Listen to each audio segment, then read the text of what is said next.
case is tough. Why do we do what we do? It is for the betterment of the people in our communities. Our responsibilities are unlike any other job out there. We've got to risk our lives for it. Why did we become police officers? Wasn't it to solve crimes?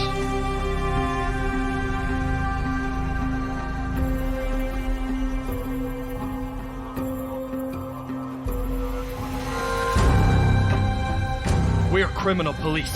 We have to step up when it matters. So many innocent lives have been lost already. Thousands of police officers are working day and night. I will keep digging until I find him.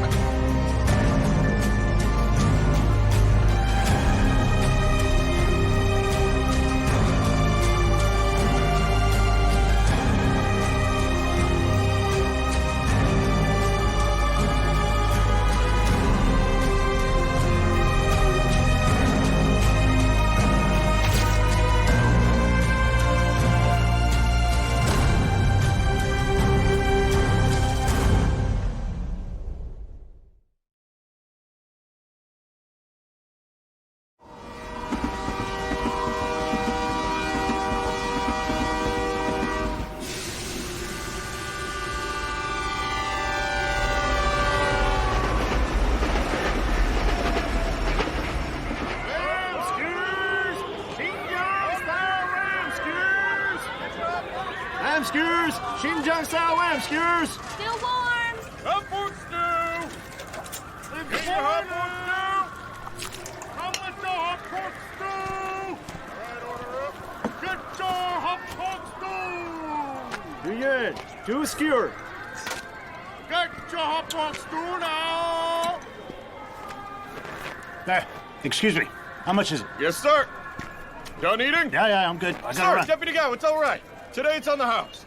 Oh, no, just tell me how much. Wait. No need, sir. Really, no need to pay. It's on me. No, Pay take my it. treat. New Year's coming. Everyone's short on cash. That's true. Take care. I sure appreciate it. Uncle Gal, have a look. I think I will. Thanks. New Year's coming, and we'll need seats for the relatives. Here you go. If you need more, you know where we are. Just stop on by. Of course. Take care now. Yeah, you too. Whoa, who's that? Uncle Gal! Lane. Haven't seen you in days. Oh, station slam before the new year. Where's Auntie? At home? Yeah. Come on, over here. Business good, huh? It's fine. Come here. These are fresh. Look. I see. They look good. Here. These are for you. I'm out of cash. They're on the house. You're always so nice to me. Take them. You're just a little stall. New Year's coming. You need all the money you can get. Have Auntie cook them while they're fresh, okay? I'll tell you what. Huh? I'll come back in a couple days. If I end up needing one, all right? Okay, and wish Auntie a Happy New Year for me. Yeah. Of course, I will. Hey there. Where you boys headed? Nowhere, just wandering. New Year's coming. Don't stir up trouble. We'd never make trouble for Deputy Gal, right? All of you keep it down, you hear? Got it, sir. Yeah. Later. Take care. See you around. Yeah, next time. I'll stop by. Later. Okay?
Go.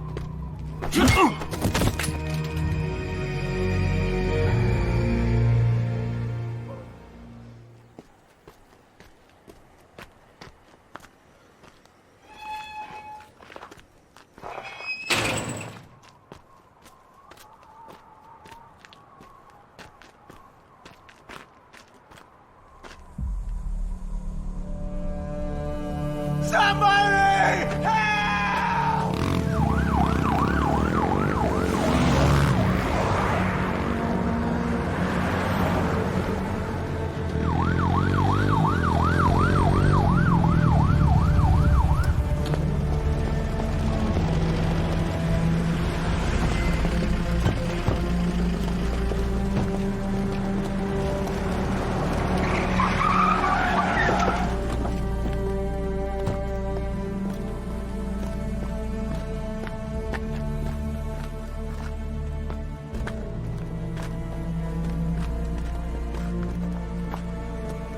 Captain Hu, What happened? we've identified him. Deputy Commissioner Gao Jianshe from Dashanzi Station. Xiao Zhengdong, Sir! how's that look? He's gone. His gun's gone too.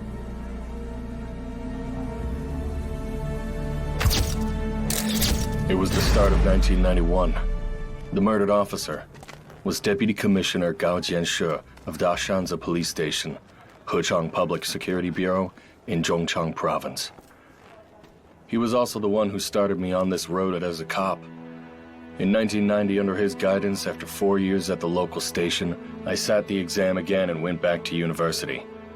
But it was my first year at school. Deputy Gao was tragically killed. His service pistol was taken, and he was gone from my life forever.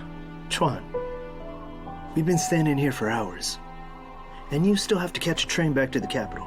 Let's go.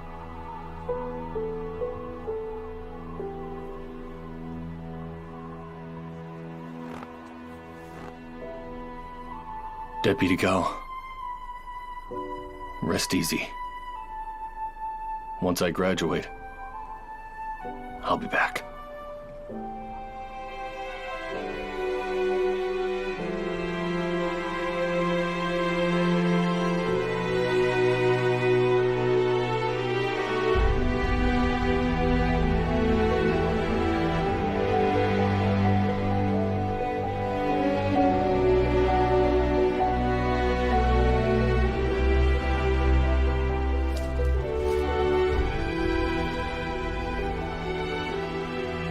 Chuan, I never thought you'd actually come back.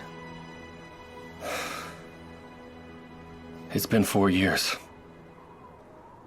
Deputy Gao's case still isn't solved. How could I not?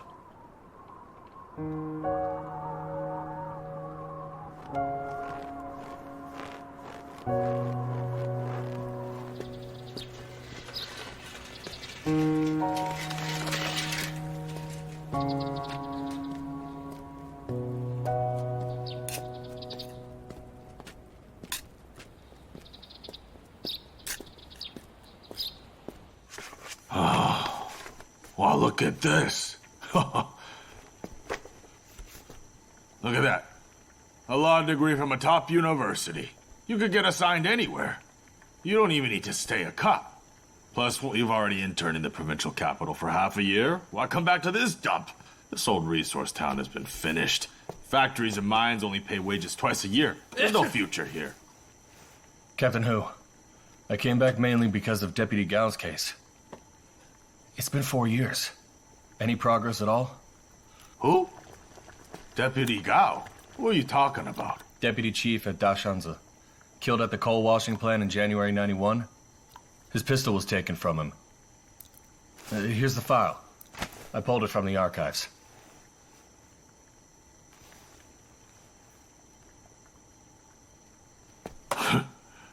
My God, you've got quite some nerve on you. You just got here, not even officially checked in, and you already pulled a file without asking me? What are you trying to do here? I just... All I want to know is whether anyone is working on this. What about his wife? Alone with a kid. She's been asking about this case every day. Going on and on. She won't let it go. She keeps going over the same extended grievances. That case went cold a long time ago. Back then, the provincial department even opened a special file on it. Big shots from different bureaus took the lead and still couldn't crack it. If they couldn't solve it, tell me, what are we supposed to do? Never let it go? But it happened in our district, didn't it? Yeah, what's your point? If it's under our jurisdiction, we should still be working on it. We're criminal police, yeah? One case still unsolved, then we give up? We're not doing our job. Come again? Who's not doing their job? You mean me? Take a look at that wall, huh? Think I got all those awards for doing nothing? What exactly are you implying? You big shot? I don't mean you, sir. I just want to pick the case back up. If it's in our jurisdiction, I propose we take another look. We can't let Deputy Gao down. You listen to me. That Gao Jianshou case, whether you dig into it or not, that's on you. What we really gotta worry about right now, the priority is Xishan Mine. That whole area hasn't seen wages in 6 months. Petty theft is through the roof, you hear me? And our squad's short-staffed as well. Just a few of us running ourselves ragged every day. Now you're back. Great. I made you deputy captain. So you better carry it, hey? I may run my mouth. But you don't get to slack on the CID work. All right?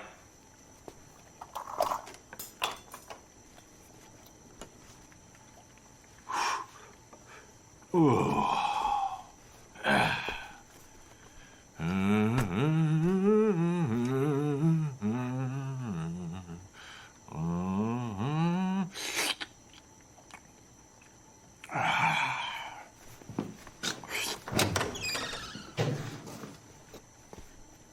Close the damn door! This room needs airing out.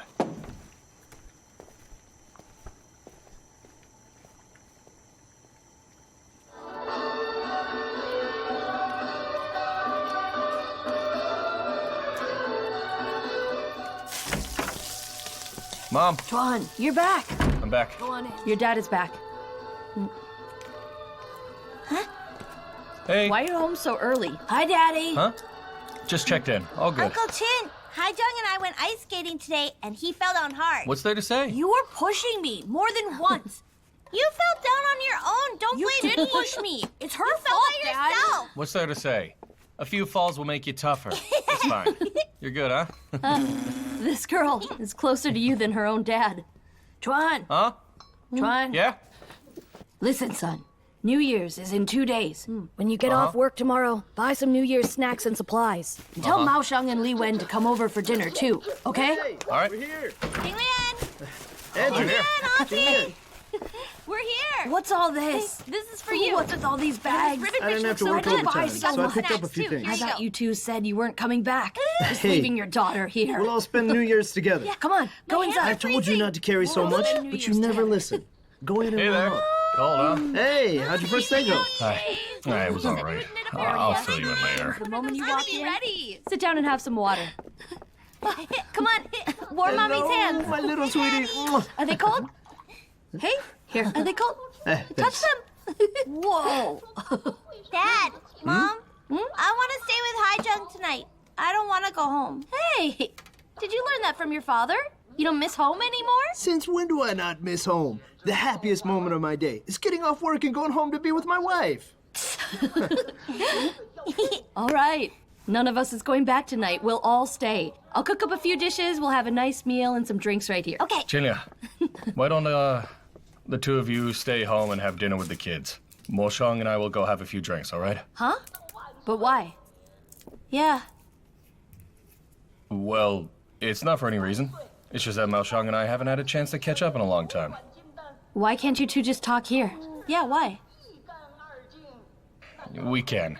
Yeah, we can talk here. Exactly. Or we can talk outside, right? Ye Maosheng, don't forget what you said earlier. It's all good. It's all good, okay? Grab my hat for me. Sure. Hey, Daddy! Where are you Mom, we're going out. I thought, wait, dinner's almost ready. You see that? It's not just Maosheng. None of them likes to stay. Don't be like them when you grow up, Kay. Fresh fish! Just came in! Still flipping! Take a look! No, I'm good, thanks. I'll see you. See you later. Here, 4.5 pounds. Okay, grab yourself a bag. No change, thank you. Honey! Hey! Chuan! My goodness! When did you get back? Back for the new year? Not really. He's here to work. Right, bro? You're working back at the precinct? With the criminal investigation unit. That's so wonderful! All right, get back to your chicken. No, wait! Don't go Why anywhere. not? Take these chickens with you. No, thanks, I'm good. My mom already bought what she needs. That's not the same thing, you know. Take these back for your no, wife, no. okay? Hey, Come on, you too take kind, them. okay? Hey, But me you too. gotta Back be to your prepared stall. for the new year.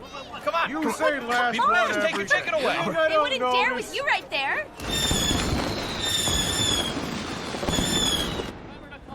I heard that Hu Bing from Xishan Branch is a difficult character. Why'd you challenge him on your first day back? He was the first one who started with me. I don't even know why. Maybe we're just too different. That temper of yours. I honestly don't care if I offended him. It's already been 4 years, you know? And they've made no progress. What kind of leader is that? True. It's been 4 years already. Hey, do you remember? Back then, when we worked at the precinct, and someone stole your credit, we came here for drinks. Then Deputy Gao came to console you. I remember. He drank a lot that night. I know. The next day, Mrs. Gao asked why there was vomit on his back. You know that? On his back. But how? He was drunk and rode his bike back. Along the way, he opened his mouth and vomited. When he got home, he cleaned his face but couldn't reach his back. Deputy Gao. He was a good guy, you know? As they say, the good die young. I don't believe in all that. I mean, that doesn't make sense. Good people should live well. The bad ones should be punished by karma.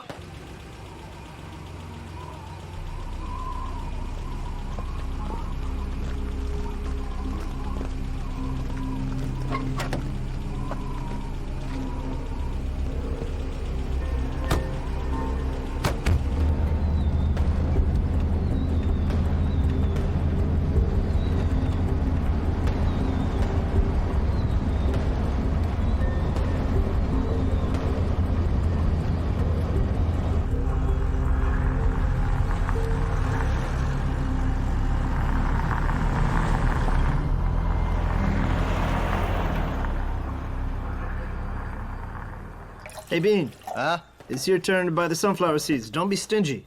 Don't worry, Lynn. I'll get more than enough. We've already run out. Everyone, stay alert today. There's $1 million in wages. It's too tempting. The locals here haven't seen a penny for 7 months. We have orders. Can't take any chances. Come on. All the cash is locked up in the vault, and we have guards everywhere. What could happen?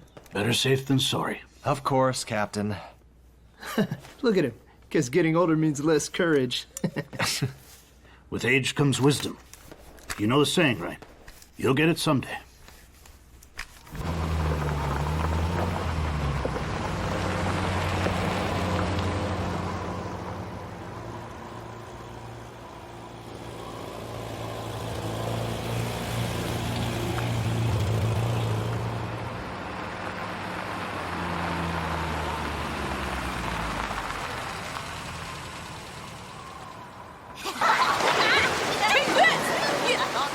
Come on, get in, son. What's wrong? It's hot. Hey, it's not hot. Why don't watch TV instead?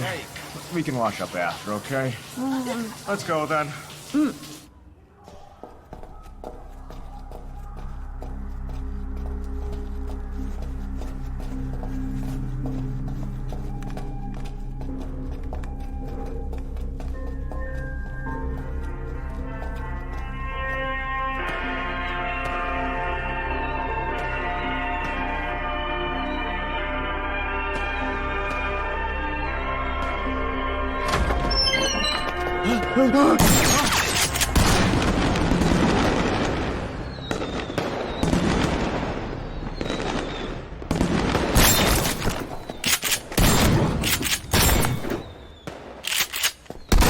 Quick, it's your turn.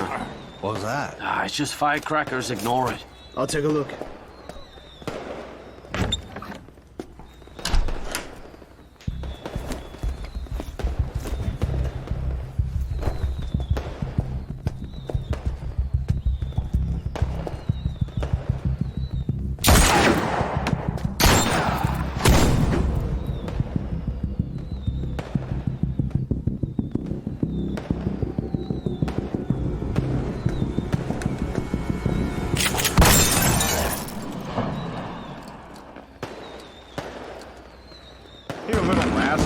bath would have done you good. But Dad, the water is way too hot. It wasn't hot. Your schoolmates were fine with it. Eh? What's with the lights? Saving electricity, huh?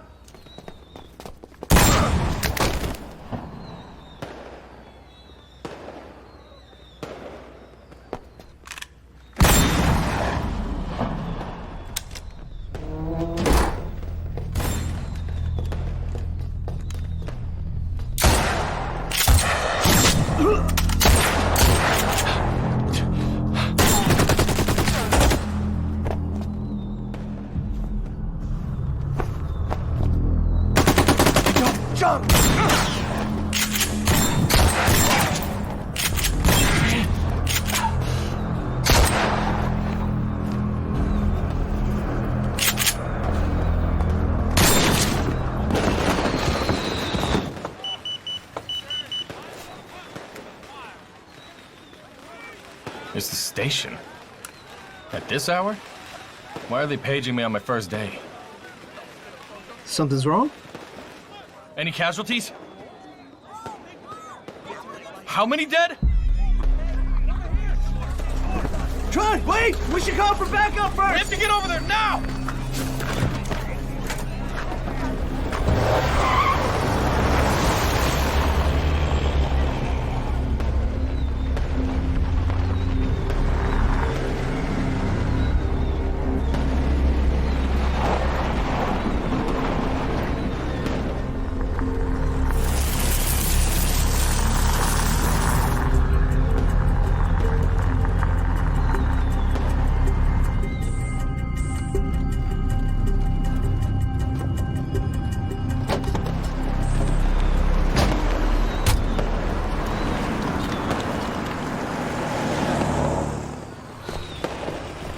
Hey, Chuan! What's going on? I'm not sure. We just got here. Is your unit on the way? I can't say. I was on duty. Where's the perpetrator? I don't know. Let's go in. Follow my lead.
He's dead.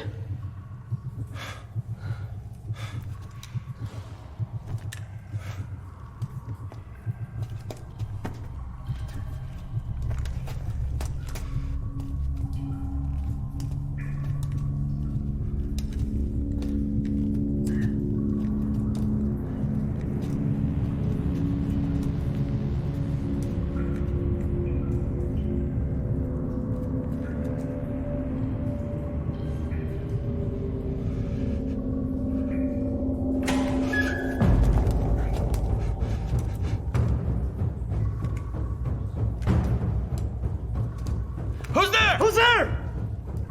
Come out! We're the police! Municipal Bureau? Yeah, that's right! Come out! Come out!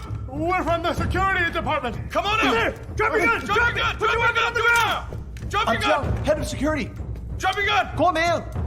What about the money? Is it safe? It's all safe. Put your weapon down! Okay. What happened? Tell us, what happened? They came for the money, but they couldn't get it. So they ran. Yeah, that's right. How many guards? Anyone inside? Just the two of us in here. I don't know the situation. Over at the security office. Watch over the money. Guard the cash. Yes, sir. Is anyone there? Police! Anyone over there? Show yourself!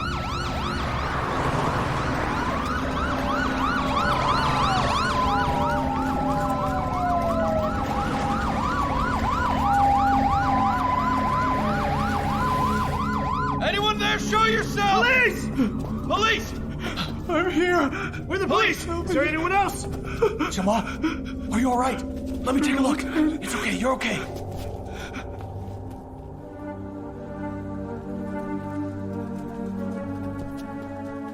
Chuan, this is bad.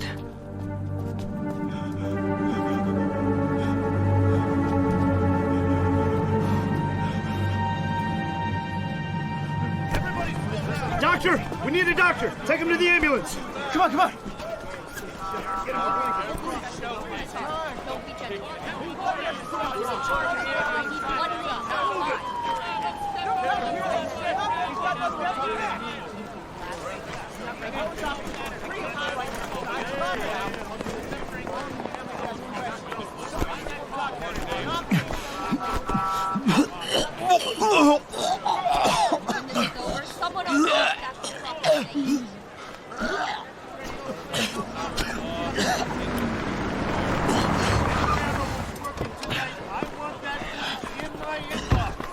What's happening? Hello, sir.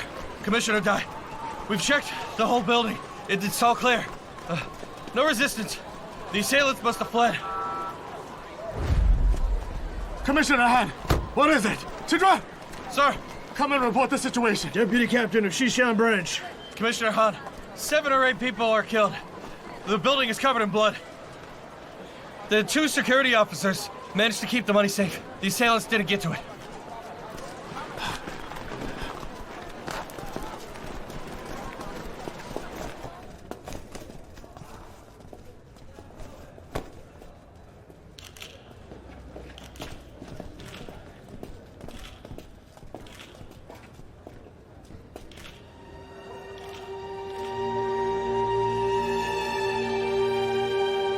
Where else? This way, sir.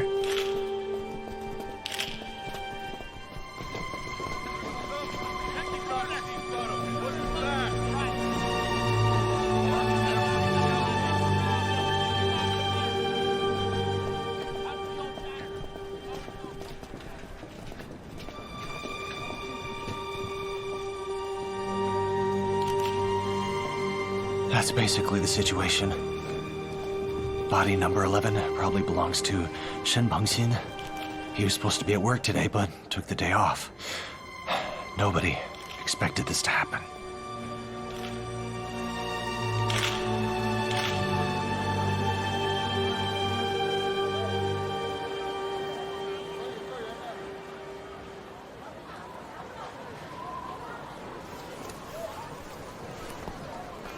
Hey, John, come over here. Listen up, okay? I need you to take the license plate number and go to the registration office to check it out. Yes, sir. Got it? Go. And you, stay here and watch this car. Keep your eyes on it. Don't let anyone near it. Understood? Yes, sir.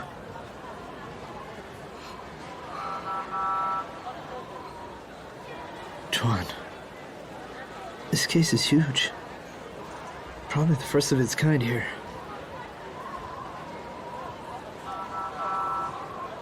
Are we waiting on anyone? All the bureau should be here by now.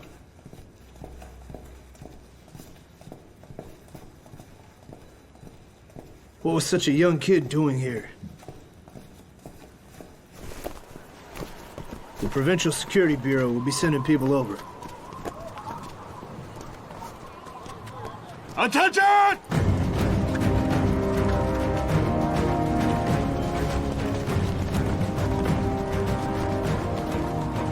I'm Han Jingdong, Commissioner of Public Security Bureau. I'm in charge. Get all patrol officers, traffic police, and non-police in the city to block all major railway and highway exits to stop the assailants from escaping and causing more harm. The heads of all branches and police units are to report to the Xishan mining area immediately. A special task force will be set up here. Yes, sir!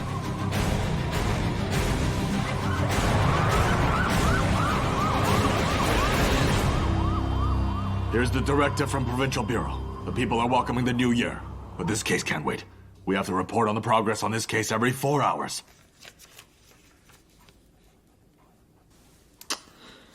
We've never handled such a big case before. With this deadline, I'm not sure if we can make it. The provincial department will send experts over. On top of that, Deputy Xie will be here. The thing is, this group of people have guns, and are not shy about using them. If I may be blunt, if a fight broke out, I don't know if our precinct would be a match for them. And I'm not trying to discourage our people, Commissioner Han. And if the assailants came from out of town, then there's a high chance they'll keep committing crimes on the move. That'll pose a threat to the entire country. This case is a really big one. I feel that we simply don't have the capacity.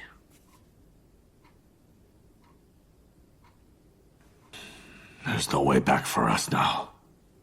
We must solve this case before the deadline. All I can say is, if we have the resources, great. If not, then we have to find a way. Tell all branches and police units to cancel all leave. Everyone on standby. This case must be solved before the new year. The branch office, criminal investigations, and all police stations are now on duty.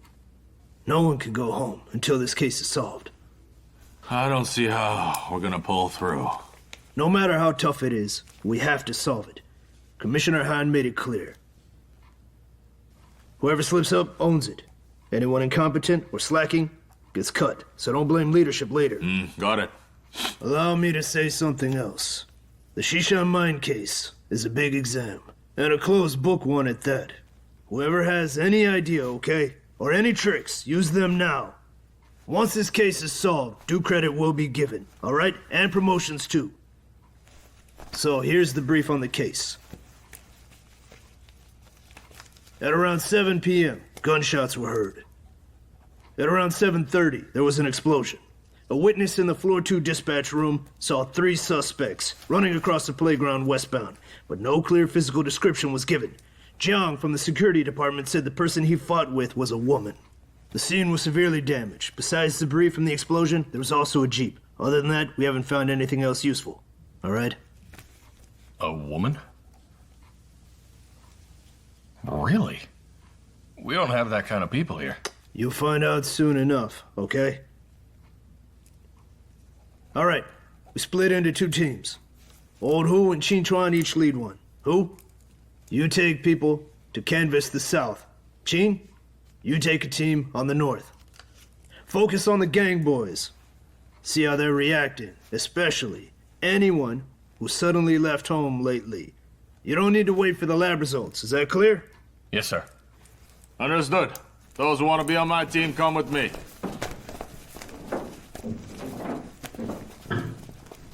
Stop there! What are you all doing? What? What's wrong? If all of you choose who'll be going with Qin Chuan? Huh? He's your deputy captain. Qin Chuan, choose.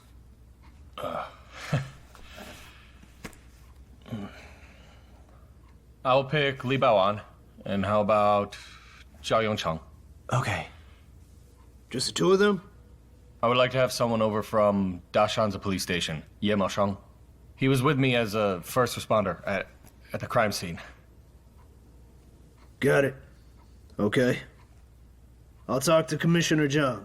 That's all I need. So only 4 members, including you. Yeah. That's enough? Yes, sir. Are you sure? I'm sure, sir. Okay, dismissed.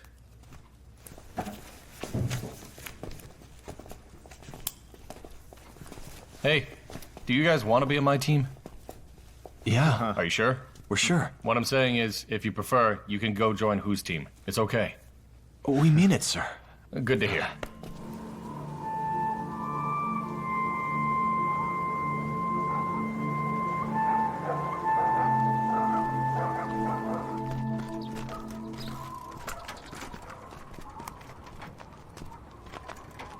Chuan. Huh? There are over 200 households in the north. Yeah, it'll take days to check them all out. Yeah, do we have to check each one? What do you think? Got some genius ideas to share? Have a look. Last night I put a chart together. The north side's got 212, right? From the registry here, 136 of them are high priority. We split up and work in parallel. In 10 minutes a door comes to about 35 hours. We clear it in a day. If anything weird comes up, 2 days tops. Did you sleep at all? Yeah. We have done all this before. But this time, we need to be extra careful. We need to check every house. We're gonna be up all night. Yeah, he's a tough one.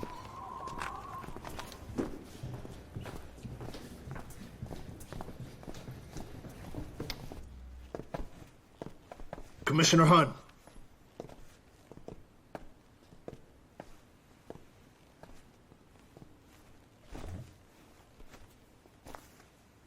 Where were you last night? I was supposed to be on duty last night, but my stomach hurt. I spent the night on a drip at the hospital. When did you get there? Just after 6. Be precise. It was 6:40. Well, isn't that a coincidence? As soon as you leave, the assailants arrive? I had no idea that was going to happen. Can anyone vouch for you?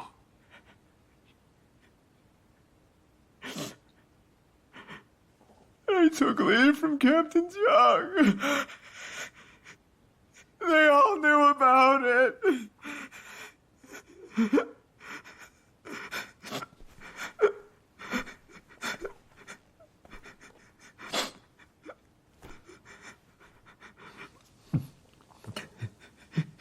Think carefully here. Anything else you'd like to add? No, sir.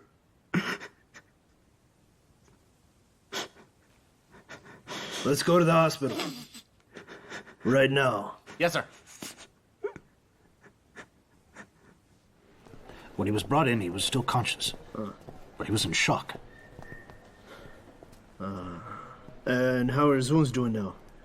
2 shots to the forearms. X-ray shows metal fragments in the left, a convoluted fracture of the lower right ulna, and a head hematoma. We've operated and removed all the fragments. Can we have a word with him? Yes. Go ahead. Doctor, please excuse us. Sure. Zhang Xiaomao. Zhang Xiaomao. Hey. I'm from Criminal Investigations. Name's Xiao Qingdong. I have a few questions about what happened at the crime scene. Do you remember how many people entered the building? I think there were 2 of them, including a woman with a shotgun. A woman? Are you sure? Yes. I'm sure of it. Did you notice anything about this woman? She was maybe around 1.7 meters tall, with long hair. What style of clothing was she wearing? It was like a half coat that was lotus pink. We found a long hair on the back seat of the Jeep. It was made of rayon, so may have fallen off a wig. The Jeep was a taxi. We checked for the whole day and confirmed that the driver had gone missing. There was blood on the driver's seat. So, from the look of it, he was probably killed.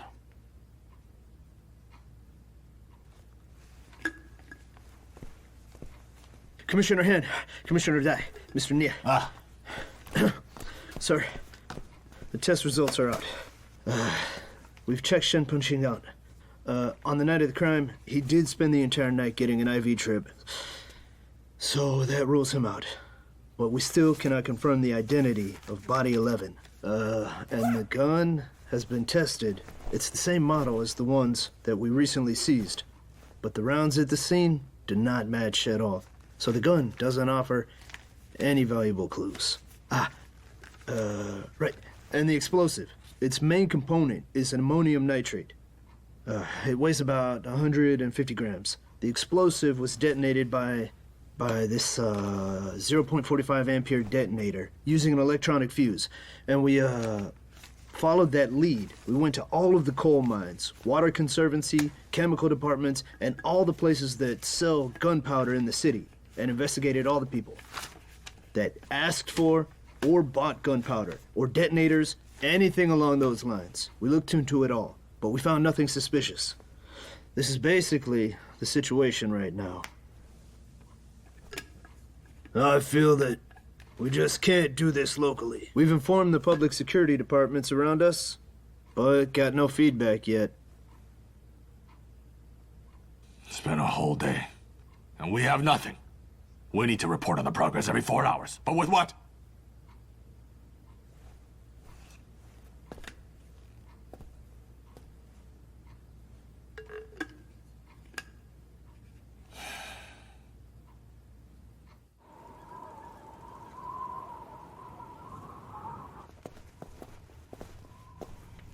You're back. How'd it go? Do you still have a voice? Yeah. Someone please stab my ears. They keep ringing with the words female bandit. Did you find anything interesting? I saw Bailing wearing a big gold ring. Does that count? Bailing?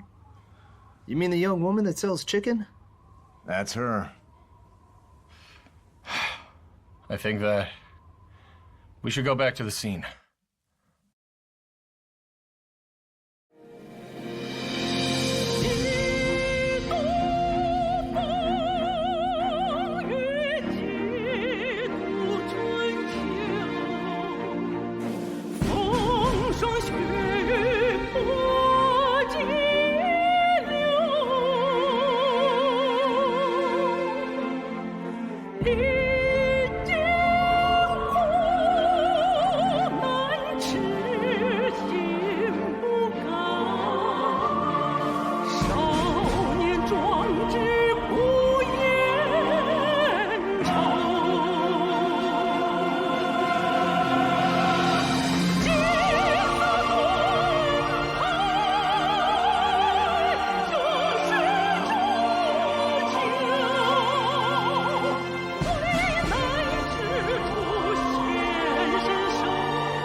case is tough.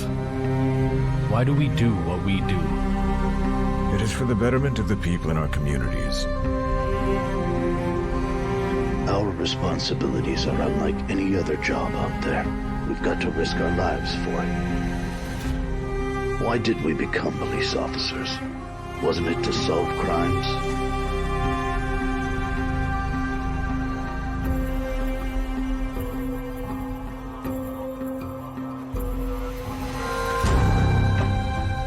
We're criminal police.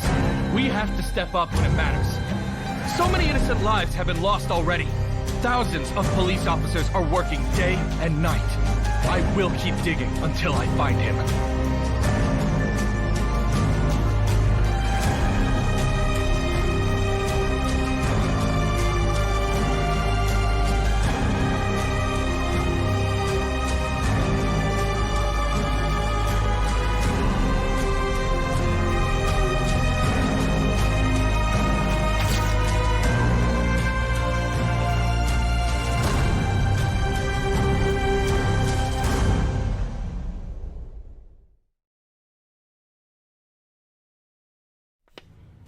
Did you find anything interesting? I saw Bailing wearing a big gold ring. Does that count? Bailing? You mean the young woman that sells chicken? That's her. I think that. We should go back to the scene. Gotta go back. Another night without sleep? Can't sleep anyway.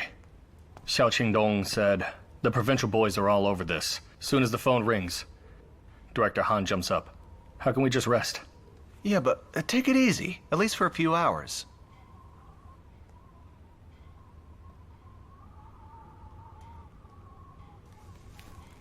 You guys sleep then. Where are you headed? Back to the command post.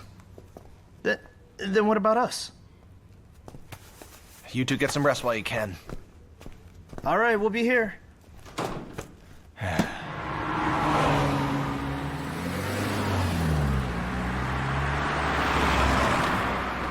You've been knocking on doors all day. Have you found anything? Nothing at all. You guys?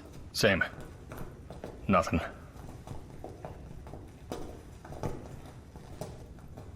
You going into the meeting later? Of course I am. I'm going. Can we sit in? You two get any notice? Nope. No, probably not. This way, Director Han. Director Dai. Qin. So you're all camped out here. We've been canvassing all day. When do we report in? Got anything new? Nothing yet. Then we'll talk tomorrow. Meeting's about to start, all right? Director Dai, could we maybe sit in the meeting? Just listen, we won't talk. Right now, we don't really know what the key situation is. So when we go back out there, we don't even know what to look for. Director Han, what do you think? Qin here is a law grad from Zhongchang University. He only just got to the squad. Yesterday, it was the three of us who hit the scene first.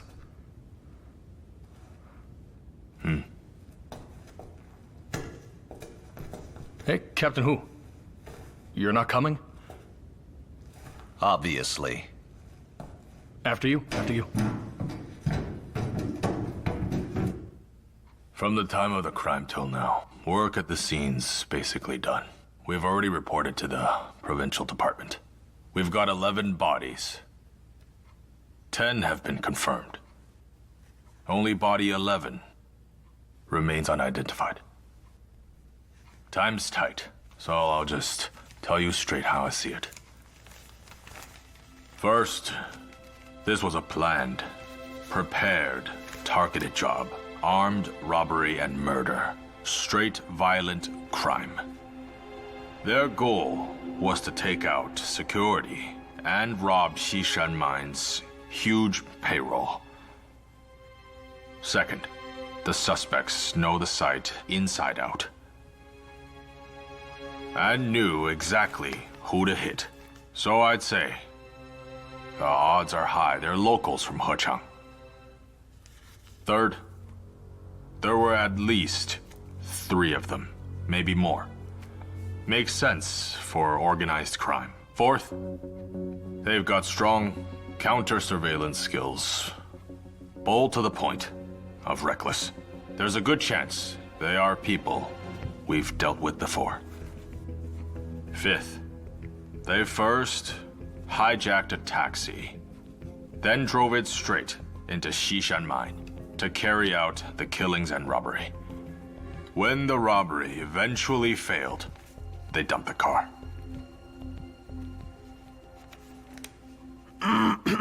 Director Han's pretty much on the mark. It's just whether this crew are guys we've handled before. Maybe we hold off on that. I don't really see a bunch of street punks pulling off something this big. Besides, Zhang Xiaomao and Section Chief Zhang both say the shooter was a woman. Fast, clean, cold-blooded, like someone professionally trained. We've seen our share of gun cases, but I've never heard of a female gunman in any of them. If there was one, we'd all remember. I asked him again about the woman shooter. He's dead sure it was a woman. In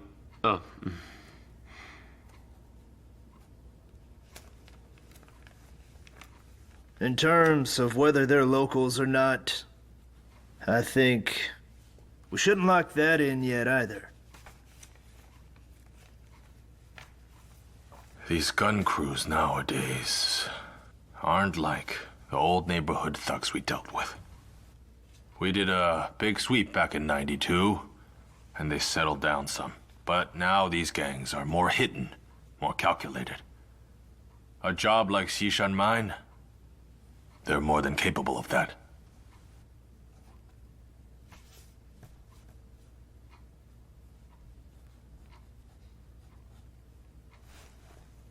Shut it. Said you keep quiet.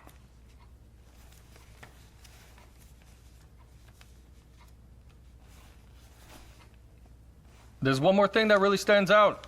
This Body 11, big guy, dead right at the scene, and we still have no idea who he is. That doesn't strike anyone as strange?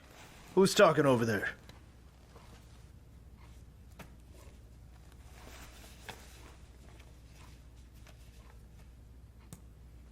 We've been arguing about Body 11 since yesterday.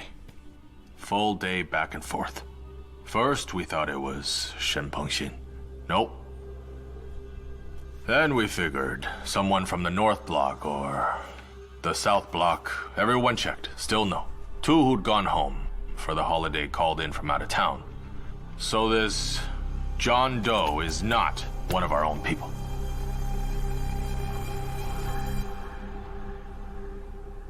So could it be somebody who came to the North Block security office looking for someone he knew? Have a look at this. It's like he walks straight toward the warehouse duty room where those two died in bed. How could that be? Purely a coincidence. He walks in, they haven't even gotten up yet, and he's already shot dead. That whole thing takes what? 4 or 5 seconds?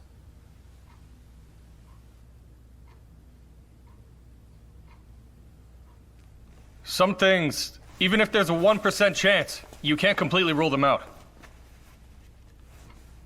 Qin Chuan, either keep quiet or stand up right. Say it out loud. Right. The way I see it, if there's even a 1% chance, you still can't rule it out completely. Take Zhang Xiaomao. When the shooter went back in to finish him off, he basically had no chance to live. But he did, didn't he? And that duty room being empty when it should have been staffed, that's a big gap. Anyone could walk in. Among the dead, there's a kid. And there's this John Doe. To me, that John Doe is the last solid clue the scene still gives us. We have to treat him as a key lead and not let go.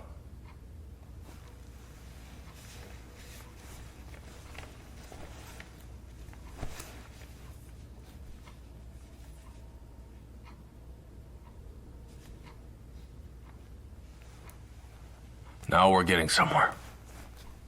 The keyed lead is this John Doe. We need to pin down who he is as soon as possible. And think through every possibility. Is there any chance this Body 11 is actually one of the offenders? I agree with Director Hans Reed. Until now, nobody's come to claim the body. Yeah.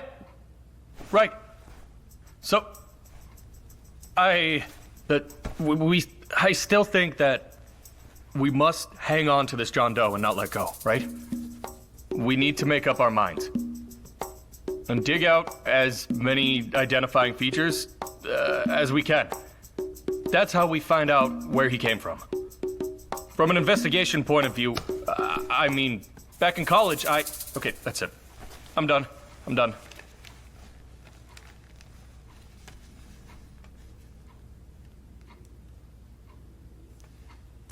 All right then.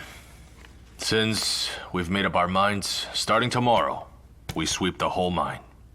Encourage everyone to turn in any clue they've got.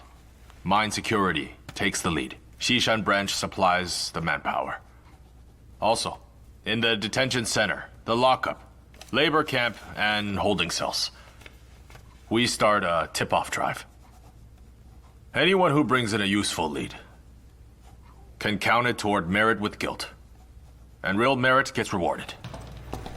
Chuan, you're something else. What do you mean? Big case like this, room full of brass. I couldn't get a word in, but they listen to you like the whole time. It's very impressive. Takes guts and brains. Couldn't even hold you back. If you didn't get that off your chest, it would have killed you. So dramatic. Watch your mouth. In Hochang in '95, the celebration and warmth of New Year's were shattered completely by the Xishan Mine Massacre. The whole city shut its doors.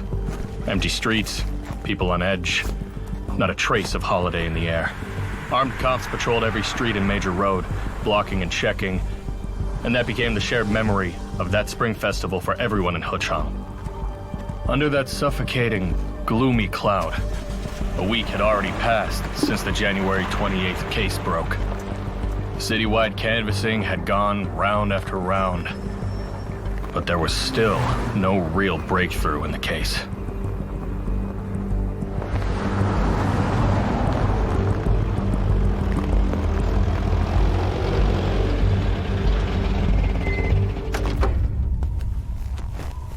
Hey, perfect timing. Captain Qin, help us out with this John Doe. He's burnt to a crisp. Look at him. Charred like that, what's there to see? You can't recognize anything off a lump of charcoal. Where are we heading now?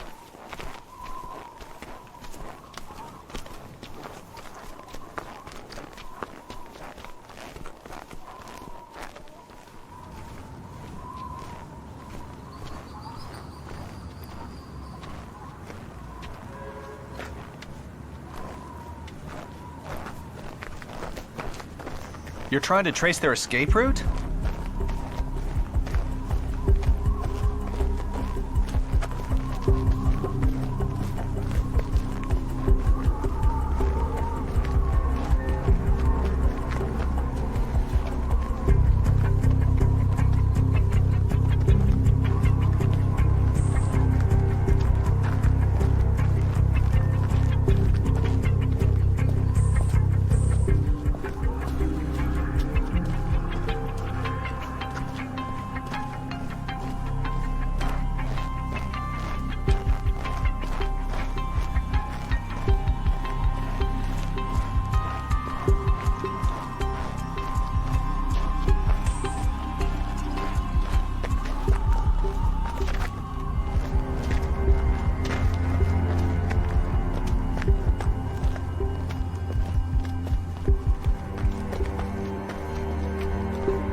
Follow this and you're up the main road.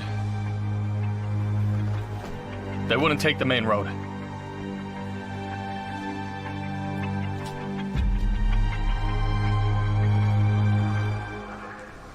Sheng. This iron gate, it's... That's right. Back then, Director Gao. Back then, Director Gao used this little gate every day. Took that side path home.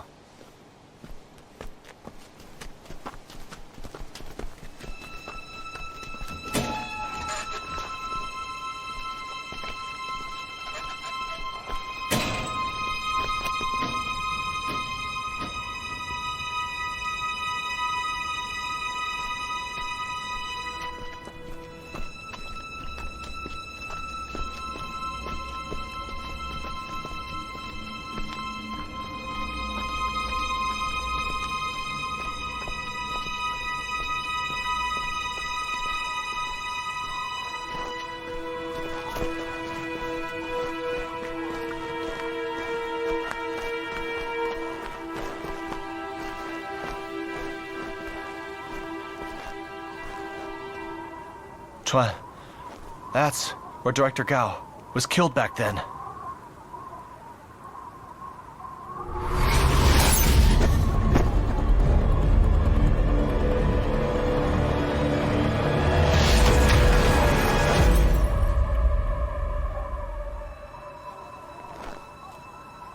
Sheng. Huh? Once you cross these tracks, is that the number 9 housing block? That's right.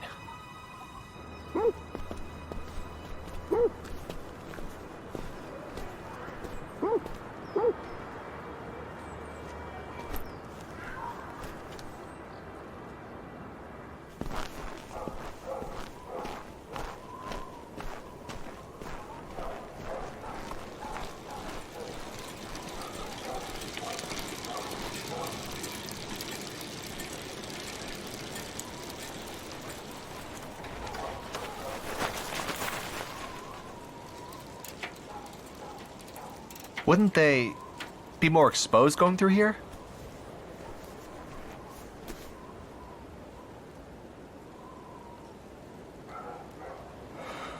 Sheng, let's split up and ask around. You take this side.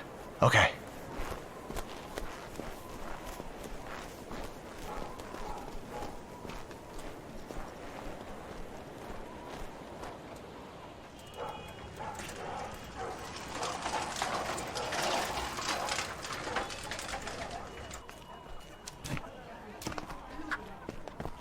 Uncle, how are you? You again. You really don't quit. Where's Auntie? She's not around? She went visiting relatives with the youngest. You're here asking again. You've already been here a bunch of times. The people coming and going here, they're all neighbors. What could you find here? The case isn't solved, so I've got to keep asking. Take a look at this. What is it? Do you know him? Burned like that? Who would recognize him? Don't know him. Never seen him. Look, you're saying the eldest and second are out working, and the youngest and your wife are visiting relatives. But who can actually vouch for that? Hey, listen, you've already heard about how my family is. I've got 3 sons. Not one turned out decent. None of them listens to me. Come and go as they please. Never say a word at home.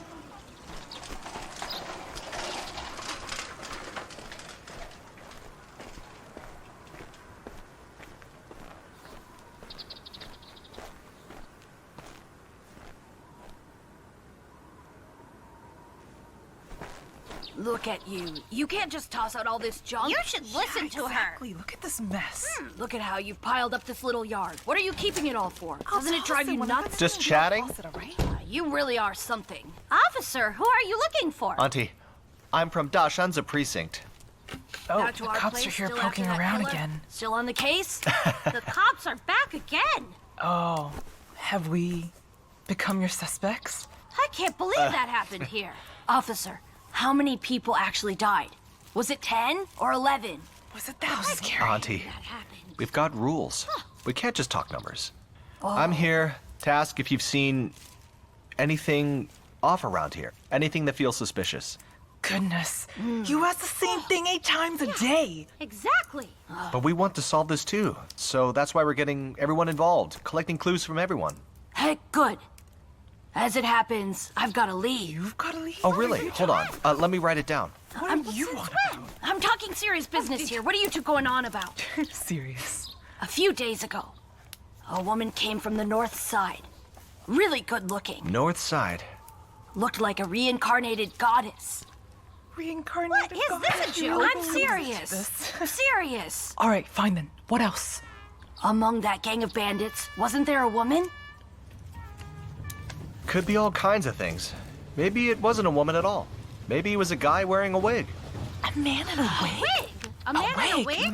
In a wig? You saw it? Shuz's mom said her boy picked up a wig. Oh, that can't be real. He sold it. Yeah, I heard about that. Wait, when was this? Yeah, you told me just a couple days ago. Oh, yeah. But was the wig long or short? How would I know? No idea. So it actually happened? Who'd they sell it to? Old Zoe's salon. Oh, for real? I heard them talking about it too. Hey, Perfect. Oh! Right. It's right here. This is where they picked it up.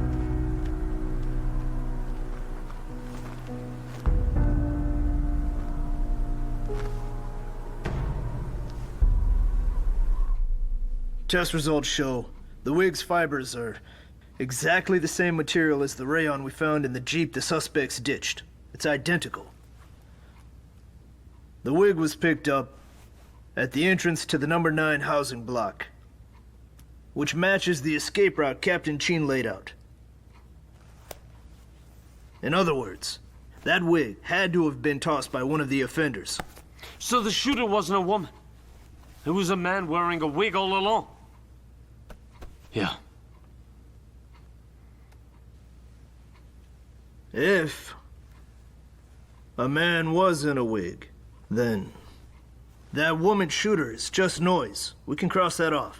So that points us right back to the locals. I think he's in the number 9 housing block. Hey, Qin Chuan, solving a case isn't a guessing game. No, I think Qin is making a lot of sense. Every point lines up. My first reaction with that wig was he's scared of being recognized. That means he's gotta be local. Wouldn't surprise me if they knew the victims. Second, it's cover. Long hair can block this angle or that angle. Hide what we should be looking at. Third, it throws off our line of sight, nudging us toward the suspect is a woman and sending the whole investigation down the wrong road. Then I'll take people and start checking. Do it. Go through number 9 housing block. Meeting adjourned. Director Han, Director Dai, there's one more thing on my mind. I'd like to report it.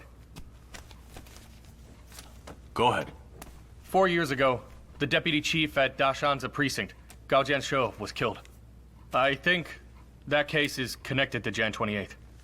What does a case from 4 years ago have to do with this one? Today, me and Ye Maosheng, walked all the way from Xishan Mine, retracing the suspect's escape route, through the coal washing plant, across the tracks, into this number 9 housing block. And that's how we found the wig. That's the same route Director Gao used to walk home all the time, and he was killed in one of those alleys by the coal washing plant. That plant is off the beaten path. Outsiders don't know it, only locals, which tells me locals staged that robbery to grab his gun. And now, this Xishan mine crew. The escape route we simulated is the same. Through that plant, same alley, across the tracks, into number 9.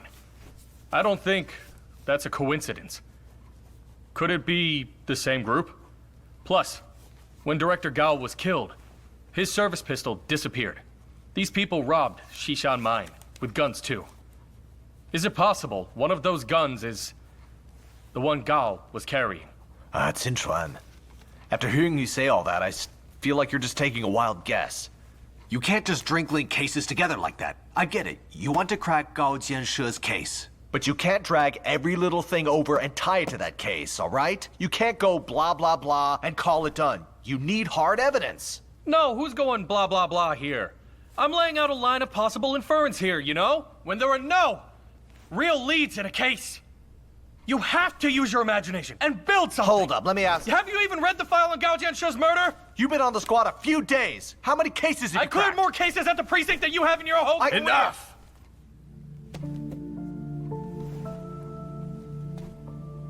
That's enough.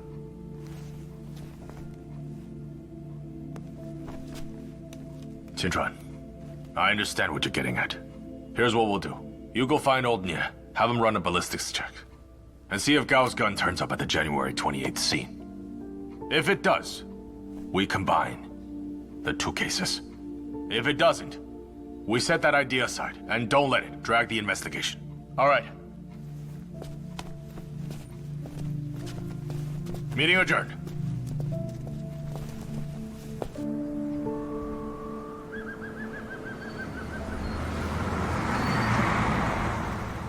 Old Nye! Old Nye! Nye! Huh? Nye! Nye! Oh, Captain Qin, what are you Haven't doing slept here? yet, have you? Look at the time. What are you, made of iron? No. Old Nye, are you done with the ballistics on the scene rounds? Can you squeeze in one more job tonight? Tonight? Uh-huh. Have a look around. How many techs do you see here? We're short on people as it is, and the equipment can't keep up. Look at this. There's a whole stack of evidence, waiting to be tested. I know. You're working yourself to the bone, huh? But I'm getting really worked up. Believe me, I get it. Listen to how raspy my voice is. Being worked up doesn't help. I'm not some kind of machine.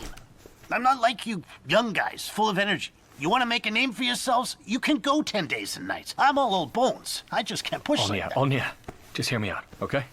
Okay. I know it's hard on you. Here's the thing.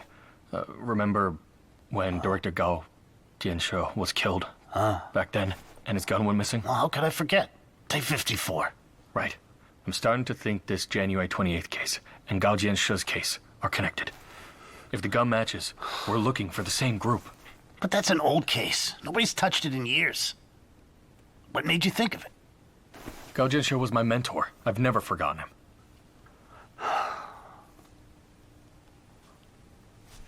But where are you going? To find people. To run the gun. Our whole district's been canvassed twice already. If any were suspicious, I still think it's the Chen Haishan place.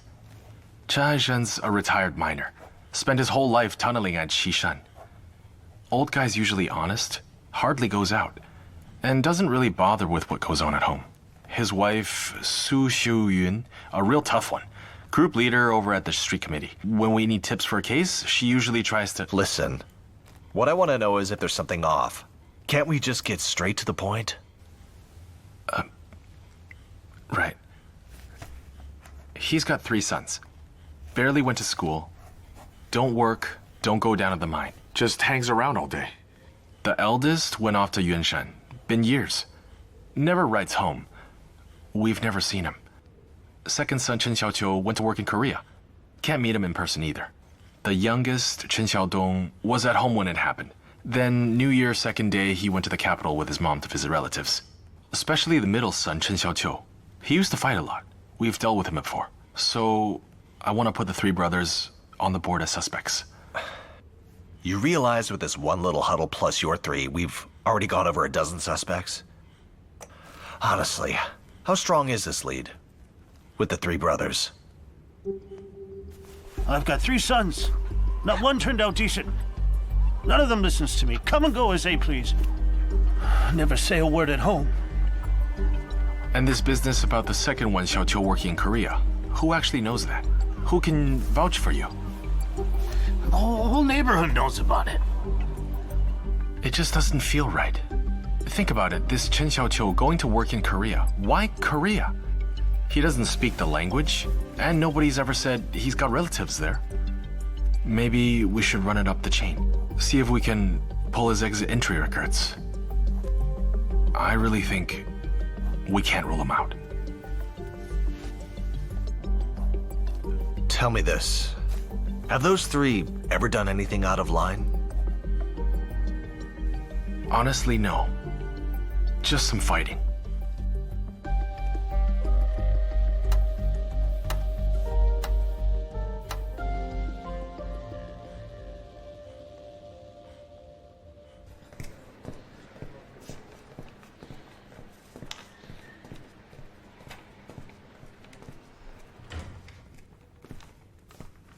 Hey.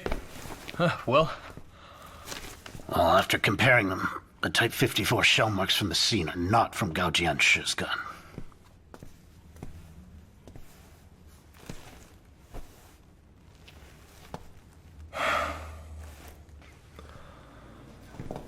The command post wants us to come identify Body 11, see if anyone recognizes him.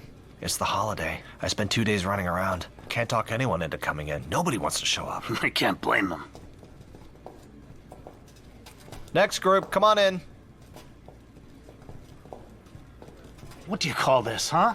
New Year's and this kind of bad luck? Feels like we're at some funeral viewing. Quit whining. Look carefully.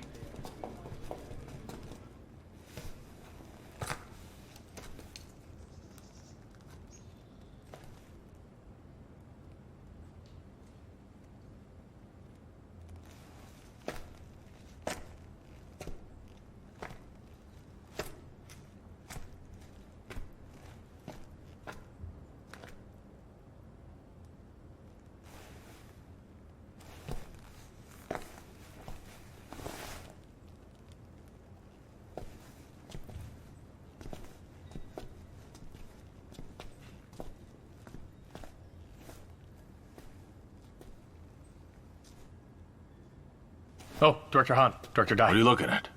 I came out to see the scene. You've been here a while, right?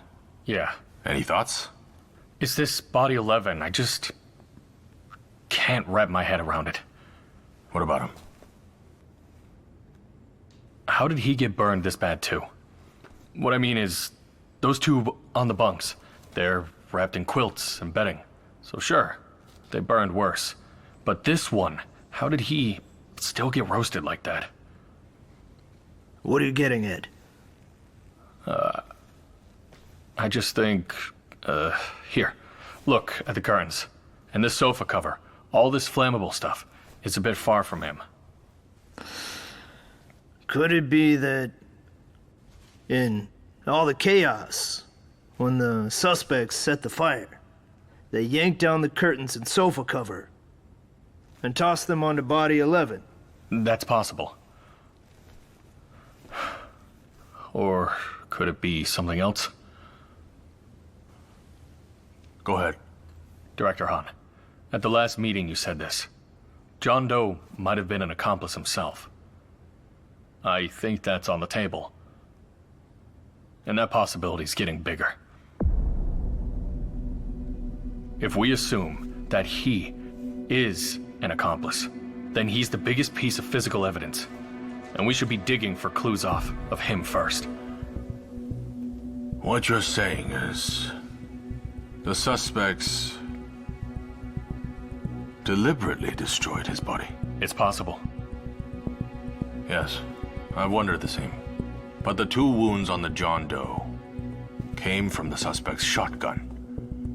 Firing on their own men like that doesn't quite add up. Right? Director Han!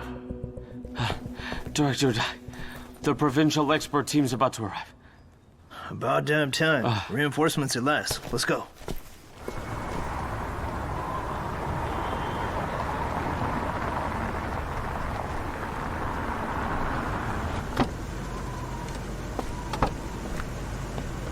Director She. Comrades, you've all worked hard. Which one is Professor Tal? One on the far right. Just got off the car. Him, right? Who's Professor Tal? You don't even know who Professor Tal is? No. Cao Zhongsu, national level trace evidence expert. A real model for all of us cops. I only know the one on the left, Section Chief Wei Ning. Heard he's cracked a lot of big cases. I'm telling you, none of the 5 experts here today are ordinary. Director Shi is a heavyweight in investigations. And the medical examiner next to him is Wang Delon, Deputy Chief of the Forensics Division. Comrades, thank you for your hard work. Truly, my team and I have gone through your daily reports. Your work's been solid. The way you've profiled the suspects and analyzed the scene is very much on point. Thank you. Really well done. And I agree with your conclusions. This crew was clearly, they were fully prepared. This wasn't some spur-of-the-moment job. They moved in and out fast. Tactically mature. Very likely, locals. You moved quickly, and your early technical work is clean. Tight and high quality, each step sharp and to the point. They're all so sharp. Every word hits the mark. Honestly, the case has felt pretty stuck up to now. Time's tight and the job's heavy. Let's get straight into the case. The case is complicated, but the conditions aren't bad. So we're confident it can be broken, and it will be broken. If Professor Cao's that confident, I've got nothing more to add. Xiao Jingdong. Here. Take Section Chief Wang and Dr. Wu over to look at Body 11. Yes, sir. I'll head straight to the scene. Qin Chuan, here, you take Professor Cao. Yes, sir. Professor Cao?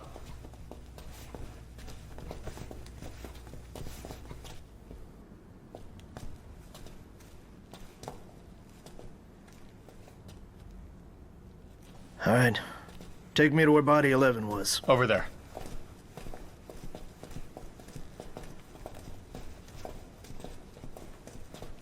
Bodies 8 and 11 were both in the North Block security room.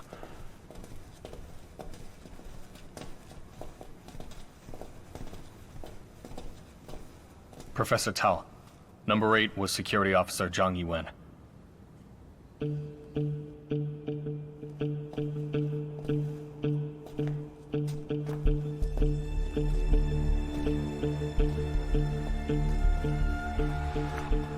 That's 9. This is 10. And 11 is the John Doe. We've run round after round of checks with no luck.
Qin Chuan. Hey. Hey, stand there for me where 11 was. Turn around. Good.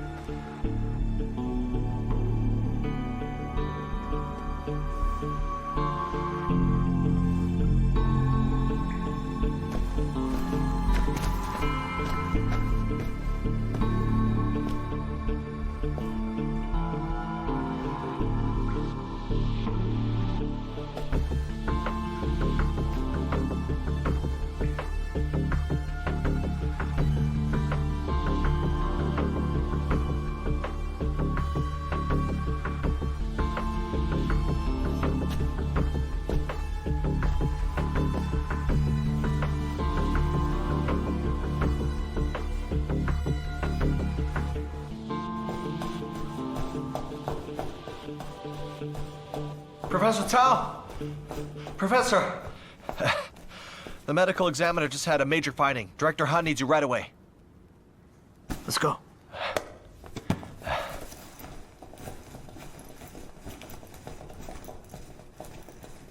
Professor Cao, look here.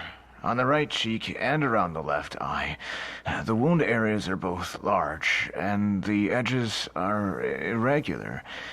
Especially this right cheek, plain as day. That's a through and through. Here's the entry, and here's the exit.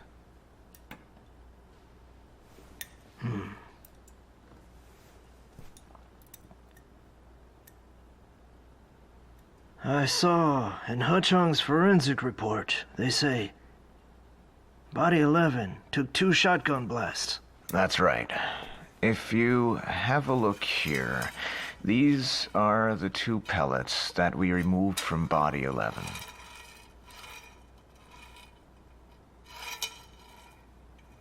DeLune, Wu. Yes. I'm no doctor, so I'd like to ask you something. Please. A shotgun fires pellets. They shoot lots of them, spread over a wide area. But most of those pellets can't pass through the body. They usually lodge inside. Under normal conditions, they don't cause through-and-through wounds, right? Professor Cao, the way you look at things is really right on the nose. That's exactly why we asked you here. Now, with Body 11, in this state, right? There are only 2 ways. You get a through-and-through. First, let's say someone fired a shotgun at close range. That could do it.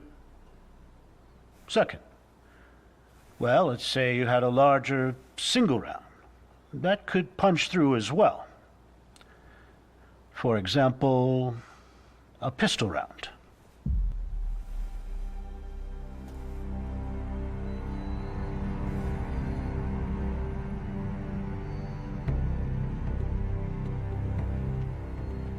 Go on.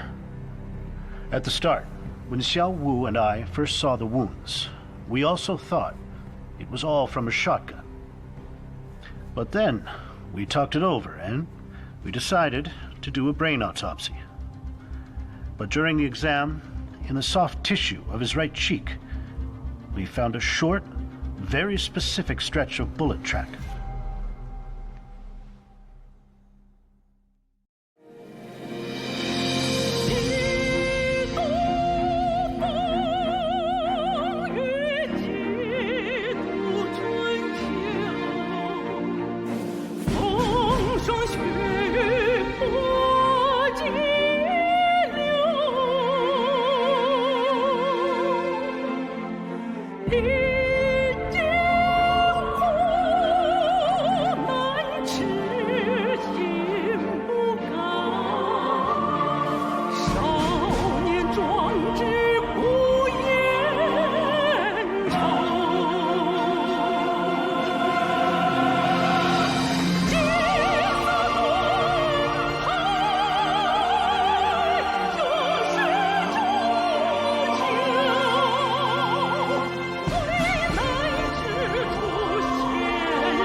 case is tough. Why do we do what we do? It is for the betterment of the people in our communities.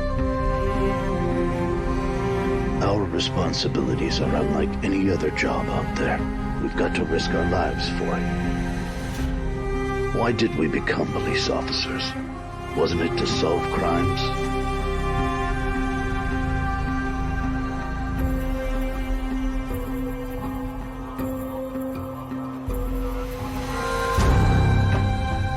We're criminal police. We have to step up when it matters. So many innocent lives have been lost already. Thousands of police officers are working day and night. I will keep digging until I find him.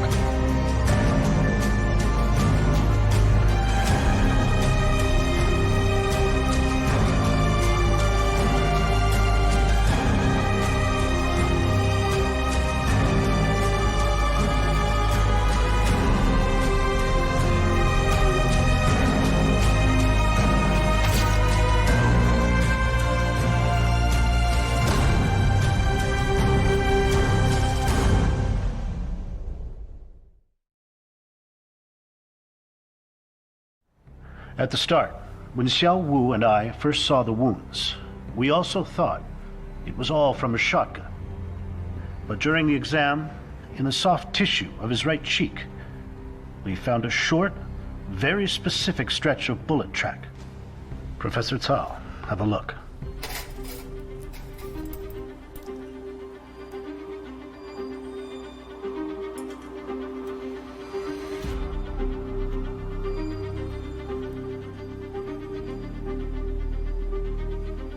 This is a pistol track. It's only a short section, but because the bullet spins, it still leaves a smooth, polished channel. That's the mark of a pistol round. Which means that at the right cheek, he actually took 2 hits. One from a shotgun, and one from a pistol. Right. But here's what I don't get. How is... There's still a section that clearly belongs to the pistol if the tracks overlap.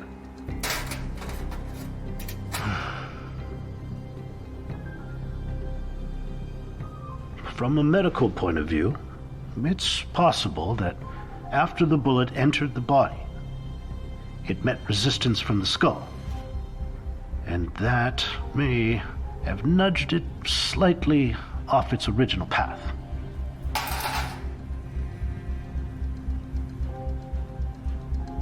Then it makes sense. Everything lines up. Only if the first shot was from a pistol would it be deflected by the skull.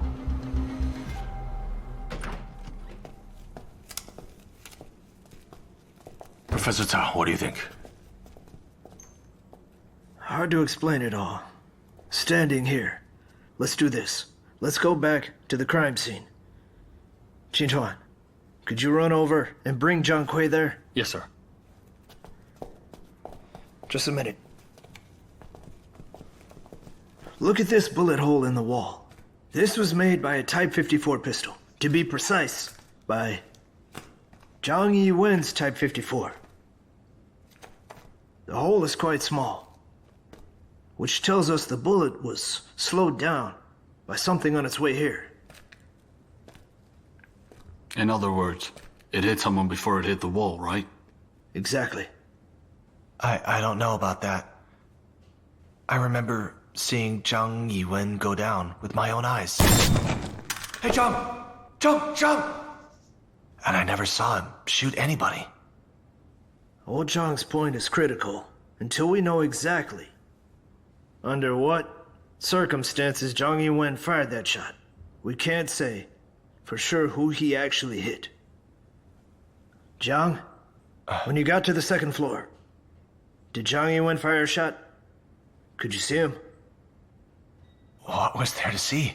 Before I even reached the second floor, he was already gone. How could he still be firing? So when you were pulling back upstairs, Zhang Yiwen had taken only 1 hit, right? Yes.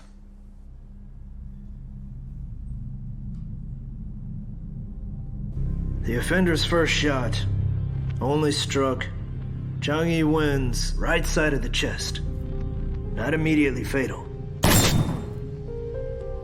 After he fell, Zhang Yiwen mustered everything he had left and fired one round toward the duty office. That shot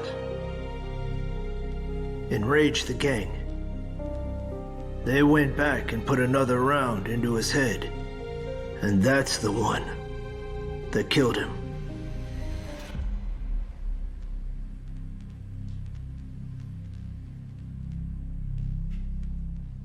Professor Cao, Zhang Yiwen would never fire on his own people. So that last shot before he died must have hit one of the offenders.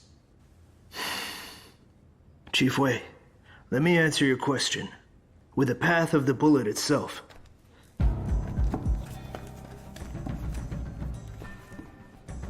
Sean, stand over there.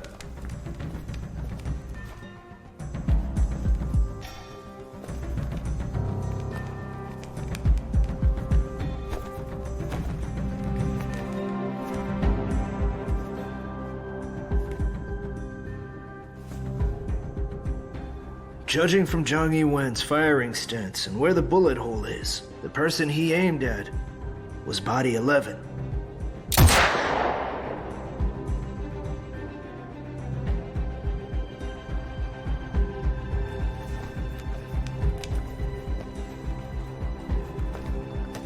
After I reached that conclusion last night, I was stuck. If body 11 was hit by Zhang Yiwen, why was there no trace of a Type 54 bullet track on him? Only today did Professor Wang Delun find that short section of pistol track in the right cheek. Then it all made sense. So this John Doe actually took 3 bullets. Is that right, Professor Cao? Yes. And the fatal shot was the one fired by Zhang Yiwen. Director Han, doesn't that confirm the theory you and Qin Chuan had? Body 11 has to be one of the offenders. Zhang Yiwen was remarkable. One last shot, and he handed us a major lead. Then, Professor Cao, how do we explain the 2 shotgun blasts Body 11 took? They were covering their tracks. Once 11 was shot, his partner's first instinct would be to save him. But with a wound that severe, there was no way they could get him out. So instead, they chose to finish it with 2 more blasts. The one to the right side of the face was aimed deliberately at the original entry wound. That served 2 purposes. First, to silence him. Second, to destroy the pistol's track and make our investigation harder. In theory, one follow-up shot would have already been enough and ruined the bullet track. So why bother with a second shot? And why? Through his eye. Anyone here ever hear Professor Wu Yinda from Provincial Department talk about these gangs are structured? I was lucky enough to catch his lecture back in college. He said, some places are prone to big cases because people there tend to form tight crews, band together, which is necessary for pulling off a major job, just like this one. If they're that tight, and they still put a round through his eye, isn't that a little too vicious? It doesn't add up. That tells us there's more to the story. They're trying to keep us from seeing what they look like. Their features. The same idea as burning the bodies. It's all intentional. If that's the logic, then number 11's left eye must have been distinctive. Chief Wang, can we still make out anything about his eye? We can. Director Sear, the charring's too severe. We can only roughly judge his build with what we already have. The man was about 25, roughly between 180 and 185 tall, medium build. But we did find that he's got a false tooth. The third one on the upper right, that is a resin crack. Hobie. Here. Start checking every dental clinic in the city, especially ones with an eye defect. Yes, sir. Qin Chuan. Here. Check all our case files right away. See if there's anything we can use in this case. Yes, sir. The canvassing can keep running. But we can't just sit here and wait. So, Dr. Han, what are you thinking? Mobilize the public. Director Xie and I see it the same way. The door-to-door work is slow and tedious. So we use the papers and TV to issue a case bulletin, citywide. Collect tips and pin down who this John Doe is as soon as possible. But then the whole case is basically out in the open. At this point, how many people in Hechang don't know about it? This is the most manpower we can get. We have to bring the public in. Put up a reward. 50,000. That work, right? We bust our backs our whole lives. How many 50,000s are we gonna see, right? All right. I'll notify the TV station. Jingdong. Here. Immediately. Send out a notice for assistance. To the nearby counties and cities. 1,500 copies. Yes, sir.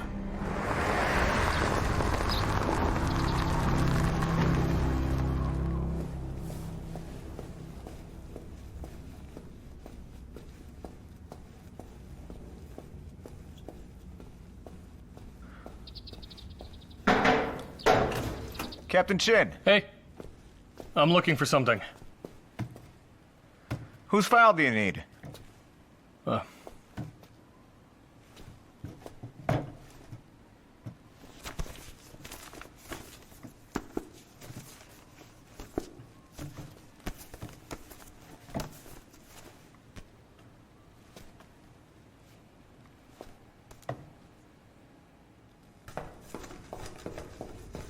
Let's head out. Order.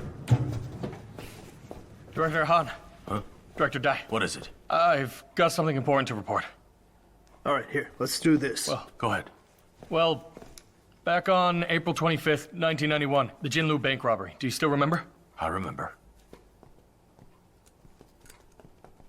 The one that got bundled with the Gao Jianshe case.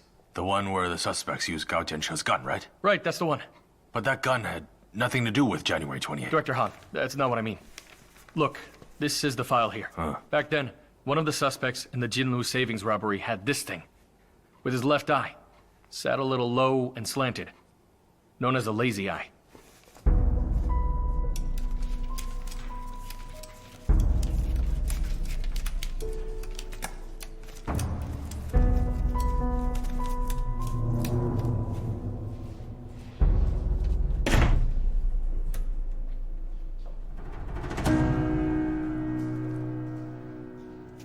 Depositor withdrawal? I said depositor withdrawal. Hey, what are you doing? Hey, stop that! Where's the money? Hey! Hand it over!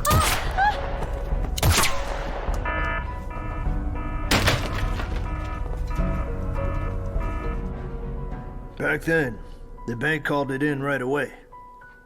And we checked a lot of people with a lazy eye. But nothing came out of it in the end. Director Han, if that's the case, I'd say conditions are ripening to merge all three cases. Director Dai, I'm not so sure. The Jinlu job was done by 2 people, and this one had 4. The head count alone doesn't match up. It was 2 people. But the Jinlu robbery and the Gao Jianshe cases are 4 years apart. Is it impossible that a 2-man crew grew into a 4-man group? That's guesswork. You can't just... Let him finish. Go on. Back in that Jinlu savings robbery, the suspects took off from the scene on foot, and there were a lot of eyewitnesses. Even though their statements don't all line up, we can still draw a basic picture. The 2 of them were locals, both around 180 tall. One of them had a droopy left eye, a lazy eye, wore a short wool coat on top, and was carrying a Type 54 pistol.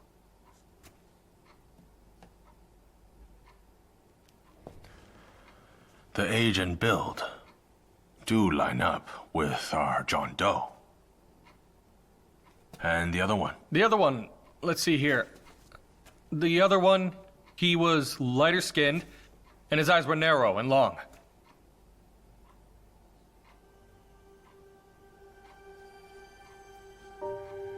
Director Han. Let him think this through. Merging cases is a big deal.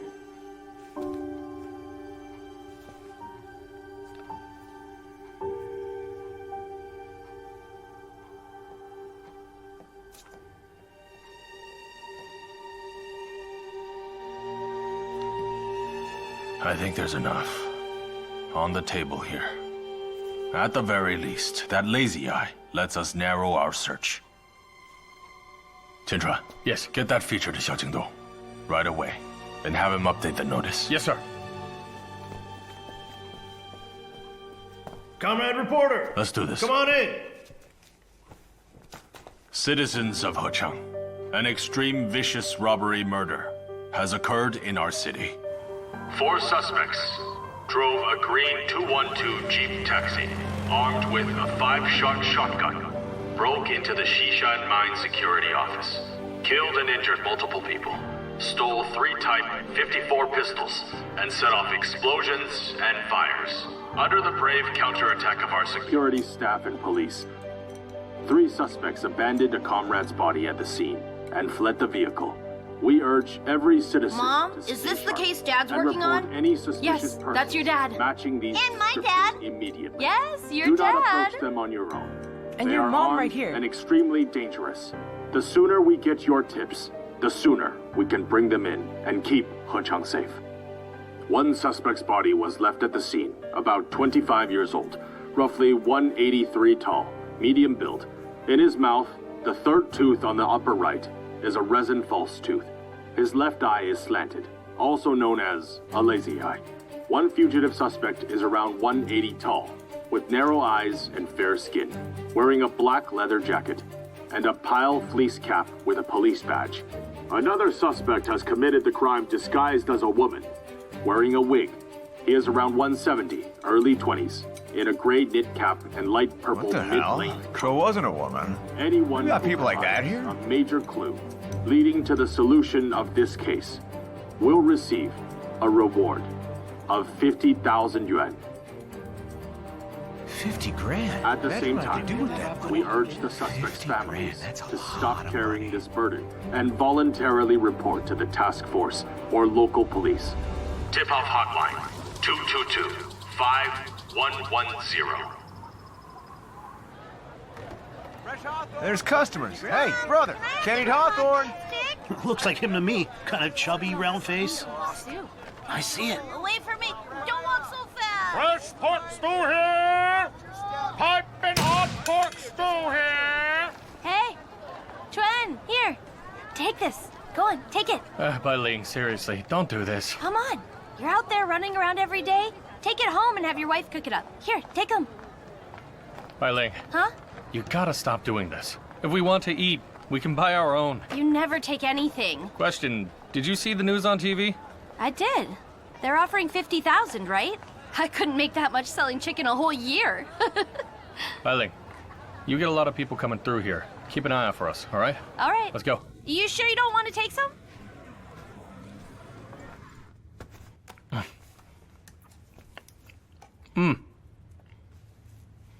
Oh, all right, I got everything you said. Thanks.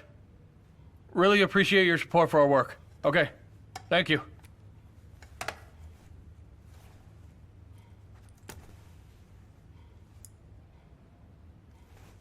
So, is it good? Li Wen's cooking's pretty solid. I trained her up myself. You've got no shame. Back already? Yeah. Dumplings, huh? How'd the fake tooth lead go? We took the tooth to the dentist. The specialist says it was done here, right here in our city. Most likely by a private dentist. There are 21 private clinics in town. We've hit 11. None of the dentists will admit they did it. They're scared of trouble. Worried it'll hurt business. Oh, yeah. One more thing. Guys in the cities, 20s to 30s, walking around with false teeth? 276 of them. You hear this? We found over 200 guys with that lazy left eye in the city. Not a single match. I heard one of them went to HQ this afternoon to complain. I'd be pissed too.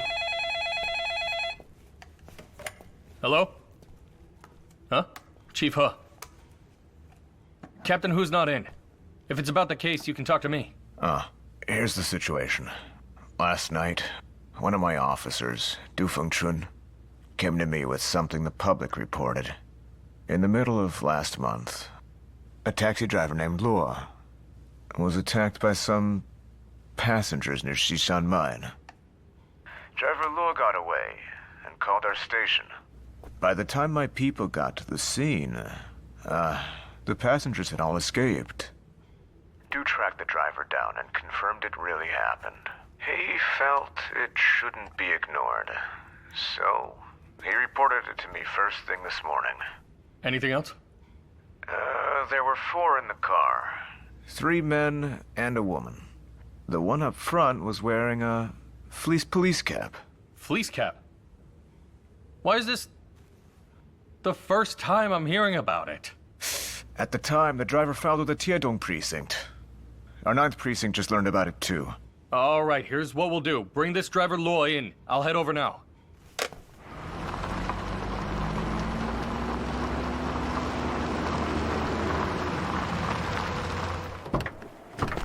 He's here. Waiting inside.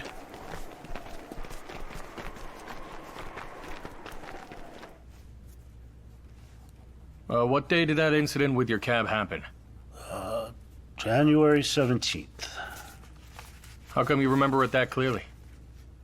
Well, I almost lost my life. That's not something you forget. It was the 17th, I'm sure. Oh.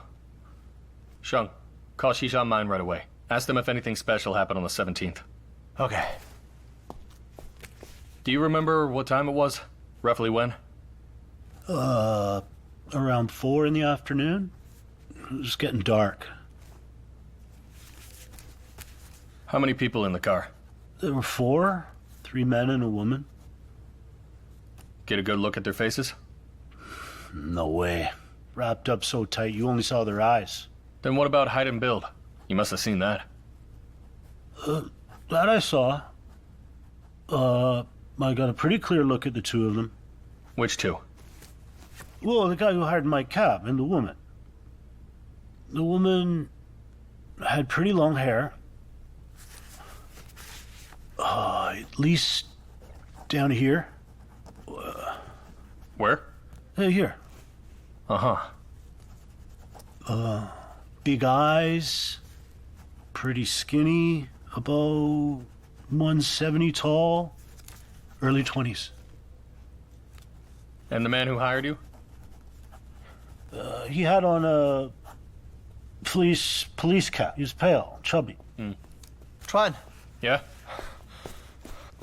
I just called Secretary Gao over at the Xishan Mine. He says January 17th was the first payday they'd had in half a year. You sure? Positive. 6 months, 1 payday? No way they'd forget. All right. Start from the beginning. The more detailed, the better. Okay, that day I was waiting for fares by Xishan Mine. This guy hired my cab to go to the plywood plant.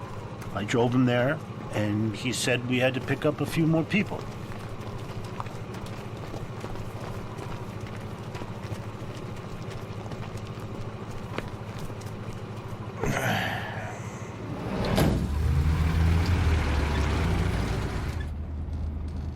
Sir, where exactly are we going?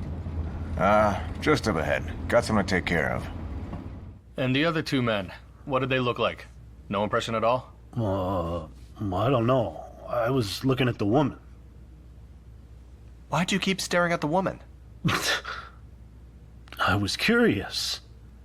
You don't usually see girls like that. What kind? How do I put it? She had makeup. At first glance, she looked pretty, but when you look close, something was off. She didn't feel like a normal young girl. Go on. Sir, where exactly are we going? Up ahead is the shooting range. Past that, you're in the hills. Not the hills, just keep going.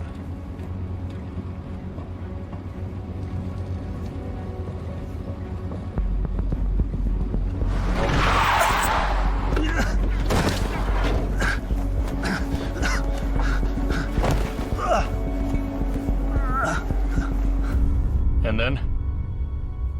And then people from the lumberyard, they called the cops for me. A few from the precinct came, took me to find my car. Doors were open, key was gone, and it reeked of alcohol. Alcohol? Your nose that sharp? How do you know it was alcohol? Well, when you drink as much as I do, you recognize it. Fair enough. Do you remember where they got into the cab? Sir, my cab was parked right here. This is where they all got in. Just right there? Yeah, that's it. And Tiedong Precinct. Didn't ask around this whole area? Hair salons, small eateries? They didn't check if anyone remembered those four? They did ask. Tiedong's notes say nobody had any clear impression. This is the back gate of the plywood plant. Usually pretty crowded. Right here? People all pass through here, right? Yeah, they all go this way.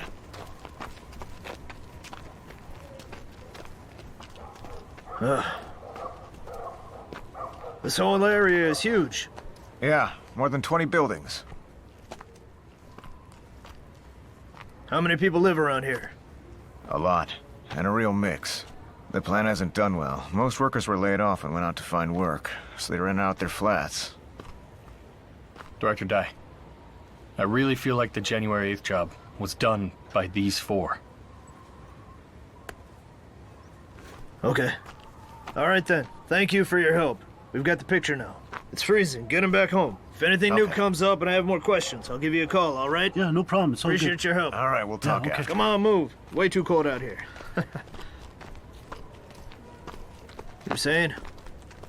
I believe the four of them match on appearance and timing with our carjacking. It all lines up. Also, that woman very likely was a man in disguise. And January 17th. Do you know what day that was? The same day they hijacked his cab, January 17th. What happened on January 17th? I already confirmed with Secretary Gao. It was their first payday in half a year. They were only paying active workers, and they couldn't finish it that day. Their remaining cash was guarded overnight in a warehouse by a dozen security staff. That night there was over 1 million yuan sitting in that room. Ah. I get it. On January 17th, they were already planning to hit the money. But the cab driver bolted, threw their plan off. They couldn't finish it, they're right? That must be what happened. And the four of them match our wanted descriptions. Looks, build, everything. Plus, the driver, he gave us a key detail. The car, it reeked of alcohol when he found it again. That means they wiped it for prints with alcohol. That level of anti-forensics is exactly what we're seeing with the January 28th crew. So, Director Dai, I suggest we make this housing block a priority. There's a real chance that they live right here in this housing block. I'll stay in canvas. I'll go door to door. I can handle it. Give it a rest. What, you think you're Superman? You can do it all yourself? I'm in too. That's still not enough. This place is huge. So many people. This whole place? Either way, this area is where the heat is. Here's how we do it.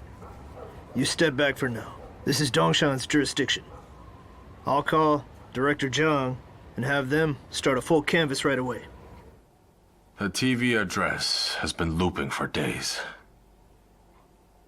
And we still don't have any solid new leads. Everyone's run to their limit. The body's just lying there. It should still be able to give us something. Then we wash and dress him. Wash and dress him? Yes. Scrape off all the charred outer skin piece by piece, then put his clothes back on him, one garment at a time, then reconstruct his face off the bone structure. That way, we can restore what he looked like, get a comprehensive look. Wei Ning, tell Wang Nalun to go over him carefully and pull out distinctive features.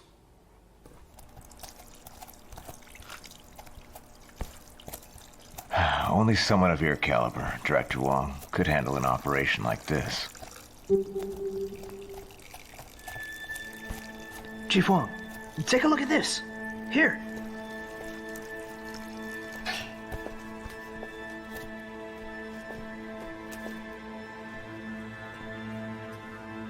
Give me a light.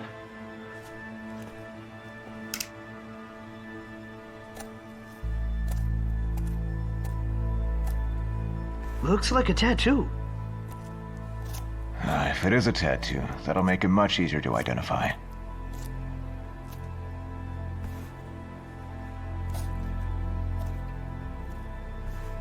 Take some photos.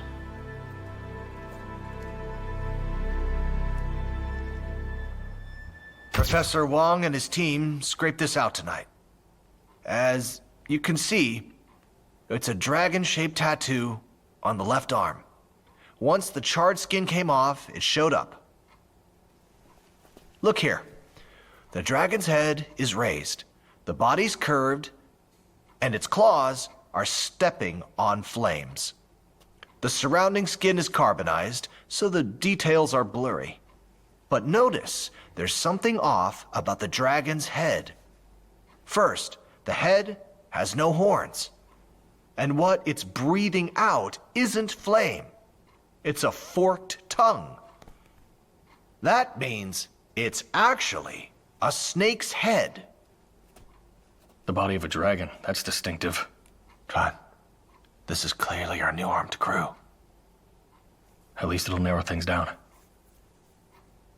Print out 400 copies of this photo. Distribute them to every branch, bureau, and the hospitals. Notify all grassroots units, have them search their case files, and check those with a record.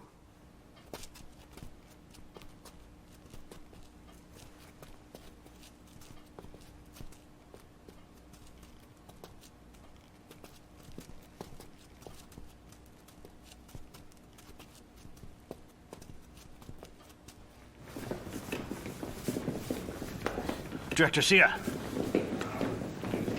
we've looked into the clothing found on body 11, and we found something. We cut a section from the remnant yellow fabric and ran a physical examination. Now have a look. It turns out to be a pair of police-issue yellow thermal leggings. Now, there's a military police supply store on that street that carries the identical item. We've got a lead. We just heard from the detention center. An inmate identified the person in the photo. Says it's his classmate's older brother named Chen Xiaoqiu. Think about it. This Chen Xiaoqiu going to work in Korea. Why Korea? He doesn't speak the language, and nobody's ever said he's got relatives there. I really think we can't rule him out. Also, the information mentioned that Chen Xiaoqiu wore the same yellow thermal leggings 3 seasons a year. Just like these. Do we have an address? Yes. Number 5, Neighborhood Committee 27, Xishan District.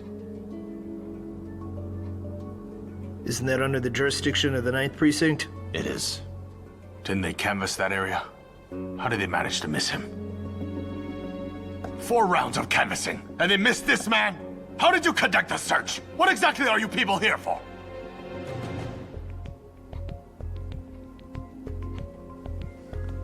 Why are you still standing there?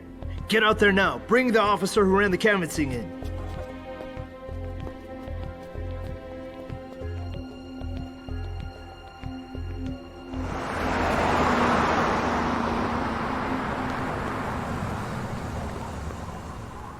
Heard there's a new development on the Body 11 autopsy. I heard about that. I'll ask around once the meeting is up. What a mess.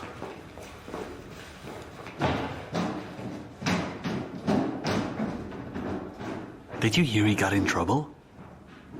What for? No idea. It's too much to get into right now. Reporting in, sirs. This is the station chief of the 9th Precinct, He Yutao and Officer Du Fengchun. These are the two provincial department leaders. Introductions aren't necessary. Now tell us about your canvas.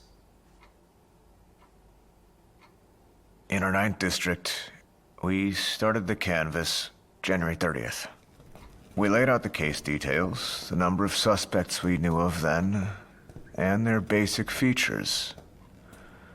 All 9 of our officers went out, and 30 from Xishan branch came over to the 9th district for support.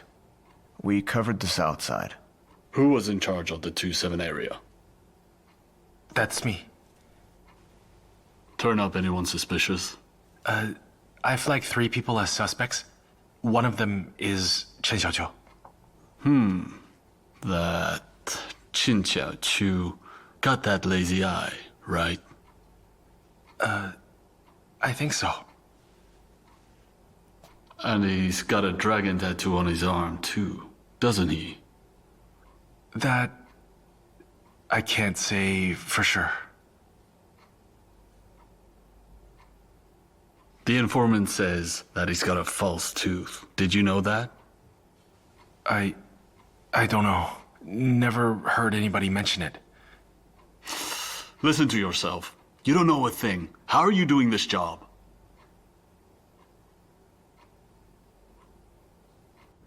Keep going, and be specific. I've gone to Chen's place 6 times. Only his dad, Chen Haishan, is home. The oldest is out of town, so we can't see him. The second son is in Korea, and also we can't get to him. After the case, the youngest was still at home, but he left the second day of New Year. That's what I found suspicious. So, at the briefing, I formally put the 3 Chen brothers down as suspects.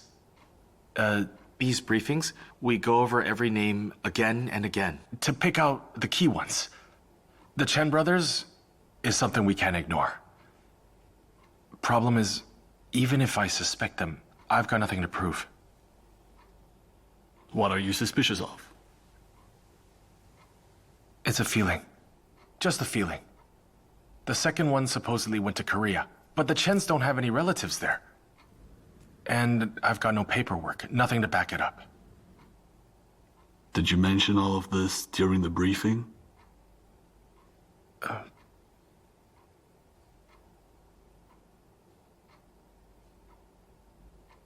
Even if it was a small matter, I would report it up. But I can't prove anything yet.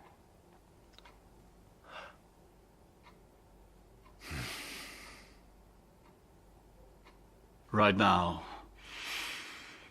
it's not time to pin blame. We need to get the real story out of the Chen's family. But we can't wave these photos around near their place. The neighbors don't know anything, and if word leaks, the suspects will bolt.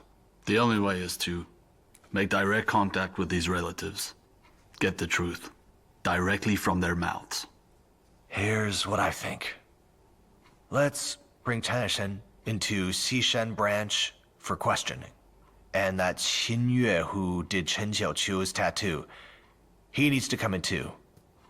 There's a chance he could be an accomplice.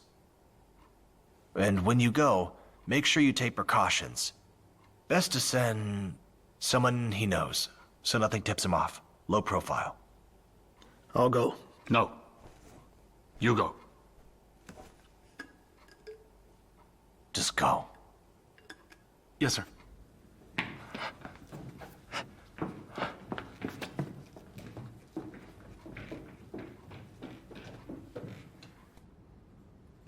On the night of January 28th, who was home at your place? Look, officer, can you just stop asking me? You're asking me about my family. But none of my 3 boys ever listened to me. 10 days now. 8 times you've asked me. I really don't know. I never ran the household, and my wife isn't around either.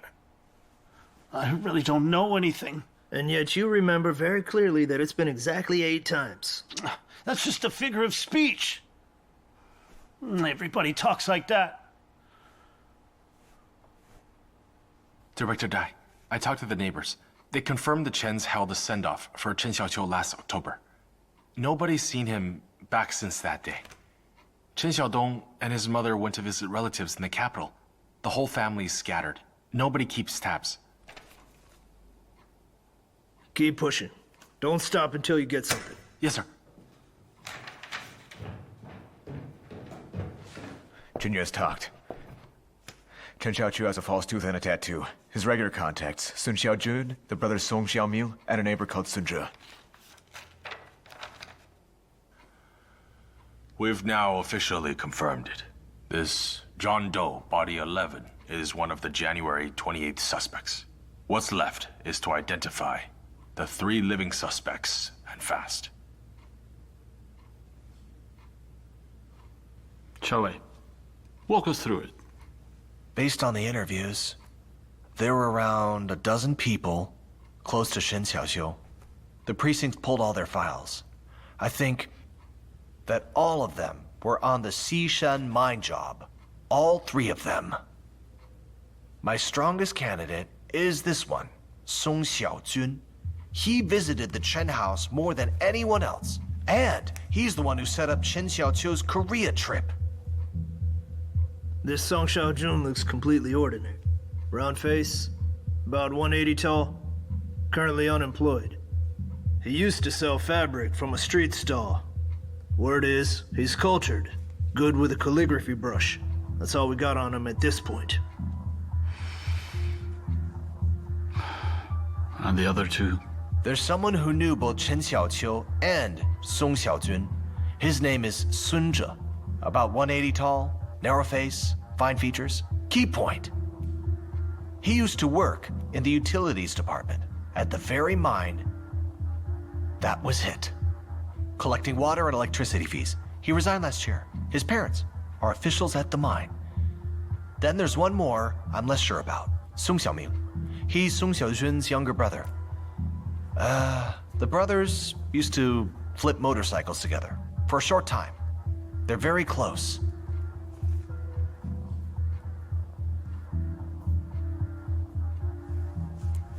And we shouldn't rule out Chen Xiaoqiu's little brother, Chen Xiaodong, either.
This case is tough.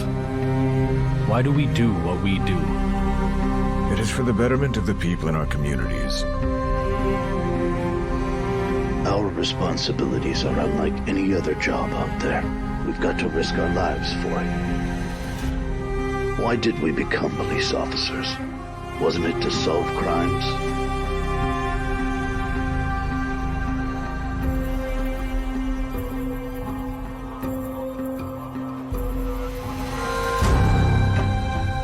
We're criminal police. We have to step up when it matters. So many innocent lives have been lost already. Thousands of police officers are working day and night. I will keep digging until I find him.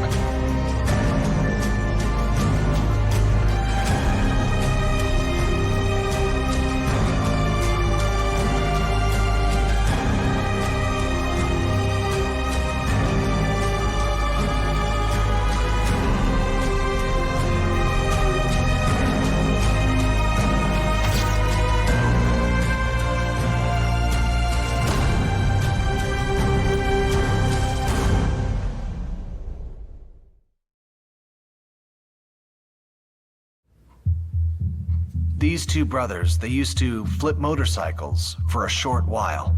They were close. Very close.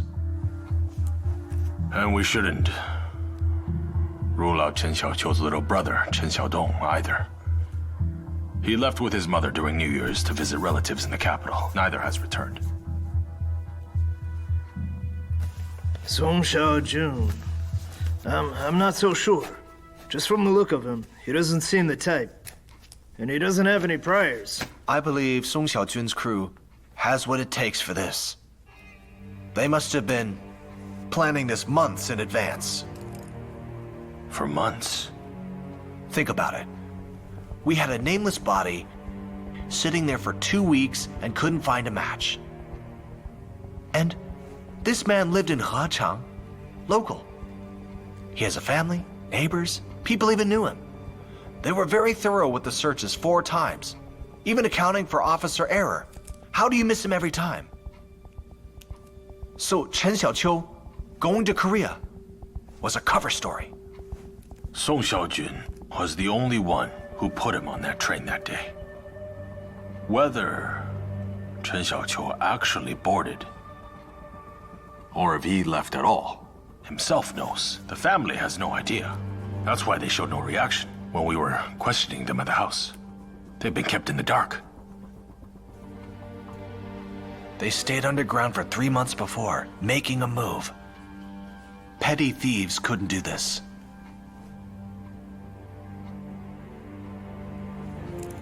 Also, Sun Zhe is trained and knows how to drive. Song Xiaojun was the contact who sent Chen Xiaoqiu off. If Chen Xiaoqiu came back, he'd had no choice but to reach out to Song Xiaojun. Which means Song Xiaojun would always know where Chen Xiaoqiu was. Then we need to move. Move on Song Xiaojun. And his people now. Can't wait any longer. Let's work out an arrest plan right away. Bring in Song Xiaojun, Sun Zhe, and Song Xiaoming.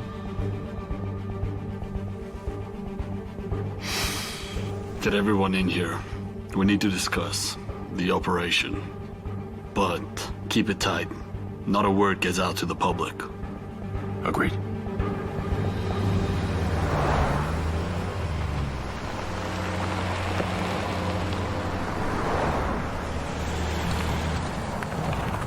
I would suggest around 3 or 4 a.m. That's when people are sleeping. And keep in mind, they're armed. They have combat experience, and they're on high alert right now. These men are facing capital charges, so they absolutely have nothing to lose. There could be a firefight. Everyone, stay safe. and bring them in alive. I'd actually say 6:30 tomorrow morning is better. By then, the suspects will have let their guard down a bit. It'll be light out. People have opened their gates, but most haven't gone anywhere yet. We can move without drawing attention. Agreed. That works. We'll split into 3 arrest teams. Qin Chuan, where are you? Right here. You and Ye Maosheng take Song Xiaojun. Yes, sir. Yes, sir. Where's Hu Bing? Here. You take Sun Zhe. Yes, sir. Where's Xiao Xingdong? Here. You take Song Xiaoming. Yes, sir. Breakfast at 2 tomorrow morning. Roll out at 6. I want to stress, it's freezing. Forecast says 30 below tonight. All officers on stakeout. Dress warm. Yes, sir.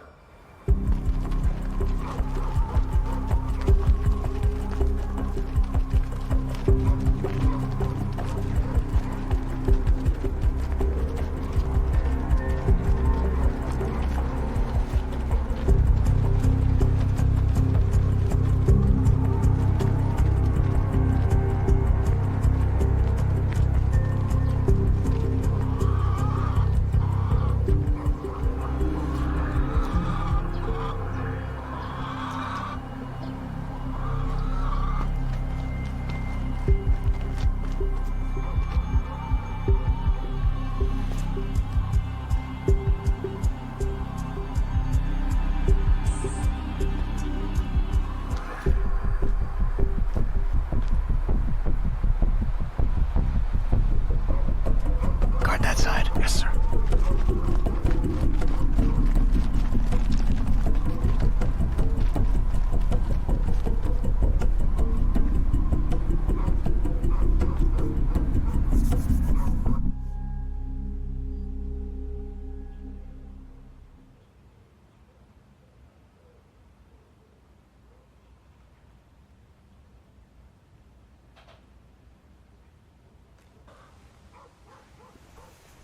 Why aren't you sleeping?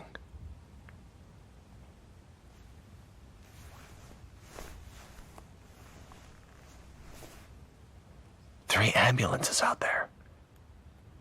Those aren't for them, right? I mean, it's not exactly comforting. Of course not. These people are armed.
He's home.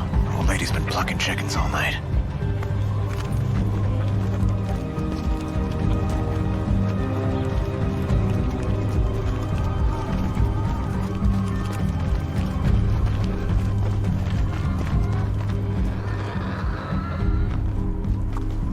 How's it looking? He's in there.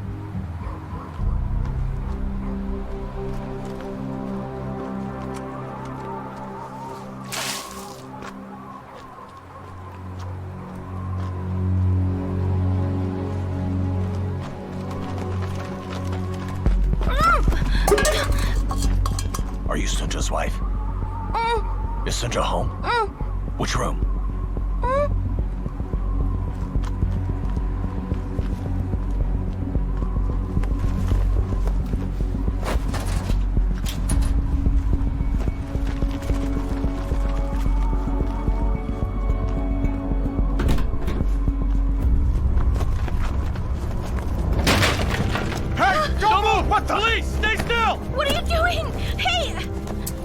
down! Quiet! Please! Come on, let's go! Please! Come on! On! Come on, let's go! Set up! Take him out! Move! Let's go! Go! This way, come on! Chuan! We're taking Song Xiaojun in for questioning. Please come with us to the bureau to assist in the investigation.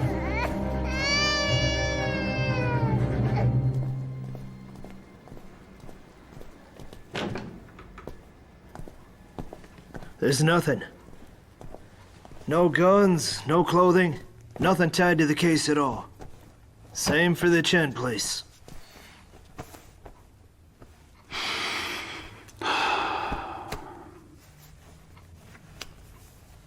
The weapons were moved. Han Jingdong was right. The families don't know anything. Our only move now is interrogation. Find a crack.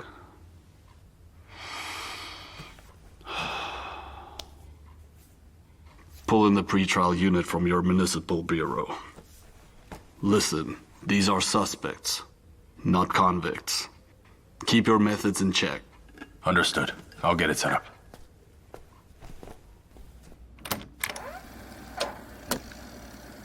Name? Su Xiaojun.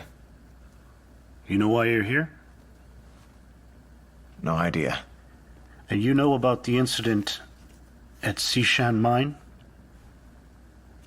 Yeah? No, it's got nothing to do with me. Cut the crap. When did you hear about it? About when it happened? Well, my wife told me. I think it might have been the 28th or the 29th of last month. So, the 28th and 29th. Where were you? What were you doing? The 28th and 29th, where was I? Yes. I didn't go out. I was home. Doing laundry, cleaning up. And did anyone come to your place? Nobody came. No one. And who do you keep in close contact with? Close contact with? Who's in your circle? My close circle. My classmates. Zhanghua, Huazi, Yejun. There's also Chen Xiaoqiu, the son of my wife's adoptive mother. Zhao, the motorbike mechanic. A few others, but nothing special. Should I name everyone? How do you know this Zhao? Met him getting my bike fixed. Well, go on then. Tell me about him. Zhao's, he's in his early 30s. He's good with bikes. Works at the mine. Lives by the, elementary school on the south side. The building with the tar paper on the roof. That's his place, yes. Do you two see each other that much? Not really. Just occasionally. The last time was probably September last year. I threw a party for my son. I had him and Chen Xiaoqiu over for drinks.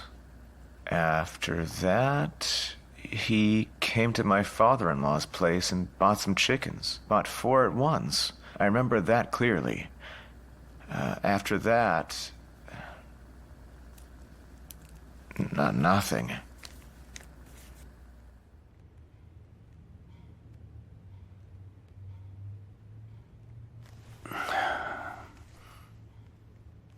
I really can't remember. I could only see their eyes.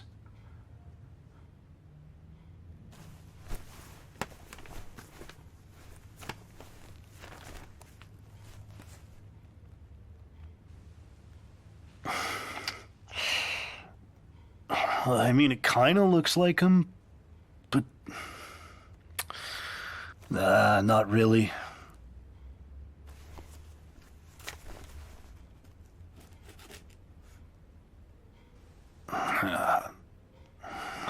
I can't say for sure. I really can't.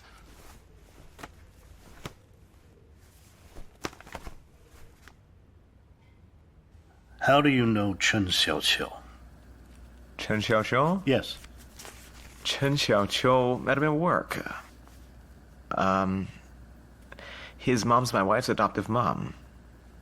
He came to my son's party, too. Had drinks. Then in October, he came to mine. No, I went to his, and there we had a round with the whole family there. All of them. Describe Chen Xiaoqiu for me. Describe Chen Xiaoqiu? Yes. He's tall, over 180 centimeters. Half a head taller than me, stronger, darker. Could stuff me in his clothes with room to spare. Oh, his eyes.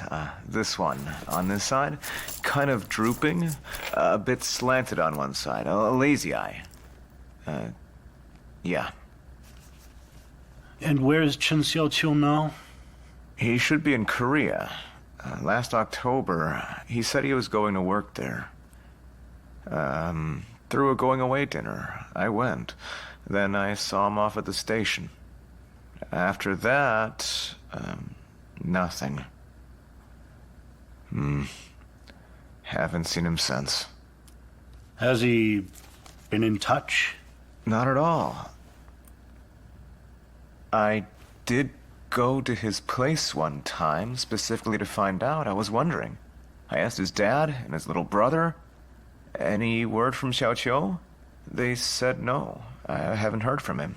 Why did your wife take his mother as her adoptive mother? They didn't have any girls in the family. When was it? Let me think. 87, I think? We worked together. I brought my wife around to his place. His mom took one look at her. And she thought that she was so quiet and so pretty. Immediately took a liking. Said she'd take her on as an adopted daughter. Simple as that. And after he left, did you keep in touch with his family? Yeah, we'd go over and visit his parents when we have time. This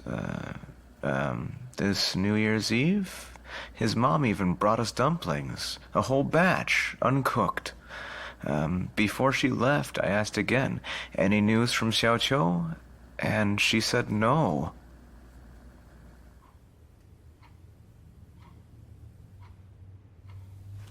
Out of all four of them, at Song Xiaojun's son's birth month party, Chen Xiaoqiu was the only one.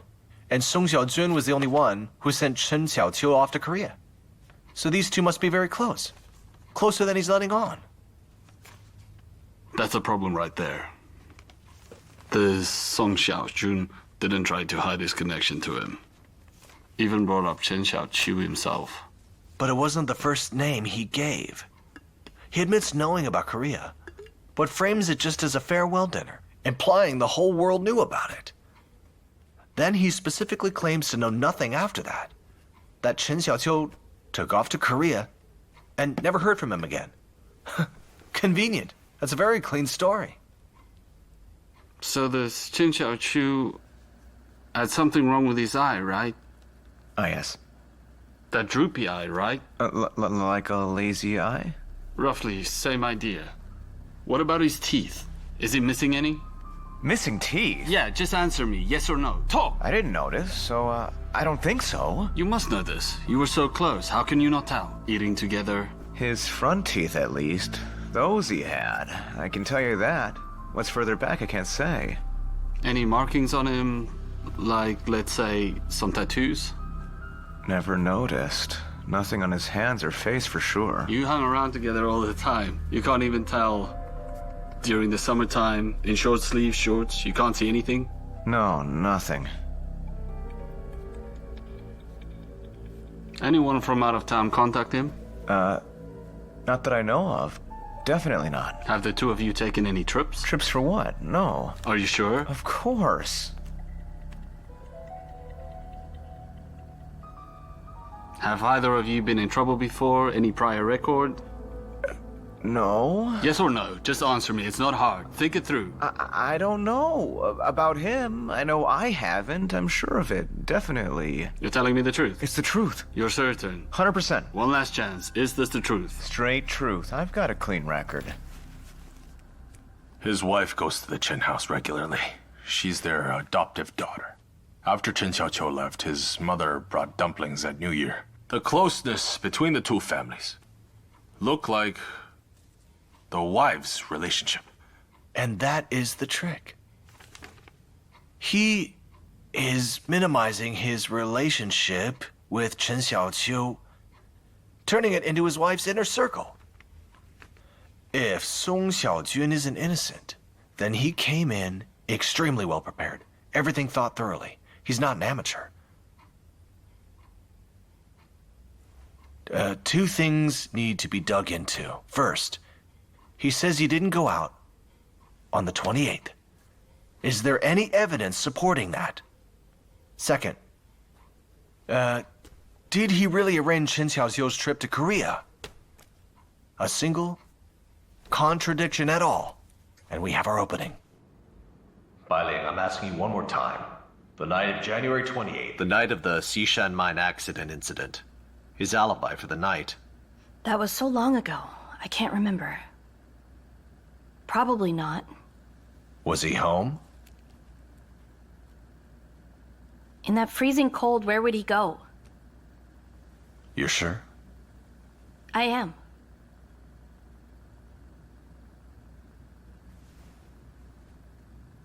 After my brother got married, he moved out. Lived on his own. I don't know anything. January 28th. Where were you? What were you doing? Any alibis? January 28th? I was playing mahjong with 3 friends. Started at 3 in the afternoon. Didn't break up until around 9. With who? All my neighbors. Do you have their names? Of course. You used to work at Xishan Mine, correct? Yes. Your role? Staff. Utilities department. That's in the north building, isn't it? Yes. So you know that building quite well, then? Very. Oh, when did you quit that job? I didn't quit. I took unpaid leave. Started last October. Why did you do that? The pay was nothing. I wanted to sell some stuff. Clothes, household goods. How do you know Chen Xiaoqiu and Song Xiaojun? Just guys I know. I don't really keep in touch. Me and Chen Xiaoqiu, we weren't that close. I haven't seen him in a few months.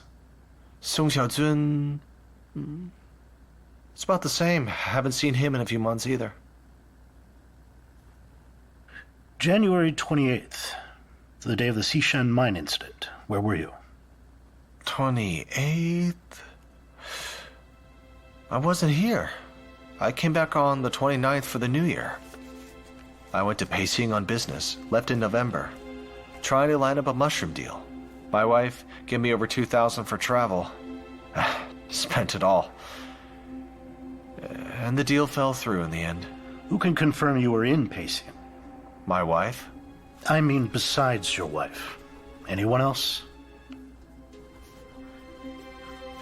There is someone else. Who? I took the train to Xucheng first, remember? Then transferred to Peking.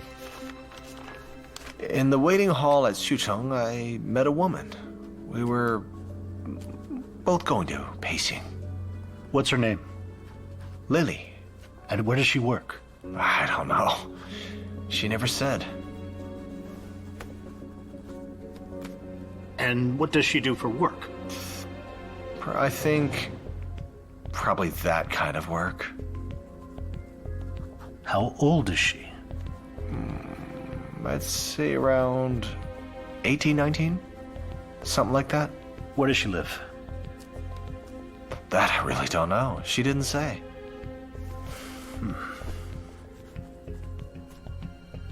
Then, When did you two part ways? On the way back, pacing to Xucheng. At the Xucheng station. That long? 2,000 yuan was enough? Keeping Lily company doesn't come cheap.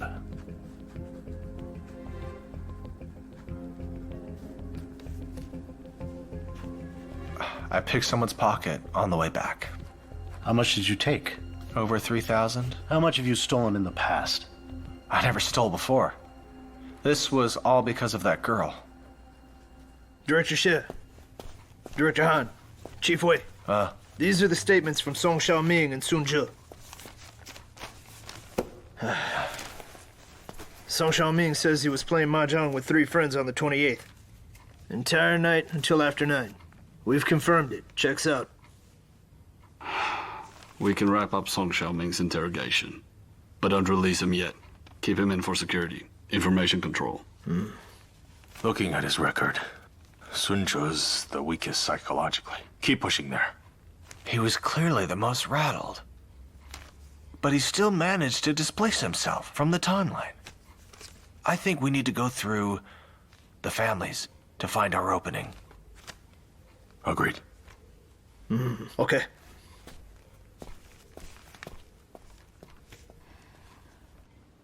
I'm pregnant now. He wouldn't do anything out there. You know Chen Xiaoqiu. I don't. January 28th. Where was Sun Zhe? He left for Beijing in the provincial capital at the end of November for business. Didn't come back until after 7 p.m. on the 29th. When did you hear about the Xishan mine incident? I heard the next day. How did Sun Zhe react when he heard? We were all talking about what had happened at his parents' place. He was part of the conversation. Said whoever did it was brutal. I didn't notice anything strange about him. What exactly did my husband do? He can't have anything to do with the mine. He's not that kind of person. He's a decent man. We canvassed near Sun Zhe's building. 2 neighbors confirmed he was away for a long stretch before New Year. And a factory worker coming off shift says that he saw Sun Zhe on the evening of the 29th, coming through the building entrance with a black travel bag. There's an actual witness.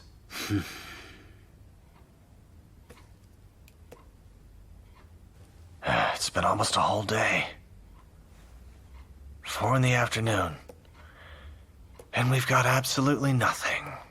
Round after round. Pre-trial units in too. We never stopped. But the general read is the suspicion's going down. Let's pause the interrogations.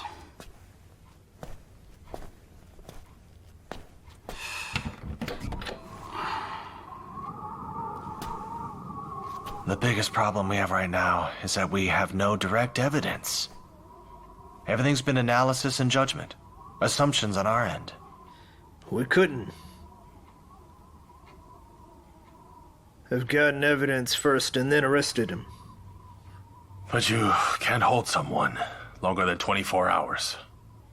If we don't get something by 6:30 tomorrow morning, then all 3 walk. Getting them back in after that is a whole different headache. And if they are the guilty ones, they've had multiple rounds to adapt. They've found their footing, leaving us in a worse position. Nothing from the first round. The case is at a crossroads. We need to change direction. Lives are at stake. We cannot make any mistakes. We can't let a guilty man go, but we also cannot wrongly accuse. Right now, it's 50-50. These brothers, they're our top suspects. But we can't rule out that we're wrong. Isn't Song Xiaoming already cleared? He wasn't involved. I don't see it that way. Song Xiaoming might be out temporarily, but Song Xiaojun and Sun Zhe are still our top two. Saying their suspicion has gone down, there's no basis for that. I think they just haven't been cracked yet. Let's think about this. That Song Xiaojun, his alibi for the night of the 28th was who? His wife. That's not enough. And during the interrogation, he was way too calm. That's not very normal. And Sun Zhe says he left in November, that he was out of town, and came back on the evening of the 29th. How are we going to verify that, really?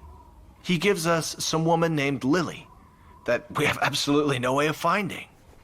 Then he says he stole 3,000 yuan for her. That's obviously made up on the spot. So these two are still my top suspects. We must keep going.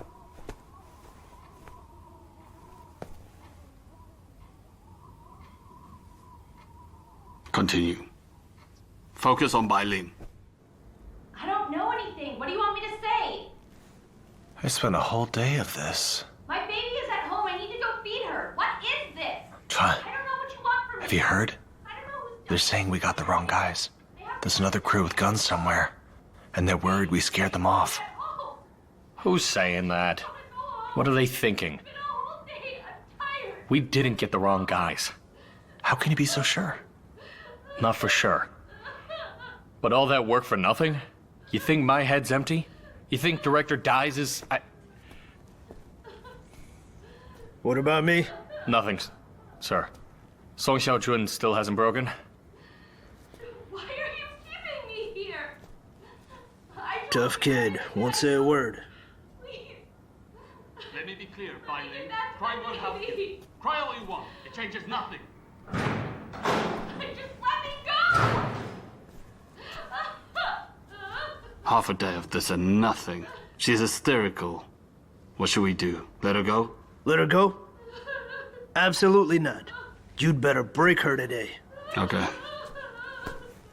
Director Dai. Can I try? I've known her for years. I know how she is. All right. Let Qin Chuan give it a go. One request, sir. Can someone bring her baby here? When a mother sees her child, she softens. Let me go home! I don't know anything! Why are you keeping me here?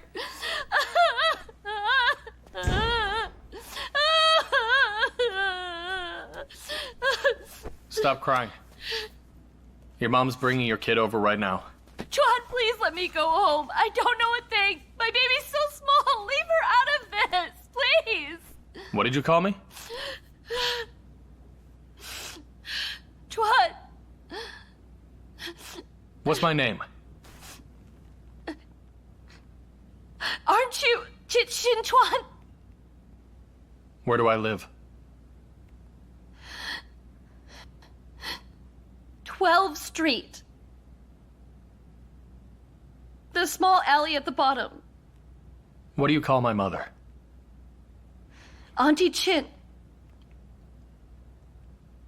She'd come to your stall to buy chickens. How many during New Year's?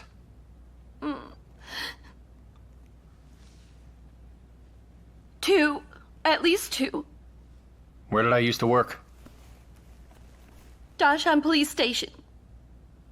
Dashan Police Station? Who else do you know besides me? Brother Sheng. And Uncle Gao. Uncle Gao?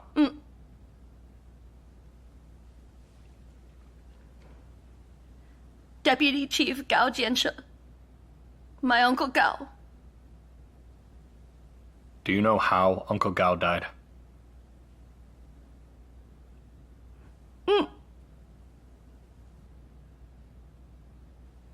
Someone killed him.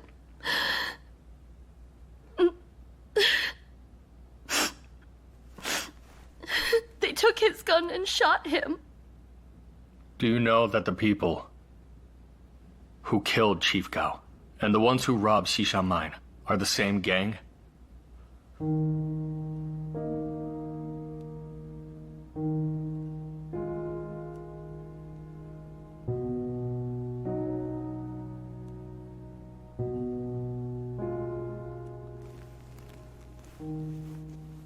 Did Chief Gao come to your wedding? He came. How much did he give as a gift?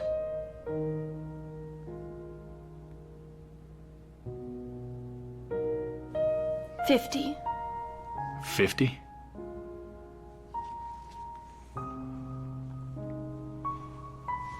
Uncle Gao was so kind.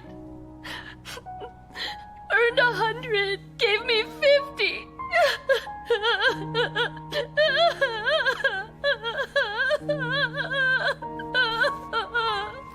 You know why he gave you that much?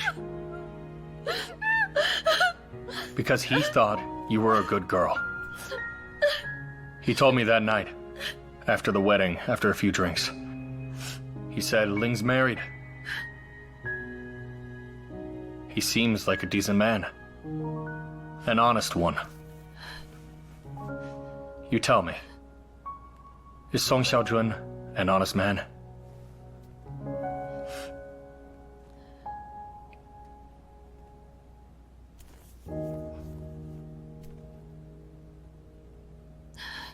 Where's your gold ring?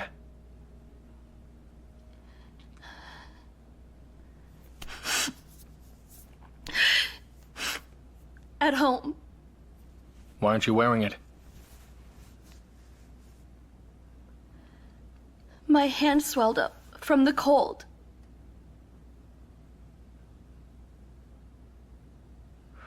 I know that ring was a gift from Song Xiaojun. I mean, a ring like that costs a whole year's expenses for average families. How did he earn that? Come on, you must know. How much did this cost? It doesn't matter. I got it for you, so wear it. You bought it for me? With what money? I earned it. But how? Trading. No, really? You made this much selling clothes? Amongst other things. What if that money has blood on it? Even Uncle Gao's blood. How would you feel? Let's talk about something else. Let's say he used that bloody money to buy a cooking pot. You use it every day. Stop. You and your child No, stop. eating Please from... Stop! Just stop! Please stop. Bai Ling. He's your husband. I understand you don't want to do this, but the Xishan mine case is not a small thing. You can't turn a blind eye. You can't cover this up. 10 people died. One was 11 years old. Every single one was shot twice. You have a child. Can you imagine? An 11-year-old already in the ground, and someone puts a gun to that child's head. Fires again. Sit down. Sit down.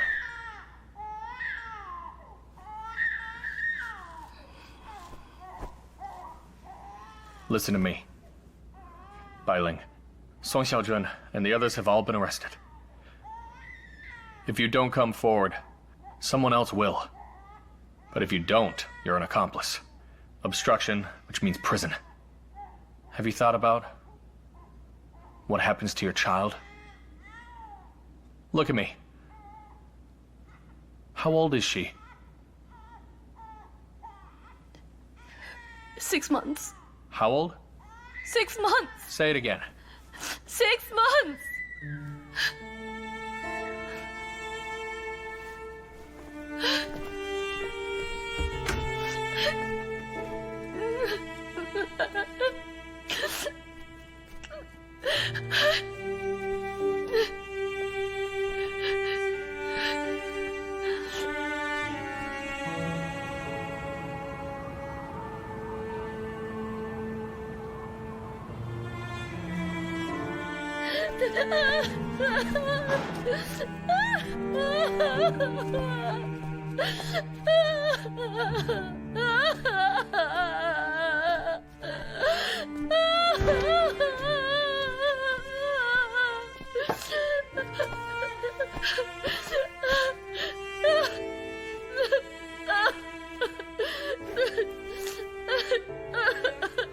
All right. Tell me what you know. All of it, right?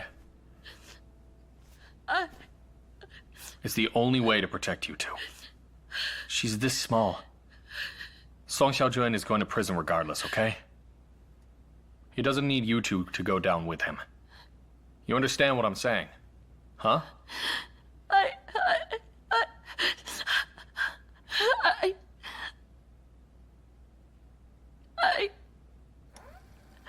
I really...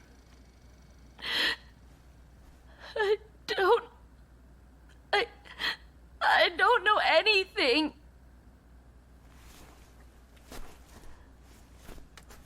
Have you ever suspected? Anything at all? I have. Then how about you tell me that?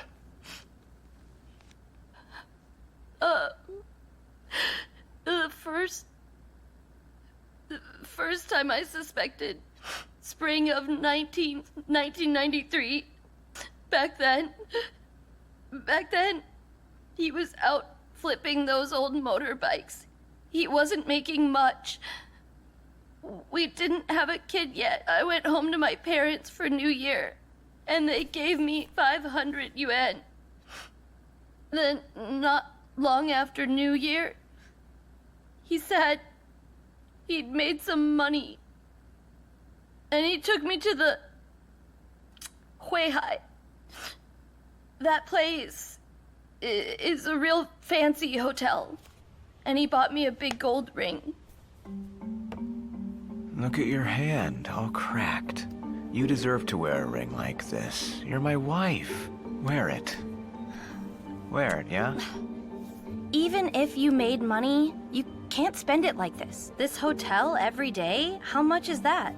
Look at my hands. Working the stall every day, they're like turnips. This ring doesn't belong on those. Take it back. Return it. Come on. Return it where? I can't return it. Just send it back where you got it. Relax.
This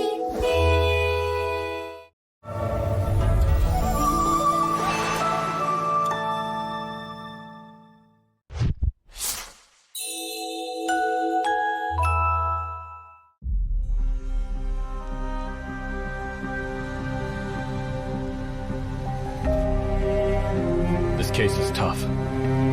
Why do we do what we do? It is for the betterment of the people in our communities. Our responsibilities are unlike any other job out there. We've got to risk our lives for it. Why did we become police officers? Wasn't it to solve crimes?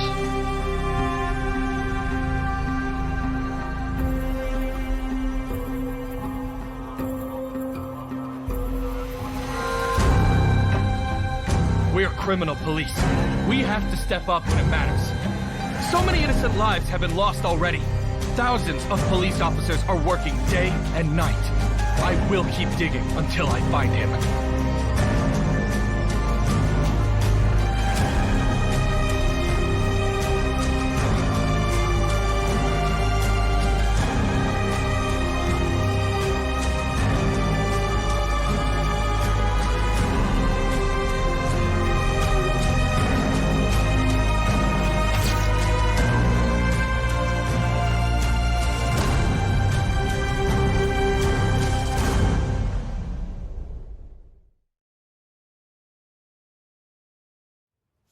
Look at my hands working the stall every day. They're like turnips.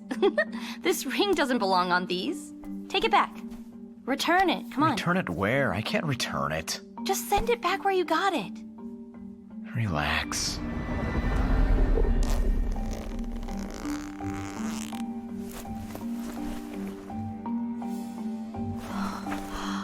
It's the middle of the night. What are you doing? Where'd all that money come from? Earned it. How did you make so much? Flipping motorbikes that got you all this? Huh? Half a bag of cash? Stocks. Do you know about stocks?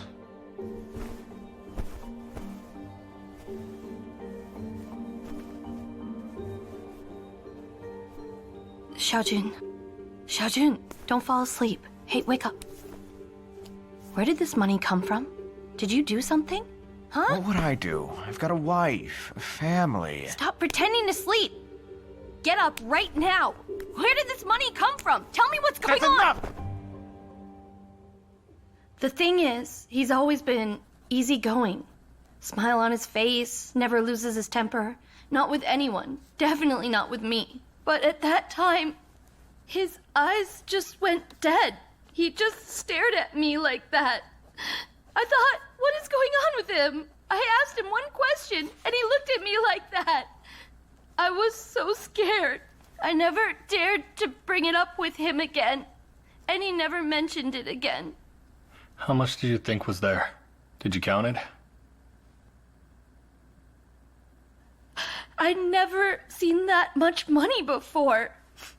I don't know. They were all crisp and new, those green hundreds just stacked up. How high? About... How much? Give me a ballpark. about this much. How thick was each bundle? Like this thick. Over 10 stacks? I don't know. 100,000? Maybe more?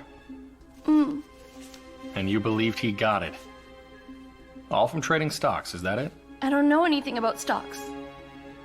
But I could tell from his eyes he was lying to me. You knew this money wasn't clean. I didn't know. I had no idea where it came from. He told me, he really did, that he made it trading stocks. Where does that kind of money come from overnight? Something just felt wrong. I kept asking him. He wouldn't say a word, just got angry, and that was it. Well, what happened to the money? Who knows where he put all that money? Bought some furniture. He also got me that gold ring. I swear that ring just sat at home. You said it was the spring of '93. Any chance you remember the actual date? It's been way too long now. I can't remember. Early spring, so March, maybe February, around there? Anything else you remember? Anything at all? The money was brand new. What else? Oh, and that Chen Xiaoqiu Yeah? was there too. Okay. Everything we spent on that trip, Xiao Jun paid for all of it.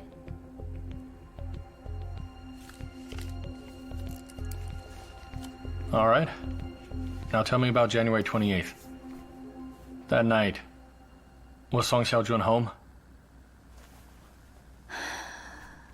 He wasn't there when I got back. What time was that? Around 5. I went to feed the baby. Uh-huh. And he came back eventually? Yeah, he did. Around 9 that night. Anything off about him? Not really, he just looked kind of pale. Hey? Oh, what's wrong? Stop crying. Will you stop crying? Have you eaten? Let me heat something up. I'm not hungry.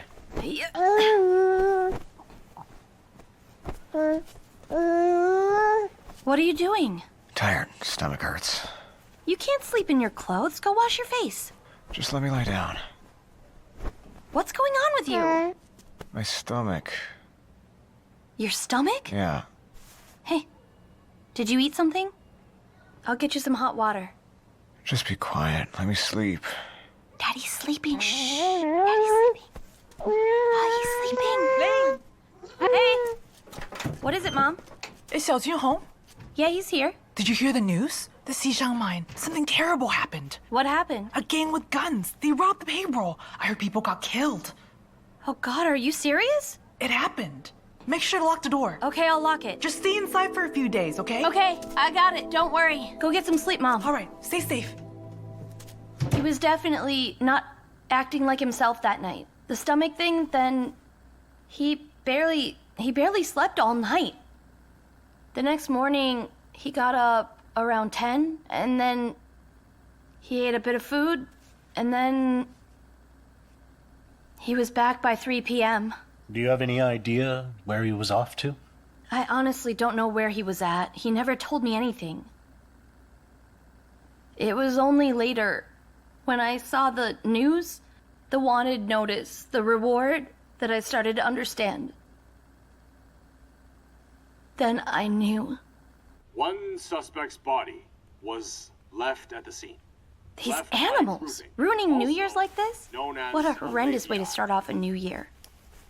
If they catch them, Still at large, shoot every last one of them. around 180. They're just disgusting. Narrow eyes. Left eye drooping, also known as a lazy eye. Xiaoqiu has a lazy eye. Police cap with a Hey, patch. Xiaojun, A second suspect. Xiaoqiu, Disguised has as he a come woman back yet? at the time of the crime. Xiaojun. Wearing Huh? a wig. Around His mom brought dumplings the other day. Said he hasn't come back. Still not back? Not yet. early 20s.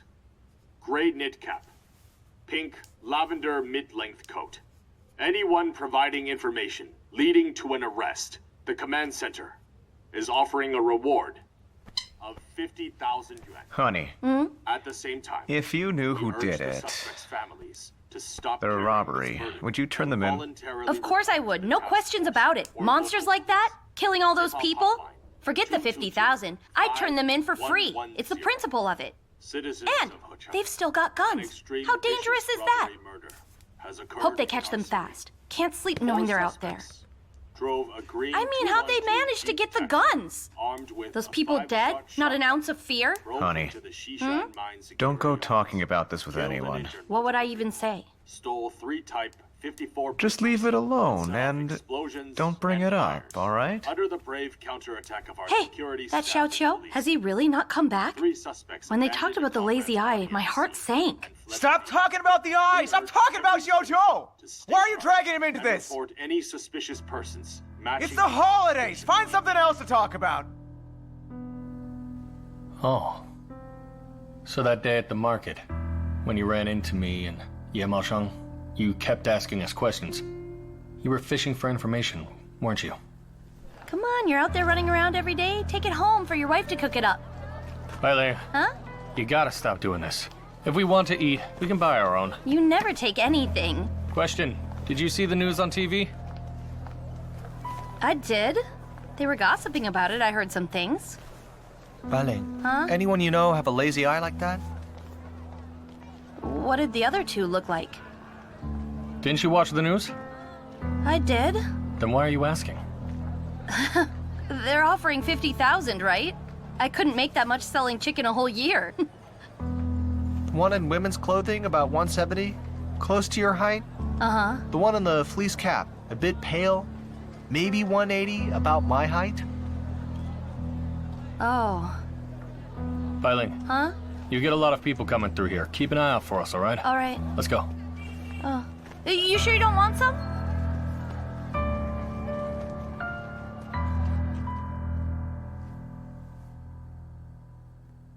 After all that, did anything else seem off with Song Xiaojun? Did you notice anything?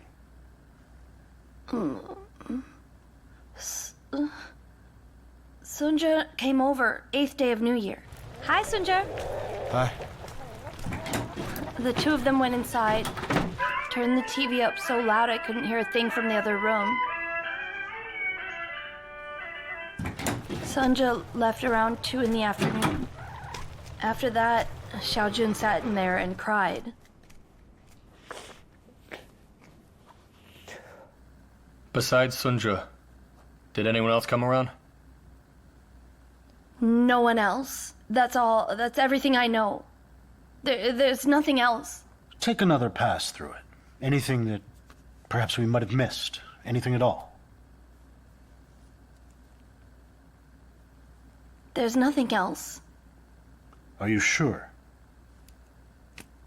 I'm sure. Director Dai, Director Han. Bai Ling talked. Qin Chuan's really something else. Real instincts. Good. Go dig through the files. Any robbery before March 93? Cash, fresh bills, over 150,000. See if the suspects match Song Xiaojun and Chen Xiaoqiu. On it. I'm off. What happened to him? Huh? We had a good life. Why would he kill people? Is it really him? Have you confirmed it? I can't wrap my head around it. I never wanted anything special. I never cared about that ring, none of that. He just had to go and do this. Why would he kill people? Tell me why. I never in my life imagined that he was capable of this. What's wrong with him? I don't understand why. Chuan, you know, honestly, our life, it was fine. It really was. My stall, selling chickens every day, a yuan 20 profit on every bird. Around the holidays, business was good. 20-some yuan every day, over a full year. That's plenty enough. So how does he end up doing something like this? Tell me.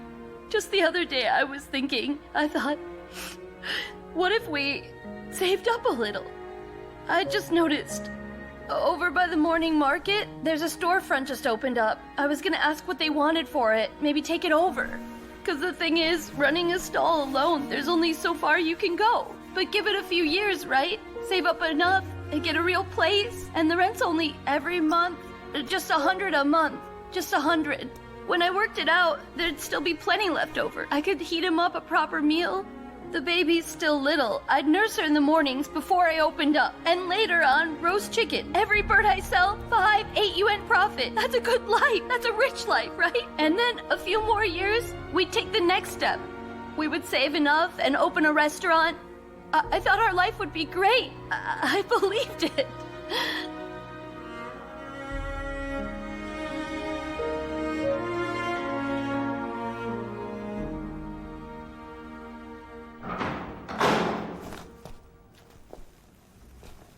So, she talk? She talked. Man.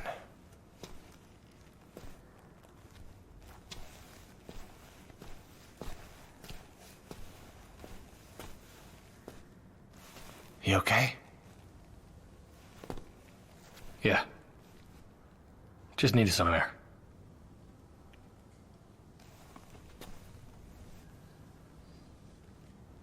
Did you see those sores on her hands? Yeah. Get some every winter. She didn't have them in school. We practically grew up together. A few years behind me. Smart kid. Worked her whole life. My mom says she was the only one at that whole market who didn't water down her chickens.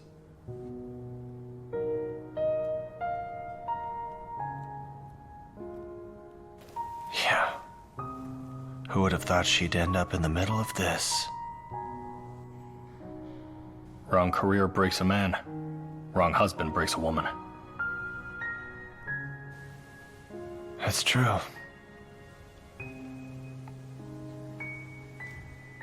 It's all right. At least we picked right.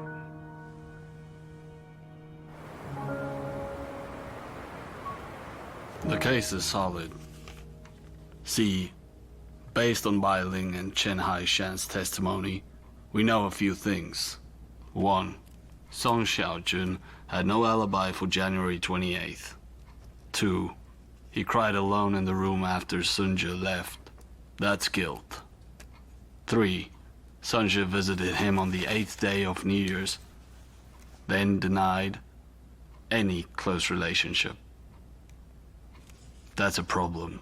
4.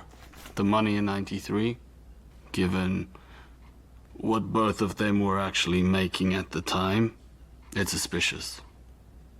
So we can conclude that there had to be another job. What's more, Chen Haishan also gave us something else. The youngest Chen boy, Chen Xiaodong, he's known for wearing makeup and dressing as a woman. On the morning of January 28th, he went out. He didn't come back till after 8 p.m. Then he spent half the night in his room with his mother. Then, in the morning of the 2nd, the two of them left town. So that means the shooter in disguise was... That's right. It's almost certainly that Chen Xiaodong. The wig, the woman's coat, he's trying to get away. I've already notified the department for the arrest. Come in. Director Xie, I pulled the files. Here's what I found. December 4th, 1992. Armed robbery at Lunan Mining District. What Bai Ling described, bundles of crisp hundreds, fresh from the bank, sequential serial numbers, 180,000. Walk us through it. Well, what happened was one section of the mine was running payroll. The accountant took 3 men to the finance office, picked up 180,000, packed it into a yellow canvas bag. And then they headed back. It was a short walk. The finance office to the main building is not that far. But then 3 men armed with weapons showed up on the way there. Move! Get over there, now! Okay. Now! Hurry up! Get over there! Go! People from the main building came running out. The 3 men bolted. They found the yellow bag later under a railroad embankment, with about 6,000 in loose bills scattered around it. The physical descriptions of all 3 men involved in the robbery, when you put them next to the January 28th crew, they line up. It's essentially the same people. Timeline fits. Amount matches. Same crew size, same profile, same methods, same weapons. That must have been Song Xiaojun's gang. Sweep the yard. Find a rabbit. Good work. I need that confession before 6:30 this morning. Song Xiaojun, he's closed off. He's not going to break easy. Keep pushing. Put your toughest guy on him. Dr. Xie, let me take him. Here's what we'll do. Qin Chuan, you just crack Bai Ling. You go. Come on. Yes, sir. Dai. Sanjay. He's a young kid. Hasn't seen much. Go break him.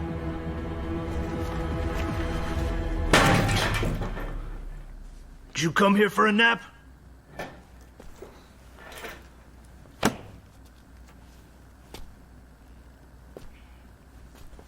Seven rounds, huh?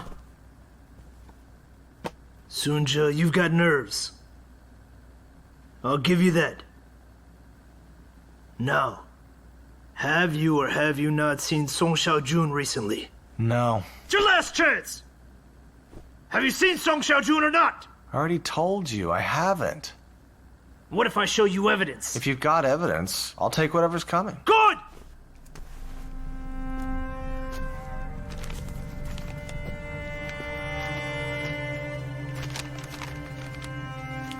On the 8th day of the Lunar New Year, Sunja came over. I noticed he looked as anxious as Xiaojun. The two of them went into a room, turned the television up very loud. I couldn't make out what they were saying. Sunja didn't leave until 2 in the afternoon. How about that?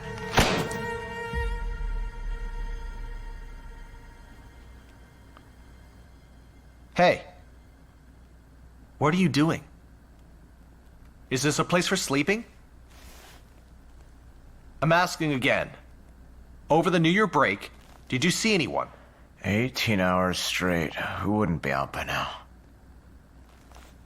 6 more hours and I go home, right? That's the deal, isn't it, Qin Chuan? Do you know how long I've been awake? Over 20 hours. Everyone's exhausted. You're tired, we're tired. Go ahead and get some rest. I'll close my eyes too.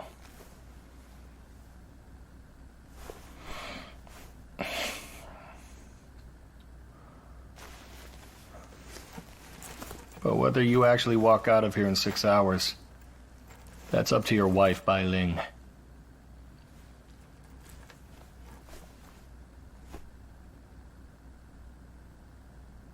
Go on, rest. Both of you. Get some rest.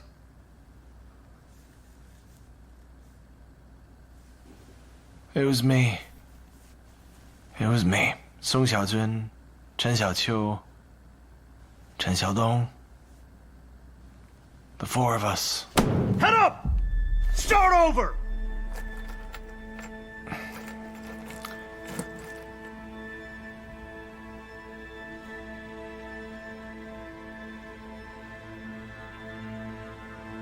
Me, Song Xiaojun, Chen Xiaoqiu, Chen Xiaodong.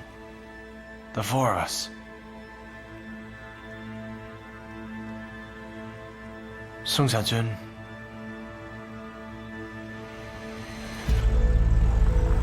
He planned it. He got the cab that night. Yeah, just up ahead.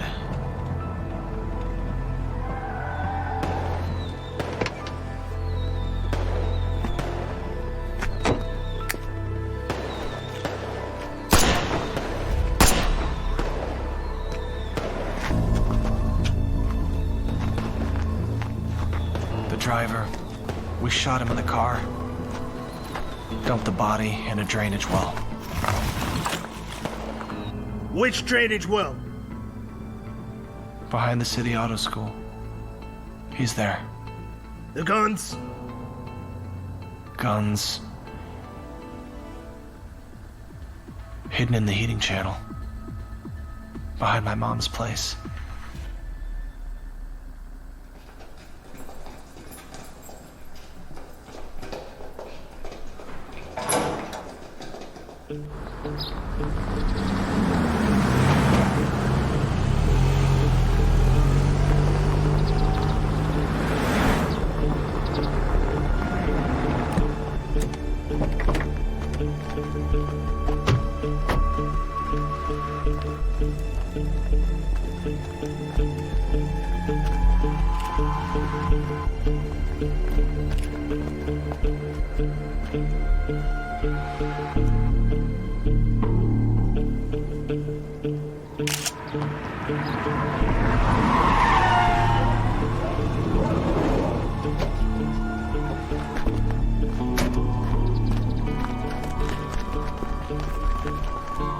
Sir, based on the suspect's description, the weapons should be right under here.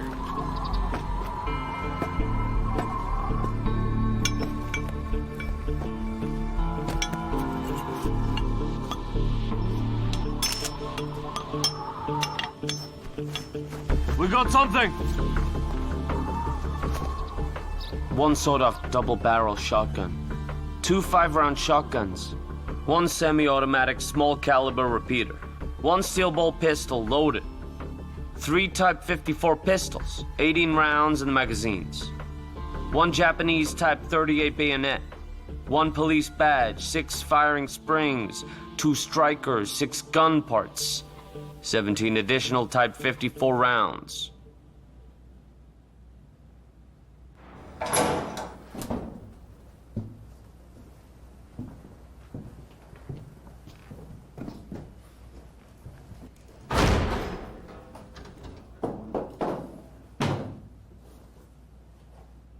Get any sleep?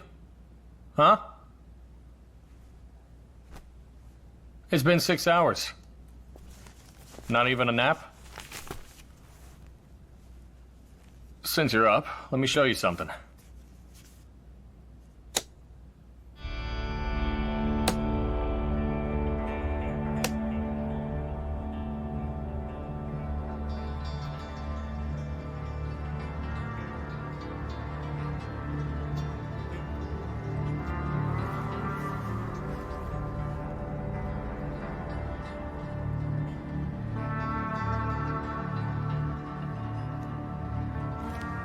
You haven't slept or eaten.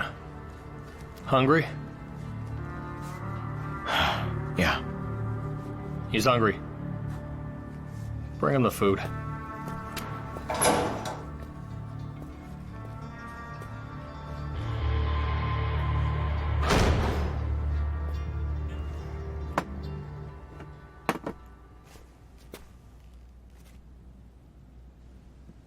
Open it up.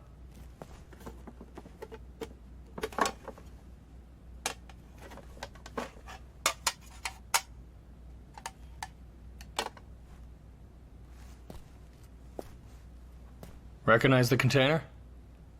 Huh? Yeah. It's yours. But Bai Ling didn't cook this. She's in the next room. She told us. Sweet and sour pork, spicy tofu, your favorites. I want a drink. A drink? What kind? A beer? Beer's fine. You want a beer? Then you'll talk? Yeah. Fine. Bring him one.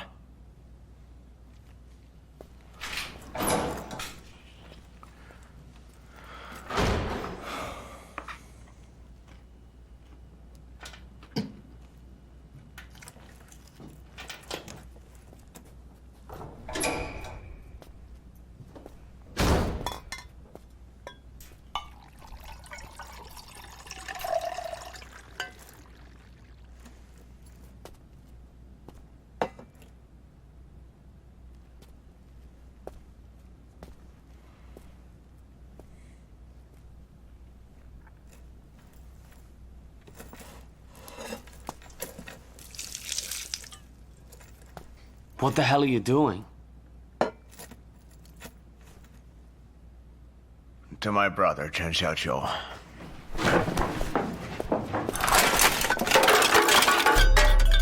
Is this how you want to play it? Huh?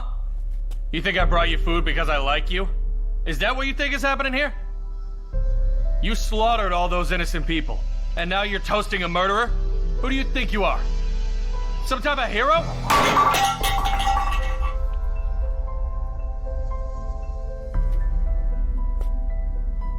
The only reason I fed you is because that's what a decent human being does. But that you're not. You think staying quiet protects you, huh? You think we're at a loss here if you don't talk? Look at this. Are you blind? Which one's unclear? Which one did we get wrong? You don't have to say a word. I'll wait. You want to wait?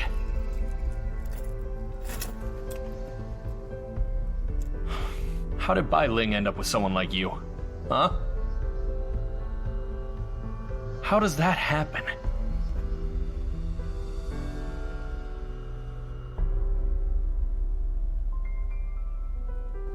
Last chance.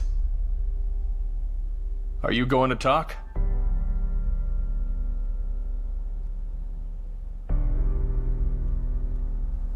This is it? Yes or no?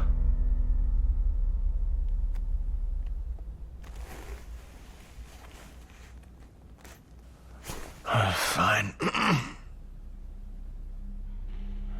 Me and Xiao Qiu worked the same shift. Used to come up from the underground and just sit there talking about how bad our luck was. Parents with nothing to offer, wages barely covering food. Grinding away every day, breathing coal dust. Probably end up with lung cancer. I kept thinking, kings and generals aren't born, they're made. Bold men eat, cowards go hungry. Nobody's going to save you. You've got nothing but your own two hands. So, why not take it? Grab the money, use it to build something. We both agreed, if we do this, we burn the way back. And we go big. Tell me this. Why did you choose Xiao Qiu specifically? Xiao Qiu had training. Didn't mess around. Mean, aggressive, and fearless. He wasn't afraid of anything. My one concern was his record. He'd done time. Left a trail. So I put it to him straight. Cut off everyone from before. A guy like that, why would he listen? Why would he follow your lead? I never judge.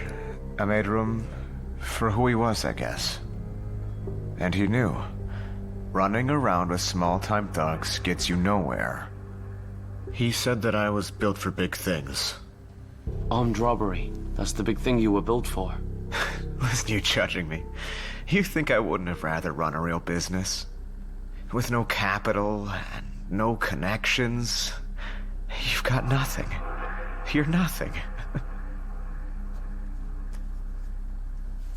Why did you target a cop? We've got no money for guns. And besides, hunting rifles aren't anywhere close to what cops carry. So the plan was, take a cop, take his gun, use that to hit a savings office, use that money to buy better weapons. Me and Xiao Qiu spent 2 months with iron pipes up our sleeves, following officers around the streets, waiting for an opening. But we never got a single chance. You were at it for 2 months. And you landed on Gao Jianshe. Why him? Timing. And honestly, he was older. Easy target. You know, a man that age trips and breaks his bones, right?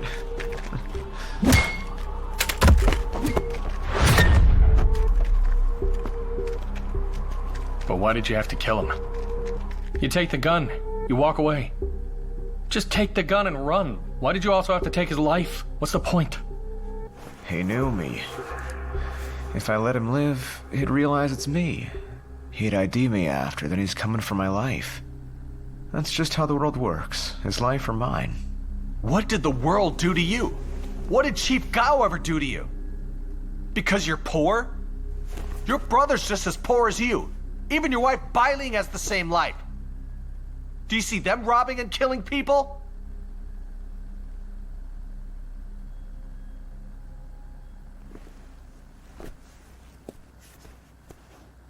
Keep going.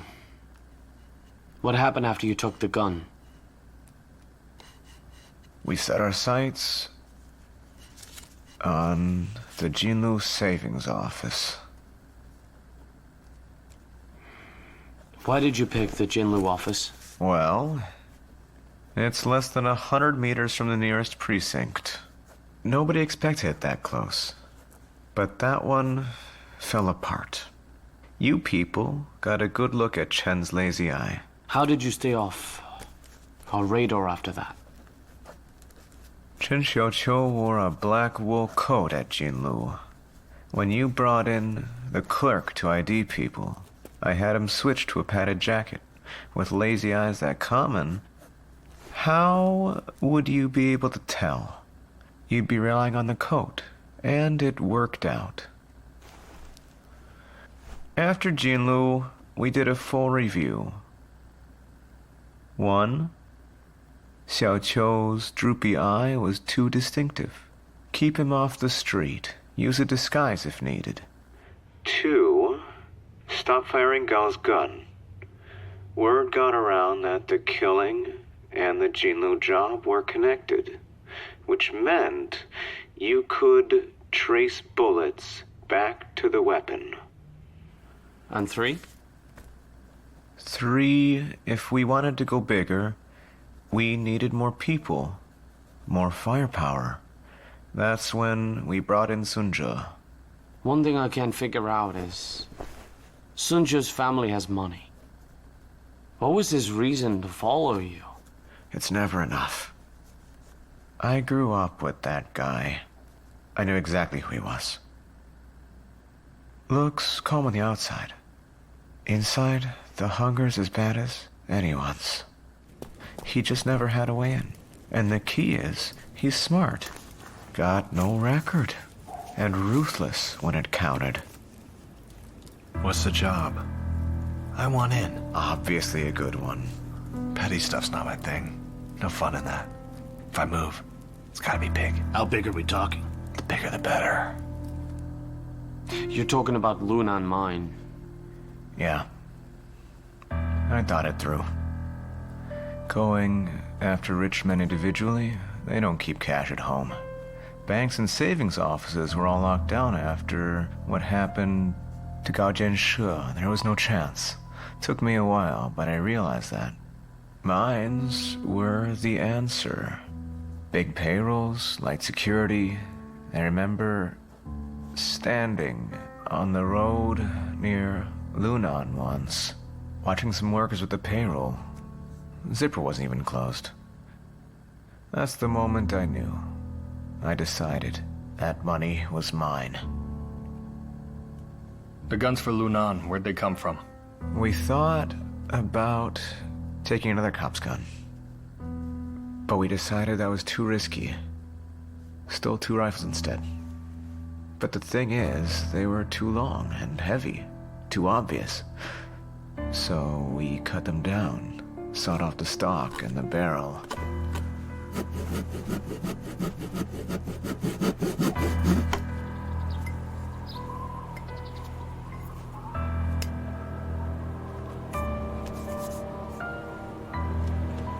Hold on.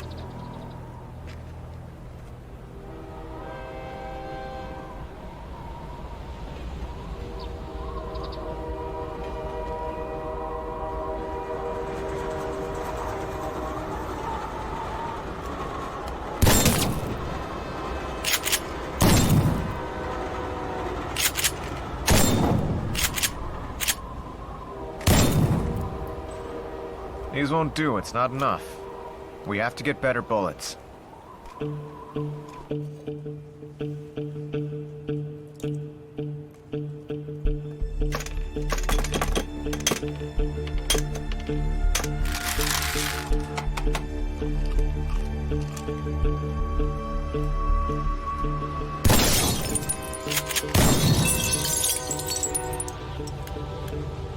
Sunja came through on that one. He made ammunition that hit as hard as anything in a cop's holster.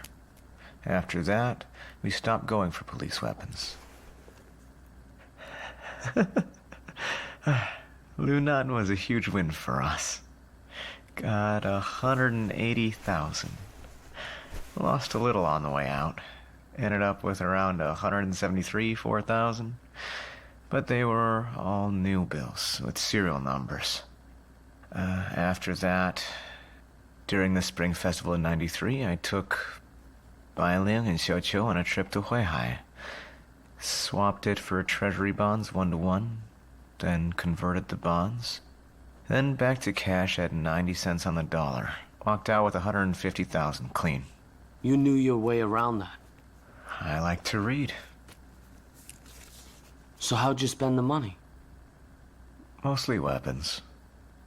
Me and Xiaoqiu made 3 trips to Shego. Bought a 5-round Kuei-Cheng shotgun, 5,000. Got one of those. 1 small caliber rifle, 3,000. A drum of powder, a steel ball pistol. 1,000 rounds of that number 15 shot. Then Sunzhe and I, we went to the hunting shop near the Songhui factory and picked up 150 number 12 shells. Of course, there was no paperwork on any of it. Cash only, which... The gun sales these years are really getting out of hand. I couldn't just sit there burning through the rest of our cash. So I set some money aside. Seed money for the next job. How did you land on Xishan Mine? By then, we were set. Weapons, people, everything. We had plenty to go on. Lunan-sized jobs weren't worth our time anymore. We wanted at least 7 figures and up, no less. Xishan was the right scale. Sunzhe had just quit there, so he knew the layout. How long did you plan it for?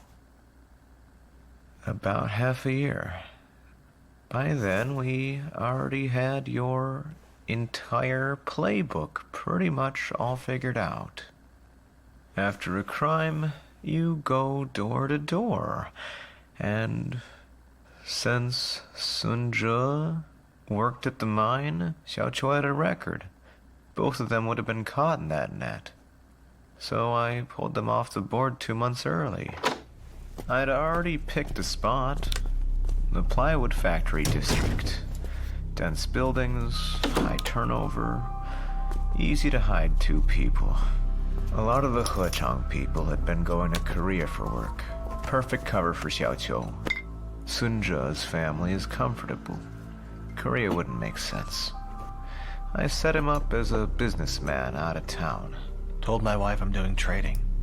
And she didn't like that. Look at this. See? She scratched me. See that?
case is tough.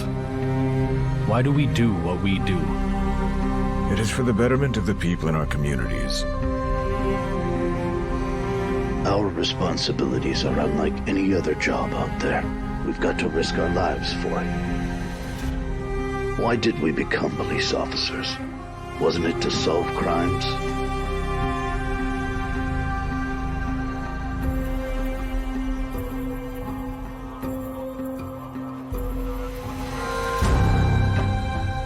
We're criminal police. We have to step up when it matters. So many innocent lives have been lost already. Thousands of police officers are working day and night. I will keep digging until I find him.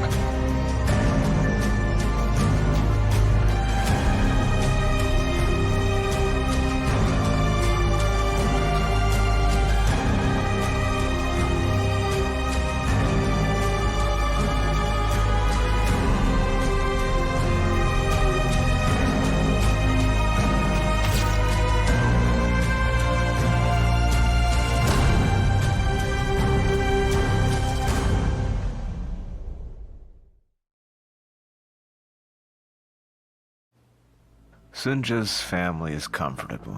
Korea wouldn't make sense. I set him up as a businessman out of town. Told my wife I was doing trading. She didn't like that.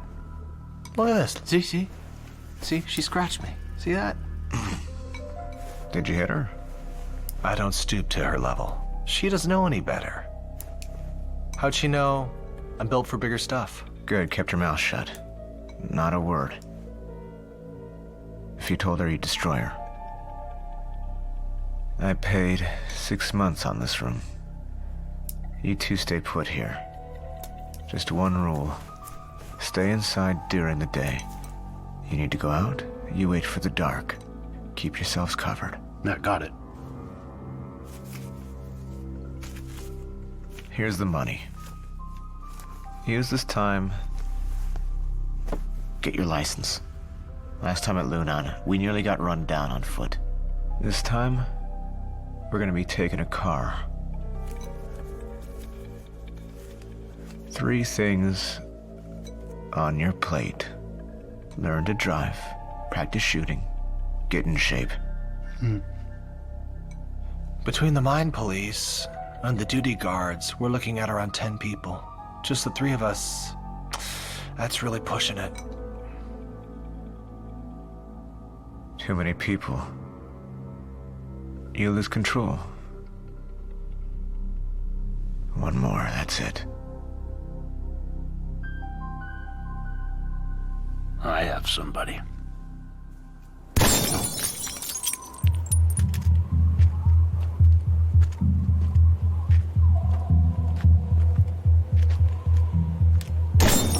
Handled a gun before? Never. Nerves of steel. Once Chen Xiaodong came on, the whole thing fell into place. After that, it was every day. Fitness, shooting, driving. All we had to do was wait for Xishan Mine's payday. Song Xiaojun, I'll say this. You got some brains. With a mind like you have, you could have done anything. Why did you choose this life, huh? Easy answer. What else pays this fast, right? You originally planned to move on January 17th, correct? Ah, right. Sunjo found out the mine's first payroll was on the 17th. So that was gonna be the day. Sir, where exactly are we going? Up ahead is the shooting range. Past that, you're in the hills. Not the hills, just keep going.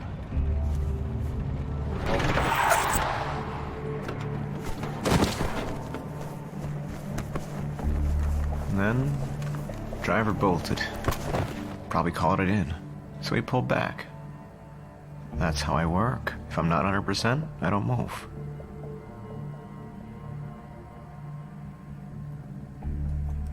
Walk me through the night of the Xishan mine job. Day was January 28th. We had it timed out. 7 o'clock. That's when we opened fire.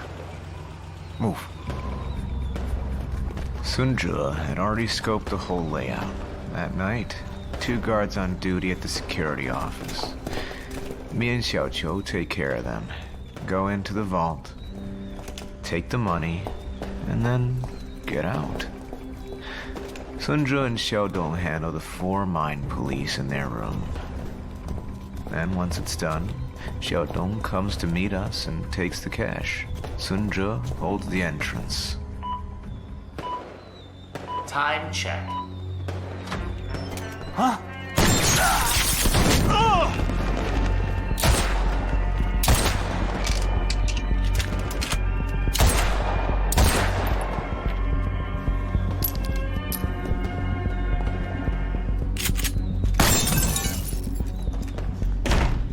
Sun Zhe told me after. As soon as he and Xiaodong wrapped up and stepped out, they ran straight into a father and son.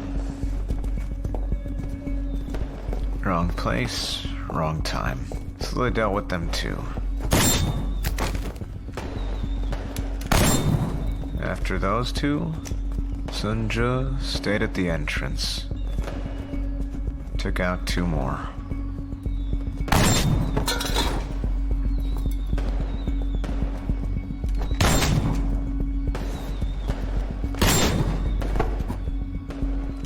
Me and Xiaoqiu cleared the guards in the security conference room. The plan was to blow the hidden door connecting to the vault, walk in, take the money. But that night, there was somebody inside. Quick, it's your turn. It's your turn. What was that? It's just firecrackers. Ignore it. I'll take a look.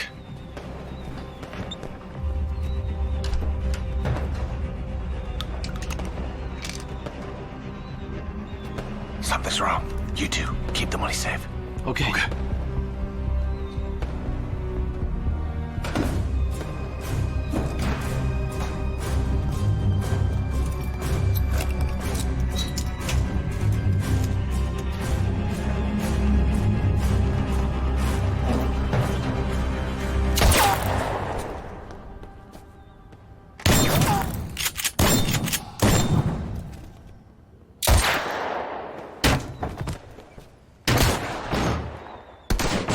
Someone's kicking the door! Get over here!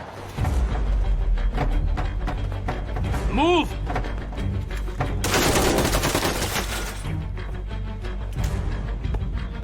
Save your ammo. Don't fire on full auto. I'm telling you, I was a soldier. I've got some machine gun in here. Whoever comes through this door, I'll put them down.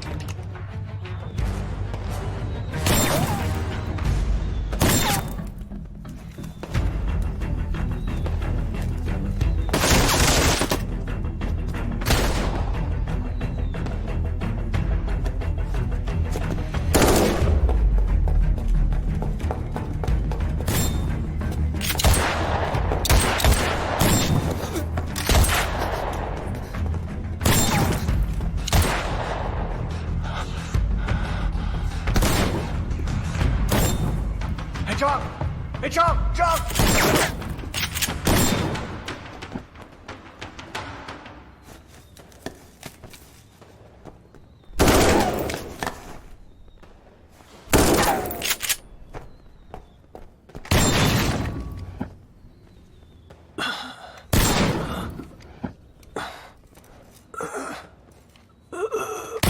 Load it up fast.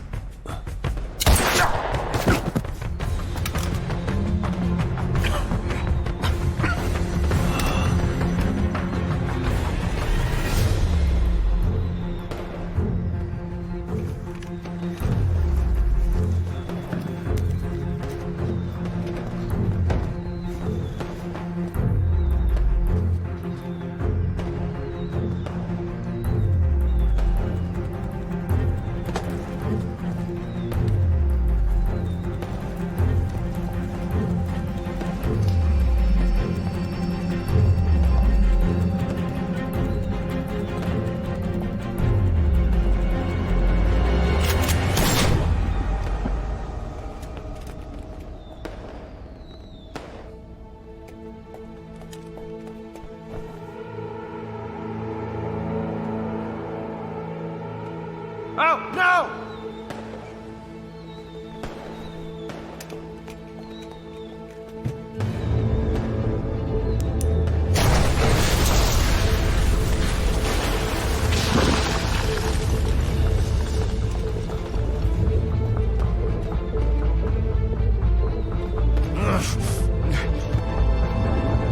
Fire.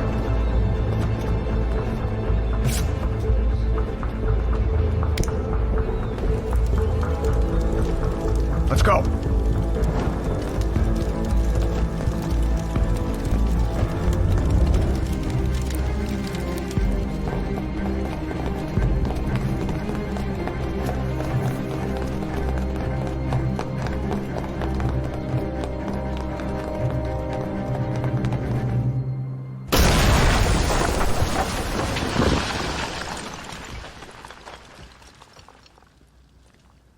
Who shot Qin Xiaoqiu last?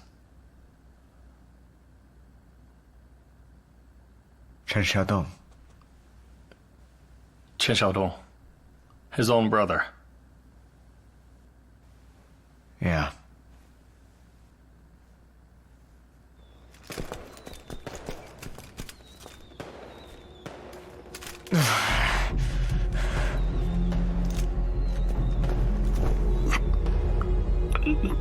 Don't let him suffer. Put it to his head.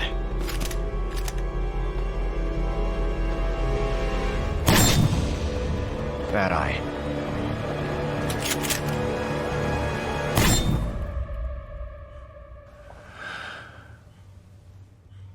How do you point a gun at your own brother like that? These people are dead inside. Where did you go after? We ran straight back to the rented room. Changed clothes, went home.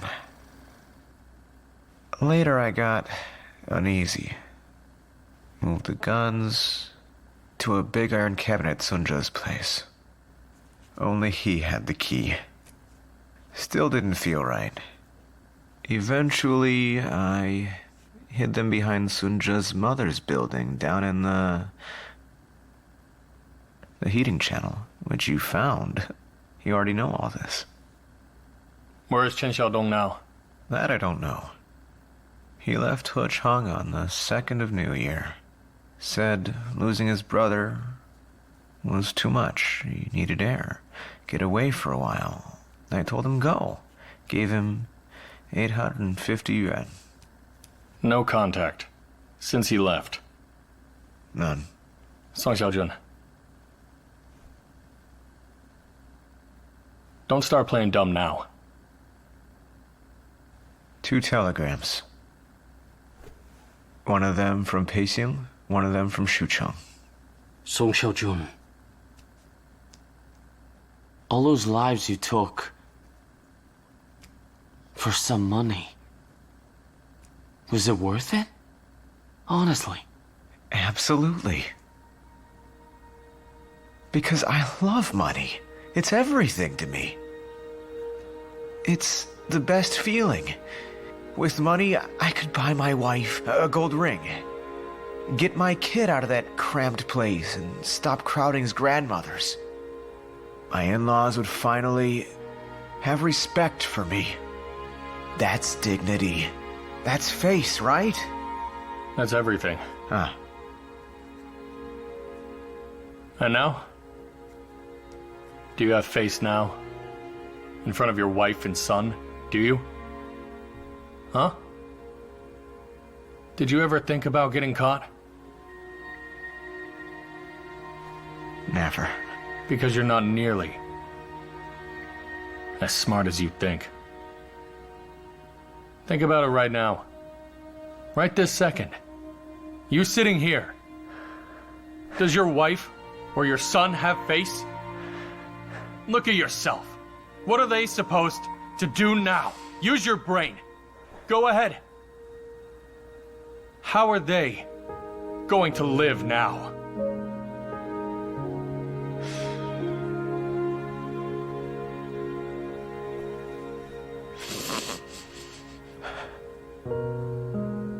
Bad luck. God was against me. That's nonsense. Heaven not looking out for you? When a man does evil and walks free, that's when heaven isn't watching.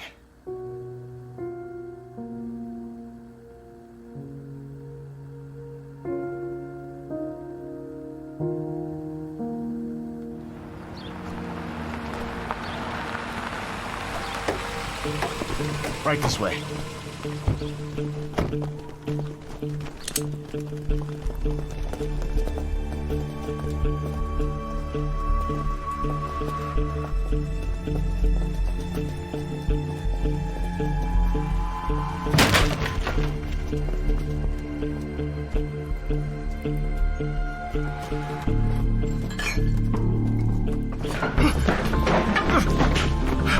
Don't move!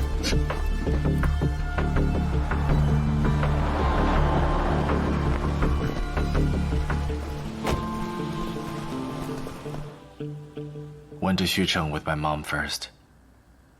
Then on to Peixing. Thought I'd pick up some odd jobs. But money was too slow. I moved on. So I came back to Hechang. Nowhere else to go. Ended up at a classmate's place. And TV was on. News came up. Xishan mine case cracked. February 17th. So on the day, the case broke. You were still in Hechang. Yeah. I knew Hechang was done for me. That night, I ran to Tongcheng. My cousin's place. Next day, the police showed up. Who killed Chen Xiaochou? Who burned the body? Who set the explosives? The way Song Xiaojun told it, the guard at the door shot him first. I went up and finished it. Then I burned the bedding and stuff. Song Xiaojun set the charge. You finished him. Chen Xiaochou. That's your brother. Yeah. We'd already agreed on it. Whoever takes a hit and can't move on, you finish them. For their own good. No survivors.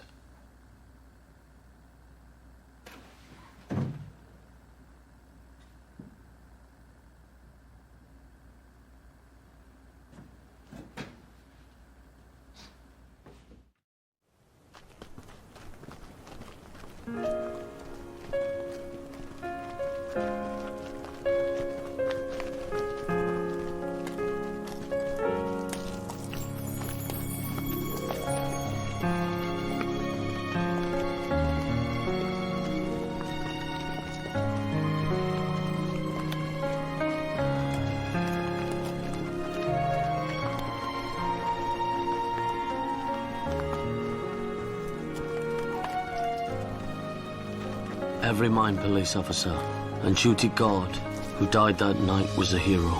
The people of this city have not forgotten them.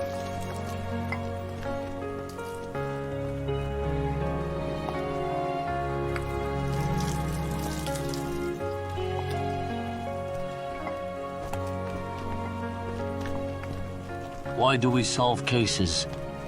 Why? So the people of this city never lose their faith. So their hearts don't go cold.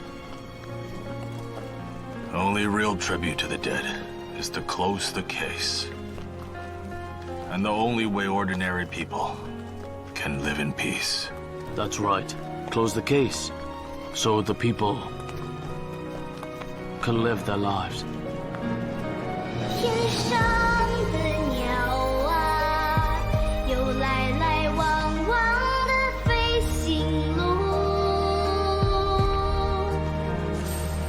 地上的人啊，走弯弯曲曲的人生路，让你为我铺一条长长的平安路，去找到满天星辰的答案，去点亮天边的晨暮。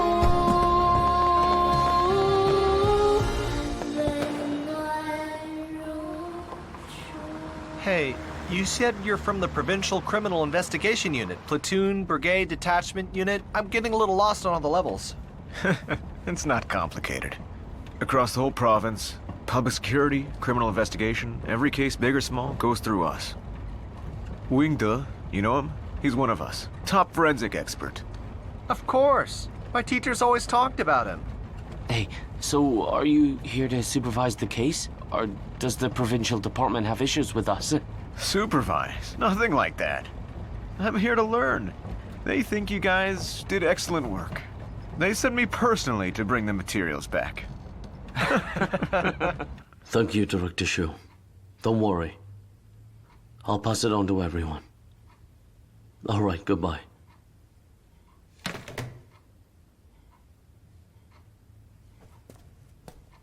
Comrades, the Provincial Department Director Shu just reached out.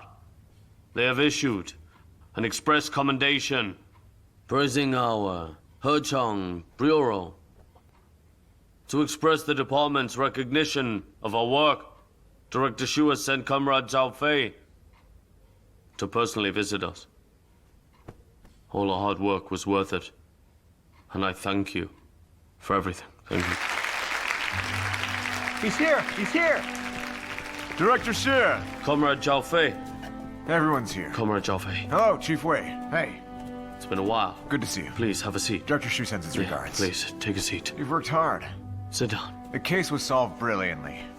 Director Shu wants us to put together a comprehensive summary. That's what I'll be bringing back. Right. We must do a thorough review, not just of the work. We need to dig into the criminal psychology as well. That job goes to Qin Chuan. Qin Chuan. There you are. Do it properly. Once it's written up, circulate it to the whole team. Everyone study it and learn from it. Yes, sir. Comrade Zhao Fei. He was the first to arrive at the scene of the January 28th attack. He also broke through the key witness Bai Ling in the interrogation. Oh. For specifics, he's your man. All right. Director Xie, Director Han, if that's settled, I'll go get started on the summary. That young man's impressive. Is he married? Qin Chuan is asking, are you married? My kid is already 7. He worked 4 years at a precinct, then went to university. Graduated, finished the internship, came back as a detective. That's exactly what we need right now. Fire, drive, and someone with real-world knowledge. Dai, make sure he gets his merit. It goes without saying. Director Xie has spoken. These people were ruthless. Absolutely ruthless. Brutal. And Chen Xiaoqiu being Chen Xiaodong's own brother, you know that? Uh-huh. His own brother put the gun to his head and pulled the trigger. Not a flicker of emotion during interrogation. This case changed me for good. I used to think being a cop meant being tired, being tough, putting in the work. Now I understand that it's not even close enough. These criminals, they reset everything I thought I understood about human nature. You guys are in Hechang. First time seeing a case like this. I became a cop at 20. Only just transferred to the provincial unit. Before that, I was in the pacing unit. Major crimes. Every single day. High intelligence. Violent crime. Too much of it. It's so dark. Hey, is it tiring over there, would you say? What do you do day to day? The unit covers major criminal cases across the province. Wherever the big case is, that's where we'll be. So detective work as well? Of course. Oh. Do I not look it? Say that again? Let's see it. What do you mean? You think I don't? Now that I look, kind of, yeah. You're messing with me now, aren't you? Hey, Joe, I heard pacing cops are hardcore. Can you shoot with both hands? I can drive with both hands. I can drive with one. What, on your bike? With the foot brake and everything? Joe, I'll tell you something, and I mean this. This case, First ones at the scene, the three of us. Fire was still going. Qin Chuan picked up his gun and walked us right in. We get inside, my God. The whole place was in smoke. You couldn't see a thing. No idea if the gunman was even still in there. I was on the floor. Blood and bodies everywhere. Your left foot is a head, right foot an arm. Qin Chuan went room by room and then nobody... All right, that's enough. We both walked outside and threw up. You know that? I don't know. I threw up inside.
Who knows when we'll see each other again?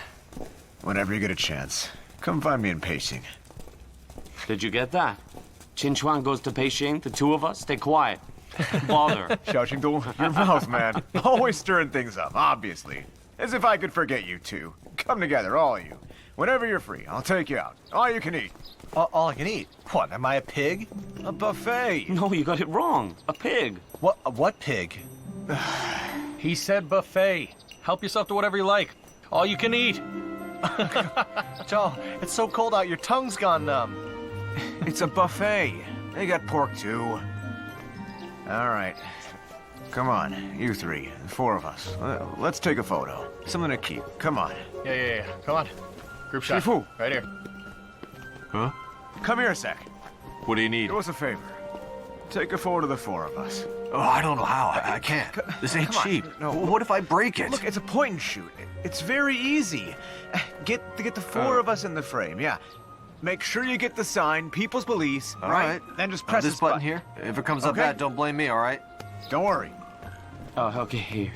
Okay. All right, here, All right. here. 1, 2, 3, buffet!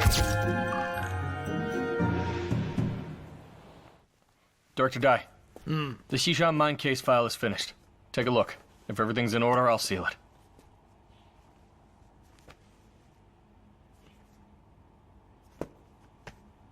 Hmm.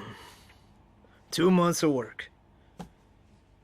The Xishan mine case finally closed. Yes. And it's finally an answer for the victims, for our Deputy Chief Gao.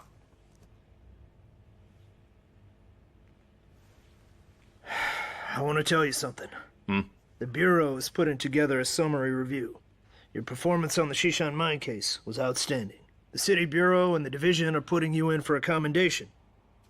Keep it up. Great job, you hear me? Thank you, Director Dai. I will continue working hard. One more thing. Huh.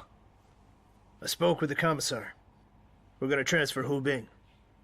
The squad leader position, that's yours. The paperwork will come through shortly. Oh, transferring him out? What is it? You have concerns? No concerns. No.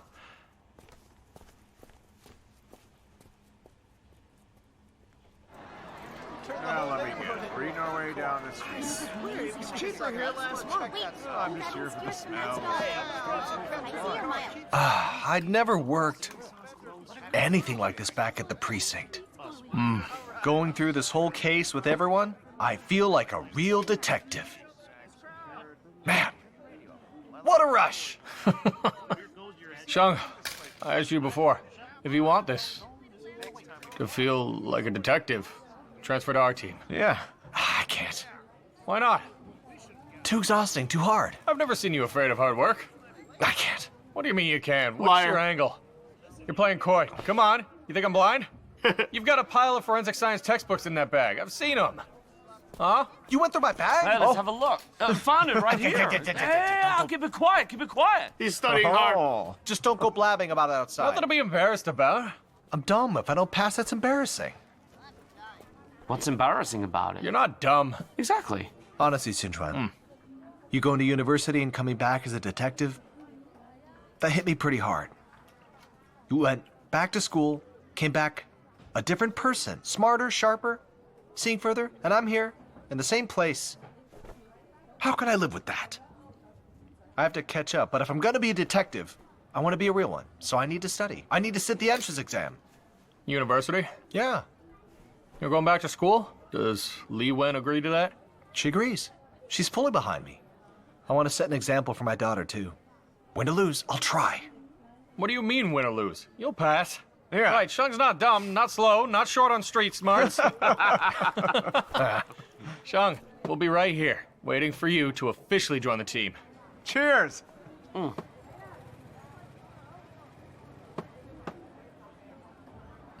Hey, Qin Chuan. Speaking of the team, I heard they're putting you up for commendation. And next up, you'll be taking over from old Hu, right? Xiao, what are you doing? I just got here. And you're saying this in front of Zhao Yongcheng and Li Baoan? Those two were originally in Captain Hu's group. I'm the one who pulled them over. What are you trying to start, huh? What are you saying? Come on, man. And now we're on your team. Exactly. That's the key here. Honestly, the commendation doesn't matter to me. And I don't want to take over for old Hu. I don't want that title. All I care about is that this detective team doesn't stay the way it's been. We should just do the work. That's it. Right. That's how a squad leader should be. It's yours to take. Mike, I think you're both right. I think you're trying to get me drunk tonight. So many storms, so many springs, through frost and snow we brave the stream. Through all the pain, our hearts stay true.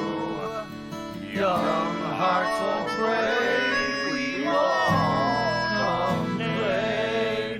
Don't you see the torch, the light of your veins? When you come, take our stand, take our stand. For the hearts of the land. Through these hard years, what's there to fear?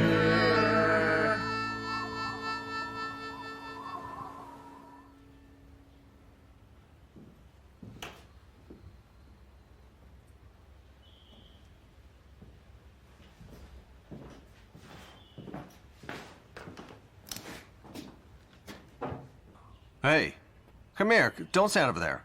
The collective citation's there. But you've got a second-class merit. Stand here, right here. This angle's better.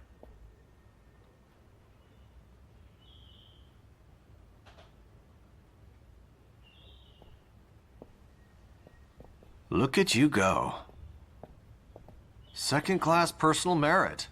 That's no small feat. Word's gotten around from the city bureau all the way to the provincial department. And now you've got a connection with the criminal investigations unit, too. That guy, Zhao, who took the photo downstairs, he's from the unit, right? Looks like you two hit it off. I wasn't in this case for anything personal. The case is closed. Deputy Chief Gao can rest. That's enough. Oh, come on. It's fine, all right? Everybody knows how it works, okay? Every cop wants to earn recognition and get promoted. That's just how it is. If the day comes, if you do it, just take it over. If you become squad leader, that's fine. That's how it should work. Hu Bing, what are you getting at? You're always doing this passive-aggressive thing. I want to be squad leader. That's it. I'm not ashamed of it. I want to be squad leader. So what? 1, I haven't sucked up to anyone. 2, I haven't played any games behind your back. 3, it's not about replacing you. I want to solve cases. I want to do the work. What's wrong with that? Let me tell you something. Wanting it badly doesn't get you there. Sure, you earn a merit. I take the criticism, but I haven't been demoted. I'm still squad leader. You're still deputy. That hasn't changed.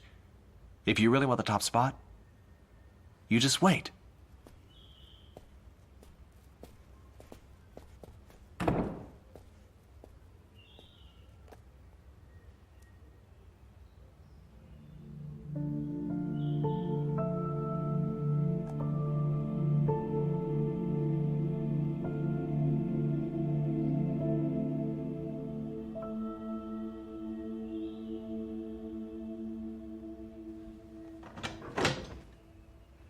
Director Dai. Huh? Just you? Yeah. Sit down.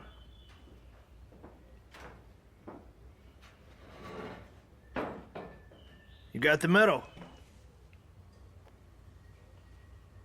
Good. Congratulations. This merit, it's what you've earned. It's also what you now carry. Qin Chuan, I think you're genuinely built for this work. Take this as a starting point. A new one. Work harder, keep going. I need to tell you something. Just got the notice from the City Bureau. I'm being made deputy director and head detective. The commissar will handle things here in the meantime. Make sure you work well with him, all right? Director Dai, you're leaving? Yeah. And what about Hu Bing? Is he going to? Well, I'm moving on. I can't keep involving myself in this matter. It's up to the commissar now, whatever he decides. Then can I also leave? What's going on? Right before you came in, Hu Bing was here. He said things I can't even repeat. I can't keep working here. Either he goes or I go, okay? What exactly happened? I'm not after a title. I just wanted to be squad leader. I want to do the work. I know. I'm not even after recognition here. Can you just listen to me? There's nothing to be ashamed of wanting recognition. Everyone wants to move up, right? But right now, your biggest problem is that temper. You need to work on that. How you handle people. Above you, under you. All of that matters. I'm talking to you straight from the heart. A person spends most of their life getting those relationships right. That's reality. You're living in this world. Let's talk about this thing with Hu Bing. You know he has his limits, but you still go against him, huh? You let it get under your skin. You're stooping to his level. Don't you understand that? And besides, where exactly are you gonna go? I'll go back to a precinct. Dashan precinct. Before university, I was at Dashan. I'll go back there, can I? Qin Chuan, you've got a real future ahead of you, huh? You just got that medal. You just earned all of this. And now you want to throw it all away? You'd be going backward, wouldn't you? Fine. You go. Write a transfer request. I'll sign it. Just don't regret it.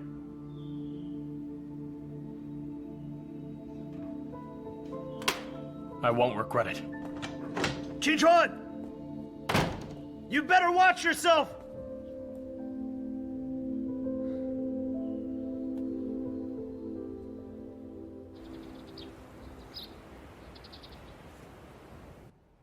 So what did you have in mind? This kid. He's born for detective work, no doubt. Sending him back to a precinct would be a real waste for our department. But you can't put him back alongside Hu Bing either. Those two, they're always at each other's throats. I don't even know why.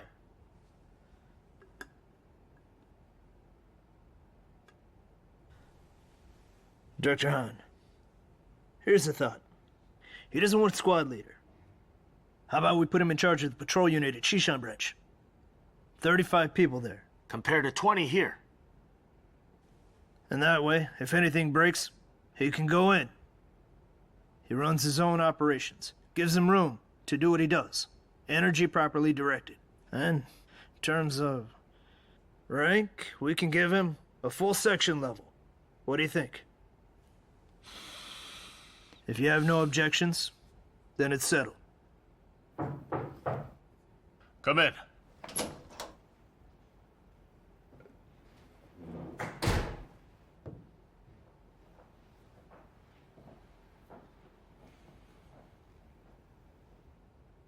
Director Han, you asked for me? Yes. I want to sort out your posting. You're being promoted to Chief of Pretrial Section. Pre-trial? I don't know how to do that. Don't know how? Then learn. Pre-trial is half the legs of detective work. It's decided. Learn from the people around you. Work hard. And for your information, Hu Bing's been transferred to Dongshan, Deputy Director. You're both leaving the Xishan Branch Detective Squad. Is that clear? Understood. I accept this decision.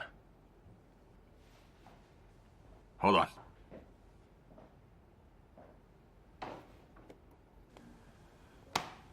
The commendation from command. You're really giving it back? Fine. I'll submit it. Tell them to rescind this merit. Get a disciplinary notice instead.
You